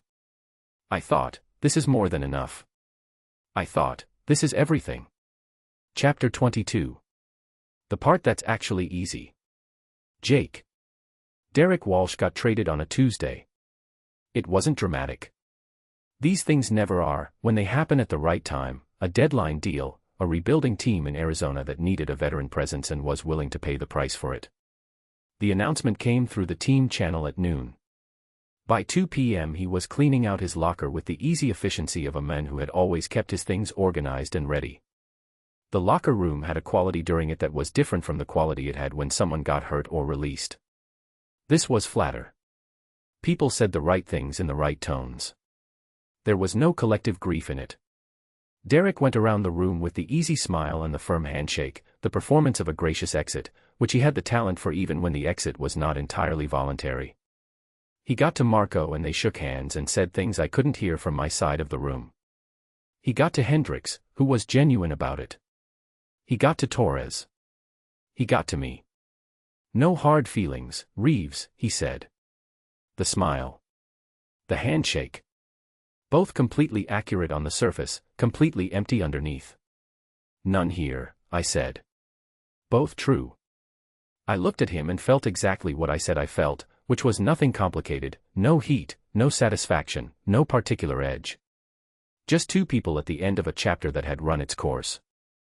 Derek Walsh had given me a deadline when I needed one. He'd moved the timeline on things I'd been putting off, the knee, the conversation with Cole, the decision to stop being a man who managed surfaces and start being the one who told the truth. He'd done it from self-interest, not generosity, but the result had been the same. Deadlines had their uses. I had learned that. He picked up his bag. Walked out. The locker room redistributed itself into the space he'd left, the way a room always did when something that had been taking up space finally moved on. Marco came and stood beside me. Arizona, he said. Arizona. That's a significant downgrade. He'll manage. He always does. Marco looked at the empty locker space. You good? Better than good, I said. He looked at me sideways. Nodded once. That was enough for Marco. The final home game before the playoff push was the kind of game you played when everything had clicked into alignment, when the team had found the thing that made them a team rather than a collection of skilled individuals, and the ice knew it, and the crowd knew it, and the only thing left was to play it out. We won 4-2. I had one goal, top shelf, breakaway, the first clean breakaway I'd had since before the surgery, and one assist that I liked better than the goal because it required reading two defenders and three possible outcomes before the puck left my stick, and I'd read it right. Cole was everywhere on the ice that night. He had a season where everything had built toward this, his positioning, his reads, the trust between him and me on the defensive-offensive transitions that we'd been running on instinct for 4 years. There was a moment in the second period where he found me with a pass that came through a gap that had existed for approximately half a second, and I knew it was there before he decided to make it, and the puck arrived exactly where my stick was already waiting. 10 years. You built this. Not by talking about it, by showing up, by practicing, by being in the corner when the other person needed a corner, by standing in a management office when nobody asked you to. I looked at him after the play and he looked back and neither of us said anything, because that was not a thing that needed saying. It was just a thing that was true. After, the bar was the one near the arena that had become ours over the seasons, loud and full of the specific energy of a good win that meant something for what was coming next. Everyone was there. The whole team, coach, some of the support staff, the kind of gathering that happened when a group of people believed in each other enough to celebrate believing. Cole found the bar beside me somewhere in the second hour. Not deliberately, we gravitated toward each other in crowded rooms the way we always had, the decade of proximity making it automatic. He ordered a beer. I had mine. We stood at the bar with our shoulders close and did what we always did in these moments, talked about the game. Not the diplomatic version. The real one, what went right, what needed work, who had been sharp and who had been a half step slow and why. We disagreed about a third-period defensive read, which was not unusual. Cole thought I should have gone to the boards and I thought the pass was there and we both had evidence and neither of us was completely wrong. Defensemen, I said. Wingers, he said. You just don't like that I was right. You were half right. Half right on a 2-on-1 is not a success, Jake. The goal went in. A different goal would have gone in if you'd. A theoretical goal. A hypothetical, future tense, defenseman-approved goal. He looked at me. The look cracked into the smile that meant I'd landed the right shot in the right place. You're impossible, he said, with the particular warmth that the word carried when Cole applied it to people he loved. I looked at my beer. He looked at his. She texted me today, he said. Yeah. Sent the new merch mock-ups. He turned his glass on the bar. The full revised set. And. He was quiet for a moment. They're incredible. She fixed the gradient situation and the whole thing breathes differently now. It looks like it means something. He paused. She's always been the most talented person in our family. He said it with a directness that surprised me, unguarded, genuine, the Cole that appeared when he stopped performing careful. Don't tell her I said that either. Cole. I know. You could just tell her. He looked at his beer. The silence had the texture of a man who was being asked to take one more step than he'd planned to take tonight and was deciding whether to take it. Yeah, he said. Then, after a moment, I'm working on it. That was enough. Coming from Cole in this bar on this night, that was a significant amount. He was working on it. He had working on it as an active condition rather than a deferred one. I heard what that meant. I looked at the room. My team. The people I'd worked beside and run toward and leaned on and occasionally let down and always come back to. The locker room that had been mine for 4 seasons, the ice that had been mine before that, the game that had been mine since before I had words for wanting something. I thought about my father asking if Denver was good to me. I thought about what I'd said. Good people. Said it meaning it, specifically, with the actual faces attached. I had built something here. Not alone. That was the part one was only recently understanding. The building had happened alongside other people whether I'd acknowledged it or not, and the things I'd tried to carry alone had cost both the carrying and the not sharing, and the version of this that existed now was better than the version where I'd kept all the surfaces clean. The bar was loud. The team was celebrating. Cole was beside me and the beer was cold and the playoff push was 2 weeks away and I was, in the most accurate and specific sense of the word, exactly where I was supposed to be. Thank you, I said to Cole. He looked at me. For what? Management office. He was quiet. Turned his glass again. You would have done the same. Yeah. But you did it first. He looked at me for a moment with the expression that had no performance in it, just Cole, the real version, the one that had been there since we were 16 years old on the same line in juniors and had decided, without discussing it, that the other person was worth showing up for. Yeah, he said. I did. He finished his beer. Ordered another. We went back to arguing about the third period read, and the bar was loud, and everything was fine. I went home early. Not because the night wasn't good, it was good, exactly as good as it should have been. I went home because there was somewhere I wanted to be more than a bar, and I was done pretending that was complicated. The building lobby. Mr. Kowalski's table was empty, late enough. The elevator. Floor 4. Through the wall, music. Her music, the kind she put on when she was deep in something and needed the room to match it. Something with feeling in it, low and warm, muffled through the drywall. I stood in the hallway. Then I knocked on 4B. She opened the door. Paint-stained clothes, the leggings, a shirt I recognized as belonging to no particular category but that she wore when she was doing the work that mattered. She had a stylus in one hand and her hair was up in the way that meant she'd pinned it out of her face 3 hours ago and forgotten about it. The laptop on her table behind her had 3 files open that I could see from the doorway. She looked at me. The full look. You're home early, she said. The bar was good. I held up my phone with the game highlights already pulled up. Can I show you something? She looked at the phone. Stepped back from the door. I came in. We sat on her couch. She watched the clips, the goal, both assists, the near goal that had sent the arena to its feet. She watched with the focused attention she gave everything that mattered, the stylus still in her hand. When it finished, she handed the phone back.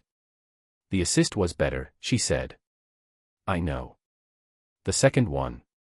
Not the first was good, but the second one, she made a shape with her free hand, tracing a line. You read two things at once. You could see both decisions happening at the same time. That's the one I like too. She looked up. Are you going to keep standing in my doorway? I looked at her. She was looking at me with the expression that had stopped being accessible, not because it was hidden, but because it was completely open, nothing to interpret, everything right there. I'm not standing in your doorway. You're hovering. I'm sitting on your couch. You're sitting on my couch like you're deciding whether to be on my couch. I put my phone down. Looked at her. I'm not deciding anything. She studied me for a second. Then her mouth moved, the real smile, the one that arrived slightly sideways before it settled, the one that was also Cole's smile and also entirely and specifically hers. Good, she said. She stood up, walked to her door, and opened it. I looked at her. She looked at me. I have 3 files open, she said.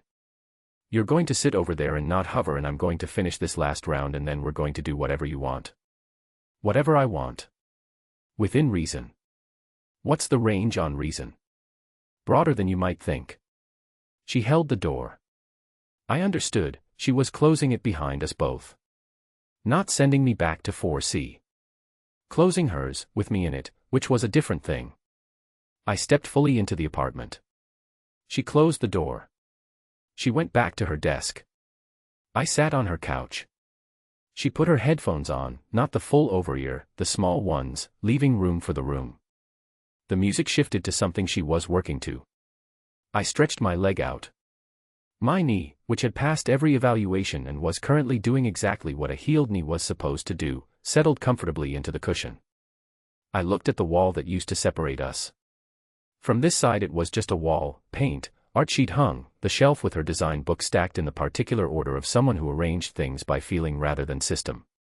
I thought about pressing my palm against it in the dark from the other side. All those months ago. The choice I'd made and then unmade and then, eventually, made properly. Don't, I'd thought. Then I'd done it anyway. Turns out that was the right call. Mia typed something, made a small satisfied sound, typed something else. The music played.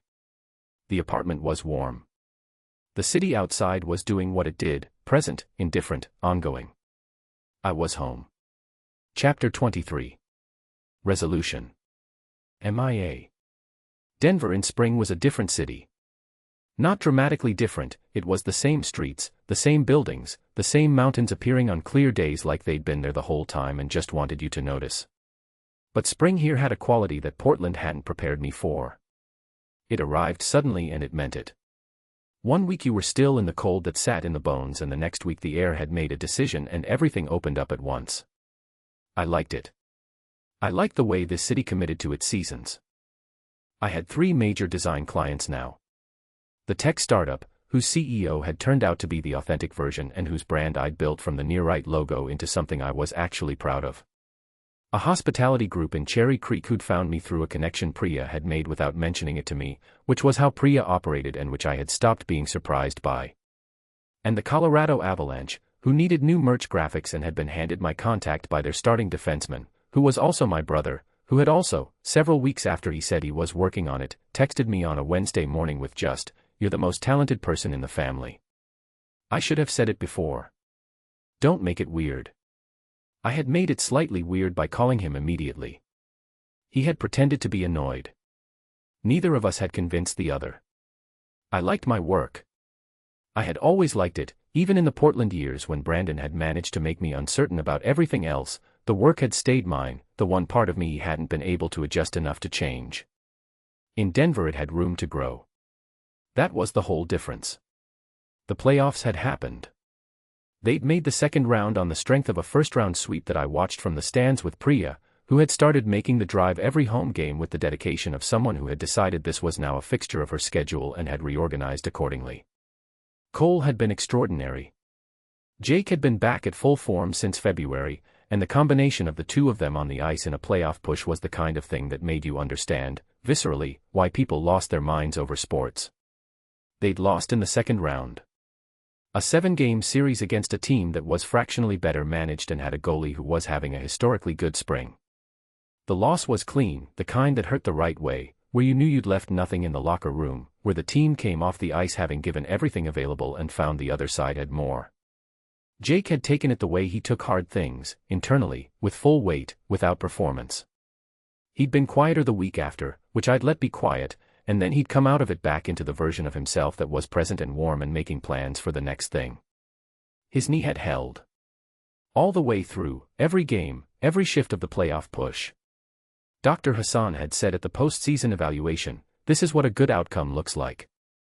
I had not been in the room for that, but Jake had called me from the parking lot immediately after, and I had sat on the Platte River Trail in the April sun with the phone against my ear and heard it in his voice before he even said the words, the specific quality of relief that ran deeper than the physical. Cole made pasta. His apartment on a Friday in May, the three of us at his kitchen table, the same table where he'd sat with his careful expressions and his measured words through the winter. He'd been cooking when we arrived, the same sound as all those Tuesday evenings, the familiar smell of it, the domestic normality of a man who cooked because it settled him. Jake had looked at me when we walked in and I'd looked back at him, and neither of us had said anything about the last time we'd been in this kitchen, which had been the Saturday morning with the hoodie and everything that followed. We didn't need to say it. It was just present, acknowledged, part of the furniture of the last several months. We ate. We talked about the season, the second-round exit, what it had shown about where the team could go next year, the conversations already happening about the roster. Cole had opinions. Jake had different opinions.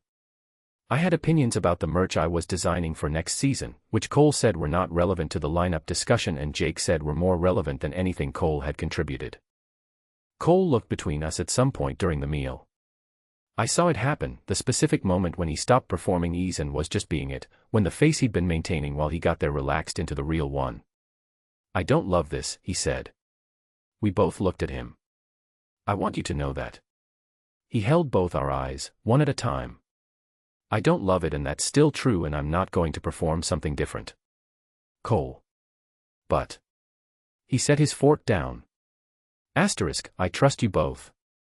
Individually, which I have always done, and together, which is something I have been working toward and am not completely finished with, but am closer to than I was." He looked at the table. "And that has to count for something." "It counts for a lot, actually." Jake looked at him. "It counts for everything," he said. "Good." Cole picked his fork back up. "Also, Jake. If you hurt her, and I mean a real choice, not circumstance, I will personally destroy my knee," Jake said. "I know. I was going to say something worse than that." "I know that too." Cole looked at me. Something moved in his face that was a long time coming, the version of my brother that lived under the protectiveness, the one that had always been there, the one that loved me without the armor of management. "He's annoyingly good for you," he said. Low, like it cost something to say it where Jake could hear. "Don't tell him that," I said. "I can hear you," Jake said, grinning. "I'm 3 feet away." "This is a private conversation," I told him. "You're having it at a table I'm sitting at. Presence doesn't equal access." Cole looked between us. He pressed his mouth together against whatever was happening in his face. Failed. The smile came, full, genuine, the real Cole smile that arrived sideways before it settled, the same one I wore, the same one he'd worn our whole lives, the one our mother had given both of us. "Eat your pasta," he said. We ate. The apartment was warm. The spring was outside the windows doing what spring did, insistent, warm, committed. Walking home afterward, the city was doing the spring thing, that quality of an April evening where everything felt possible without declaring itself, where the mountains were visible and the light was long and the streets had a warmth in them that had been earned by the cold months that came before. Jake had my hand. We walked without filling the silence, which was our preferred speed, the specific comfortable quiet that had been building since a basement laundry room in November and was now just the natural texture of moving through the world together. The building came into view. The lobby was lit. Through the glass door, the chess table was occupied, Mr. Kowalski at his usual post, mid-game with himself, the board arranged in a configuration I could never quite read from a distance but that always looked meaningful. He looked up when we pushed through the door. Looked at us. At Jake's hand and my hand and the two of us walking in from the spring evening together. He said, "There it is." I stopped. "There what is?" He looked at us for a moment with the expression he used when he was saying something he'd been patient enough to wait for. The brave part. He moved a chess piece without looking at the board. Takes some people 2 years. You were faster. I looked at Jake. He looked at me. Something in his face did the thing I had learned to read, the almost smile that arrived before the real one, the moment before the controlled surface let something through. "Mr. K," Jake said. You have been watching us since November." "I watch everyone since November. I watch everyone always." He gestured at the lobby. "This is my seat. This is my view." He picked up his coffee cup. "You were simply more interesting than most." "Thank you," I said. For the chess conversations and the widower's wisdom and the word unbearable delivered at the exact moment I'd needed to hear it. For everything. He waved a hand with the ease of a man who did not require acknowledgement for the things he gave. "Go upstairs," he said. "I have a game to finish." We went to the elevator. Jake pressed 4. I pressed 4. We both looked at the 2 illuminated buttons, the same floor, the same number, pressed at the same time in the same elevator in the same building where this had all started. The ritual we'd developed since October. The one that used to be coincidence and had become something else. It meant something completely different now than it had the first time. Same gesture, same buttons, same slight smile we couldn't help. Different everything underneath. The elevator moved. "Spring," Jake said. "Yeah. You like it here?" "Denver in spring." "I like it here generally." I looked at him. "Why?" "Just checking." "You're not just checking." He looked at the elevator door. The corner of his mouth moved. "No," he said. "I'm not." The elevator opened on 4. We walked into the hallway. His door on the left. Mine on the right. We stopped in the space between them. The hallway that had held a different kind of tension for months, the managed kind, the careful kind, the kind that required maintenance. This kind was easier. This kind was just the warmth of 2 people who had chosen each other and were standing in the home they'd made of a narrow corridor. "What were you actually checking?" I said. He looked at me. "Full attention, no surface." "That you're staying." I looked at him. The man who had kept 3 years of careful distance and crossed it in 4 minutes in an elevator. Who had sat on a kitchen floor for 20 minutes rather than ask for help and then opened his door anyway when I knocked. Who had talked for 15 minutes in front of his best friend saying every true thing in order because he'd decided to be the version of himself he'd always meant to be. "I'm staying," I said. He nodded. Like he'd known. Like he'd just needed to hear it in my voice. I went into 4B. He went into 4C. 2 separate doors, the same floor, the wall between us that had been a barrier and a signal and a comfort and now was just a wall, 8 inches of building material between 2 apartments occupied by 2 people who had chosen to be in each other's lives. Through it, a few minutes later, music. His choice tonight, something I didn't recognize, something quiet and warm with a rhythm that carried. I could barely hear it. Just enough to know it was there. I sat at my desk. Opened the Avalanche merch file. Looked at the work in progress, the new direction, the thing it was becoming as I understood better what it was supposed to be. I made 2 changes.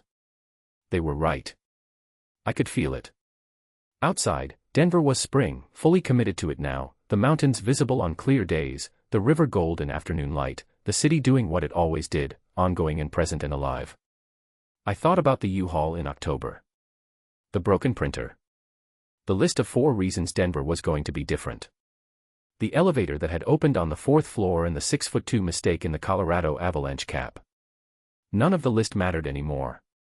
The list had been about Brandon, about proving something to a version of myself that had needed to be proved to and was done needing that. This was different. This was not a list. This was not proof of anything. This was just my life, in my city, in my apartment on the 4th floor, with music coming through the wall from the apartment next door. This was, I thought, exactly what I'd come here for. Not what I'd planned. Not what the list said.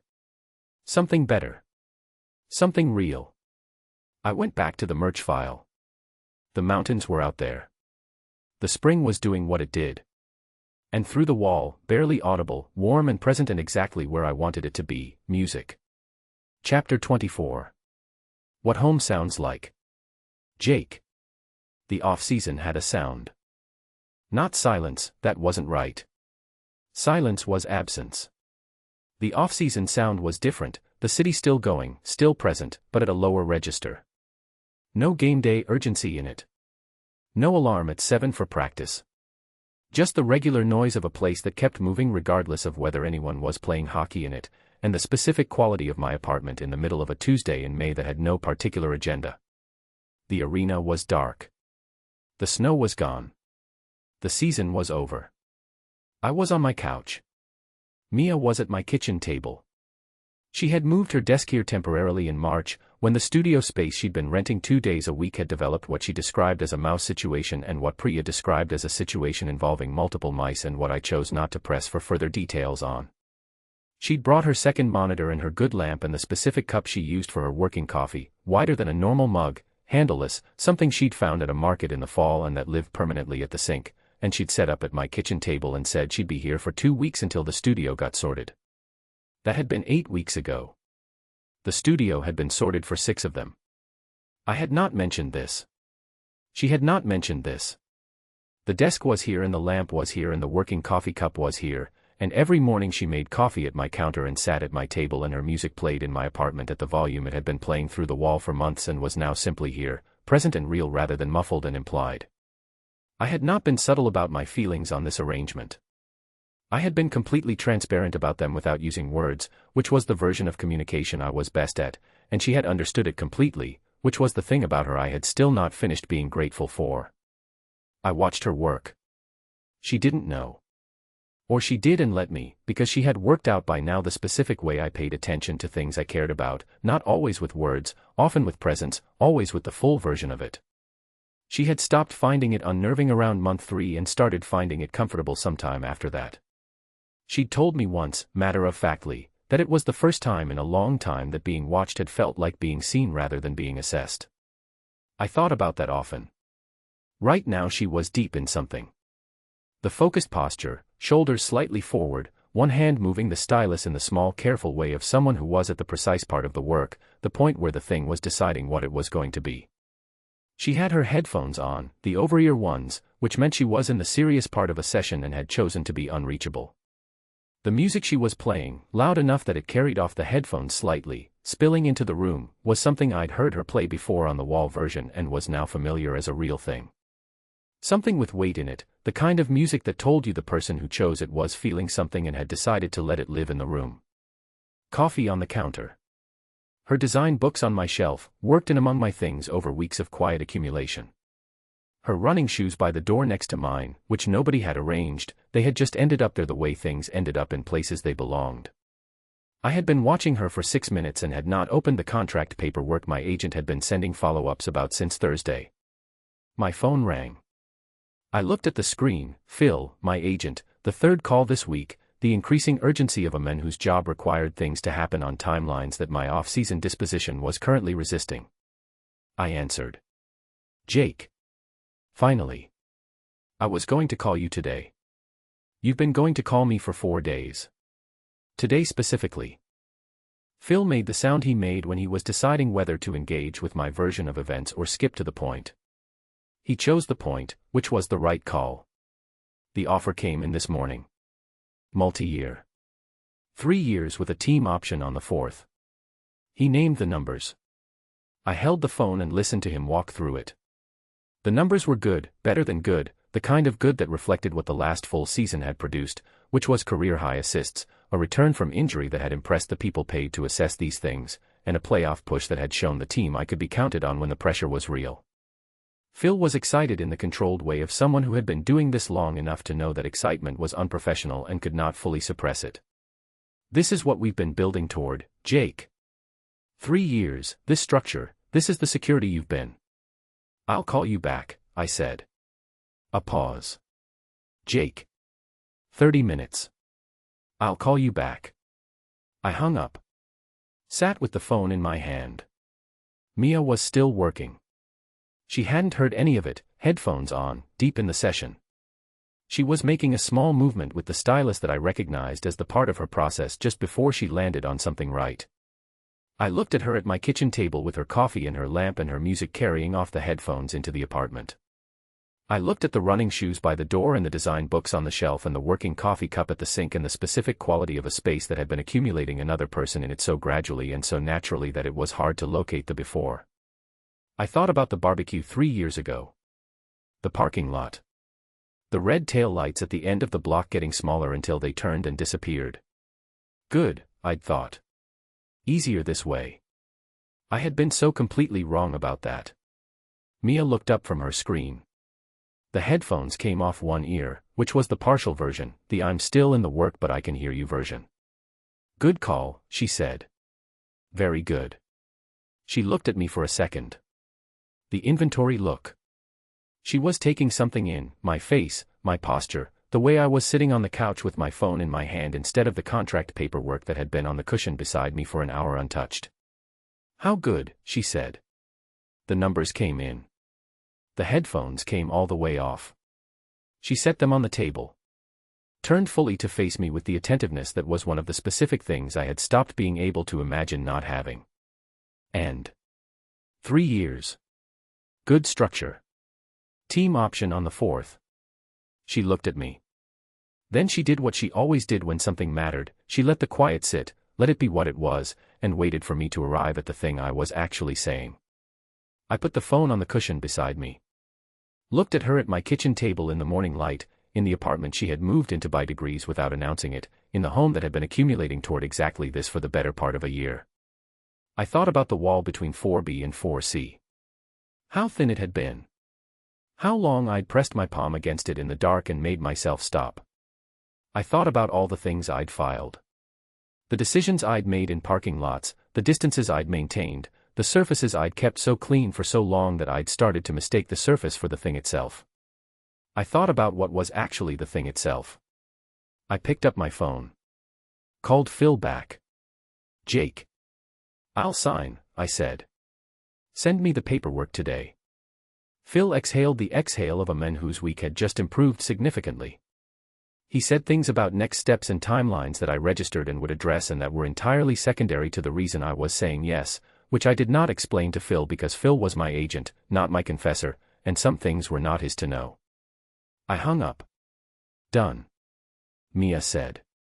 Done. She turned back to her screen. The headphone went back over one ear. The stylus picked up where it had left off. I watched her settle back into the work, the small shift of her shoulders, the focused stillness, the music continuing to spill slightly into the room. I watched her the way I watched things I trusted, fully, without managing it, with the comfortable certainty of someone who had learned the difference between paying attention out of habit and paying attention because the thing you were watching was worth every second of it. Hey, Mia. She looked up. Headphone off again. The full attention. What do you think about a one-bedroom? She looked at me. She did the inventory thing, the taking in, the reading of what I was actually asking, the small internal calculation that I had learned to wait out because what came after it was always the real version of what she thought. She set her stylus down. Put both hands flat on the table. Then, I think 2 people who are this dramatic about apartment walls deserve to save on rent. I laughed.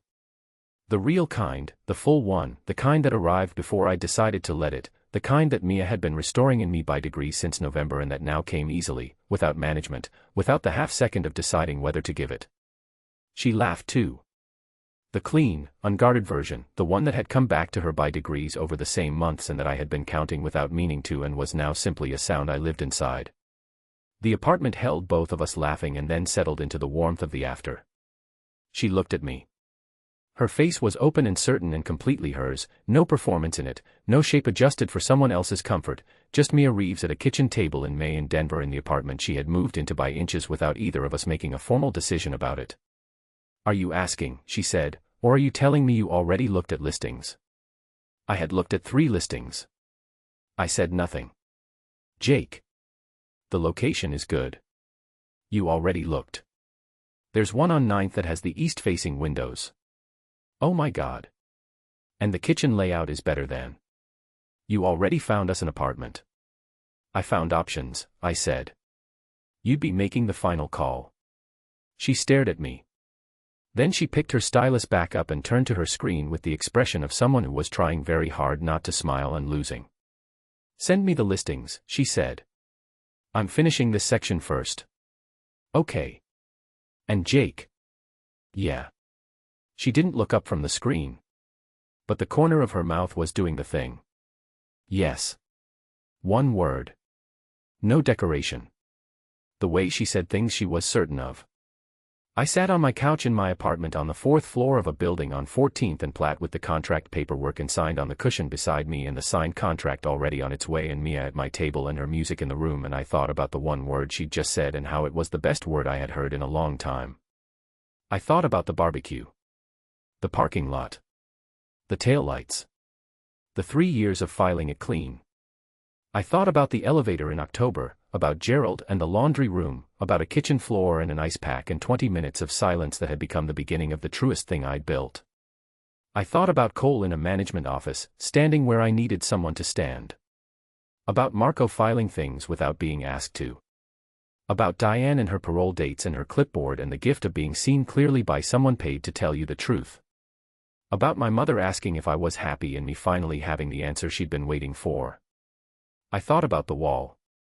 How long I'd pressed my palm against it. This is it, I thought. This is the thing I almost decided against. The apartment was warm. The city was waking up outside in the particular way of a spring morning, unhurried, certain, committed. Mia's music played at the real volume rather than the wall version, present in the room rather than implied through it. I was very glad I had not decided against it. I was very glad that one elevator had opened on the 4th floor on an October afternoon and a woman with a tower of boxes had looked at me with the specific expression of someone assessing a complication, and I had picked up a box I hadn't been asked to pick up, and the hallway outside 4B and 4C had held us both in it long enough for something to start that I would spend the rest of my life being grateful for. I opened the contract paperwork. Then I put it down. I looked at her at my kitchen table in the east-facing morning light. Later, I thought. That's for later. Right now this was enough. Right now this was everything. Epilogue. MIA. 1 year later. I sit in the family section now. Not because I have to. That distinction matters to me, it always will. I am here because Cole texted me on a Wednesday morning and said, sit with us for this one. 3 words and a period, which was Cole's version of a formal invitation, which was also the version I trusted more than any elaboration. I said yes before I finished reading it. The arena in January had a different quality than November. I knew this now, the seasonal personality of it, the way the crowd's energy shifted across the year depending on where the team was and what was at stake. January was the part of the season that sorted out who was serious. The stakes were real, the standings mattered, and the crowd carried that knowledge into the building with them and it changed the air. Cole's girlfriend Simone is beside me. She'd appeared in October, arrived in the lobby one Sunday morning when I was getting coffee with the ease of someone who had been let into a world and knew how to be in it. She was quiet in the specific way of someone who listened more than they talked and had strong opinions about what they'd heard, and she and I had recognized something in each other in approximately the first 15 minutes and had been building something ever since. She is watching the ice with the focus of a woman who has learned the game thoroughly and is now watching it for the pleasure of understanding it. I had given her my Cole-specific cheat sheet in November, the shorthand for what his various postures meant, the difference between his focused quiet and his worried quiet, the way you could tell from his skating whether the line was working or wasn't. She had taken notes. I liked her very much.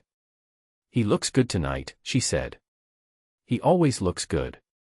You're biased. Completely. He also looks good. She smiled. We watched. Jake came on for his line in the second period. I don't do the risk assessment anymore. That's the part that's different from the first game I watched him play, the November one, the first time I saw him on ice as a person I knew rather than my brother's teammate, and felt the awareness of it like a held breath. I'd watched him that night with the specific tension of someone cataloging what they weren't supposed to want. I don't watch him that way now. I watch him the way you watch something that has become part of the frequency of your life, without analysis, without management, with the straightforward attention of someone who knows what they're looking at and loves it. He moves like himself. That's the only way I know how to say it. Not polished, not careful, certain. Like the ice is the place where the most accurate version of him exists, where all the quiet and the attention and the decade of work that he carries through the world gets to be exactly what it's for. He's had a good season. His best. The knee is good, Dr. Hassan had said so in October, had said the structural repair had held better than projected, had used the phrase exceptional outcome with the understated satisfaction of someone who understood what the alternative had been. Jake had called me from the parking lot again, same as last year, and I had been at our kitchen table, our kitchen, in the one bedroom on 9th with the east-facing windows, where we had been since August, and I had sat with the phone against my ear and heard his voice and thought, good. Good. We built this right. He had 2 goals in the first period tonight. I knew, because Simone had caught me making a small involuntary sound at the second one and had said nothing and was clearly filing it. 8 minutes left in the third period. Jake had the puck on a rush.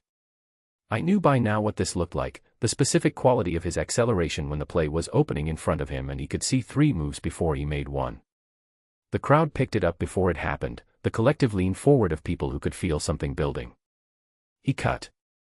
The defenseman guessed wrong. The shot went short side, clean, before the goalie's read was finished.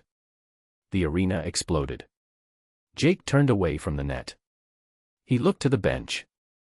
Cole was already there, stick on the ice, twice, the language that hadn't needed words for 10 years. Then Jake looked up. Into the stands. Into 19,000 people. He found me. I still don't know how he does this. I have asked him. He says, I know where you are. He says it the way he says things he is completely certain of, as a fact, without explanation, like the explanation is contained in the fact itself. His hand came up. 2 taps on his helmet. I pressed my palm flat against my sternum. The arena was still going around me, the noise of it, the wave of it, the city inside this building doing what it did on a night when the thing they'd all come for was happening right in front of them. I sat in the middle of it with my hand on my chest and thought about nothing complicated. Not the wall. Not the rules. Not the risk assessment. Not the version of this that could have gone wrong. Just, some people are worth every complicated thing it took to get here. That was it. Clean and complete. No qualifications needed. You're doing the face, Cole said. I looked at him. He was 3 seats down, leaning toward me with the expression he used when he was pretending to be annoyed and wasn't. I don't have a face. You've had the face since November of last year. It's the face you do when you're Cole. Being genuinely embarrassing in a public setting. I am not embarrassing. Simone saw it too. I looked at Simone. Simone had the expression of someone who was staying completely out of this. You're both so embarrassing, Cole said. The full statement, delivered to the middle distance of the ice in front of us, in the tone of a man lodging a complaint with no particular expectation of resolution. He finds you in a 19,000-person arena every single time like it's nothing and you do the, he gestured at my general face. And neither of you seems bothered by how much of this you put everyone around you through. You love us, I said. He looked at the ice. Jake's name was on the scoreboard. The assist was Cole's. A pause that had the particular quality of my brother deciding to say the true thing instead of the deflecting thing, which he had been doing more often this year, which I had been noticing with a quiet gratitude I hadn't told him about yet. Yeah, he said. Quietly. Real. I really do. I looked at him. He was watching the ice, not me, the way he said the things that cost something, by not making eye contact, by saying it to the forward direction rather than to a face, the same way he'd been doing it our whole lives and that I understood as the fullest version of honesty available to him. Cole, I said. Don't. I'm just. I know what you're just. Don't. He kept his eyes on the ice. The corner of his mouth moved. Watch the game. I watched the game. Beside me, Simone leaned in slightly. He spent 2 weeks working up to that, she said, very quietly, Just for me. I laughed. Cole looked at us. What? Nothing, we said, at the same time. He looked between us with the expression of a man who understood exactly what was happening and had decided to let it happen because the alternative was more effort than it was worth. The gradient on the new merch is better this year, he said. Thank you. I'm just saying. The gradient was a problem last year. And now it's not. Correct. He paused. You fixed it. It was the most Cole way to say what he was saying, which was, I see you. I see your work. I'm glad you're here. I heard all of it. I know, I said. Thank you. He nodded. Went back to the game. The buzzer. A win. The arena did what it did, the noise, the rising, the particular collective exhale of a crowd that had come for this and received it. I stayed in my seat for a moment while it moved around me, the way I sometimes did in rooms full of noise, just holding still in the middle of it and letting it be what it was. I thought about the U-Haul in October. The broken printer and the 4-bullet list and the version of myself who had driven 11 hours to prove something to someone who was no longer relevant. I thought about an elevator on the 4th floor and the specific expression of a man who had looked at me and immediately understood I was a complication. I thought about a laundry room and Gerald and a voice note played 3 times in a Calgary hotel room. About a kitchen floor and an ice pack and the first real laugh I'd had in 2 years, surprised out of both of us over an anxiety bird named after a washing machine. I thought about the wall. All the ways a wall could be a wall and then, without the wall changing, become something else, the width of 8 inches that had held a whole secret on one side of it before it became the irrelevance it always should have been. I thought about Mr. Kowalski in the brave part and when the alternative becomes unbearable and the 2 years he'd spent being an idiot about something that turned out to be the most important thing. We were faster. He'd said so. I thought we were, too. Rule number 1, don't fall for your brother's best friend. I broke it. I broke it in a laundry room at 11 p.m. over a washing machine named Gerald and I broke it in a coffee shop by staying 2 hours when I'd planned to stay 20 minutes and I broke it in a kitchen on a Friday night when the pretending simply cost more than the truth. I broke it and then I fought for it in a hallway and sat on a kitchen floor and said the true things to my brother with the steadiness of someone who had learned what she was worth and was not going to arrange herself smaller to make room for anyone's fear. And I would break it again. Every single time. Without thinking, without the list, without the risk assessment. Because some things are worth the complicated way to get there. Because the right person, in the right building, on the right floor, reached through the exact right wall, that is not a problem to solve. That is the thing you say yes to. That is the thing you keep. Every single time.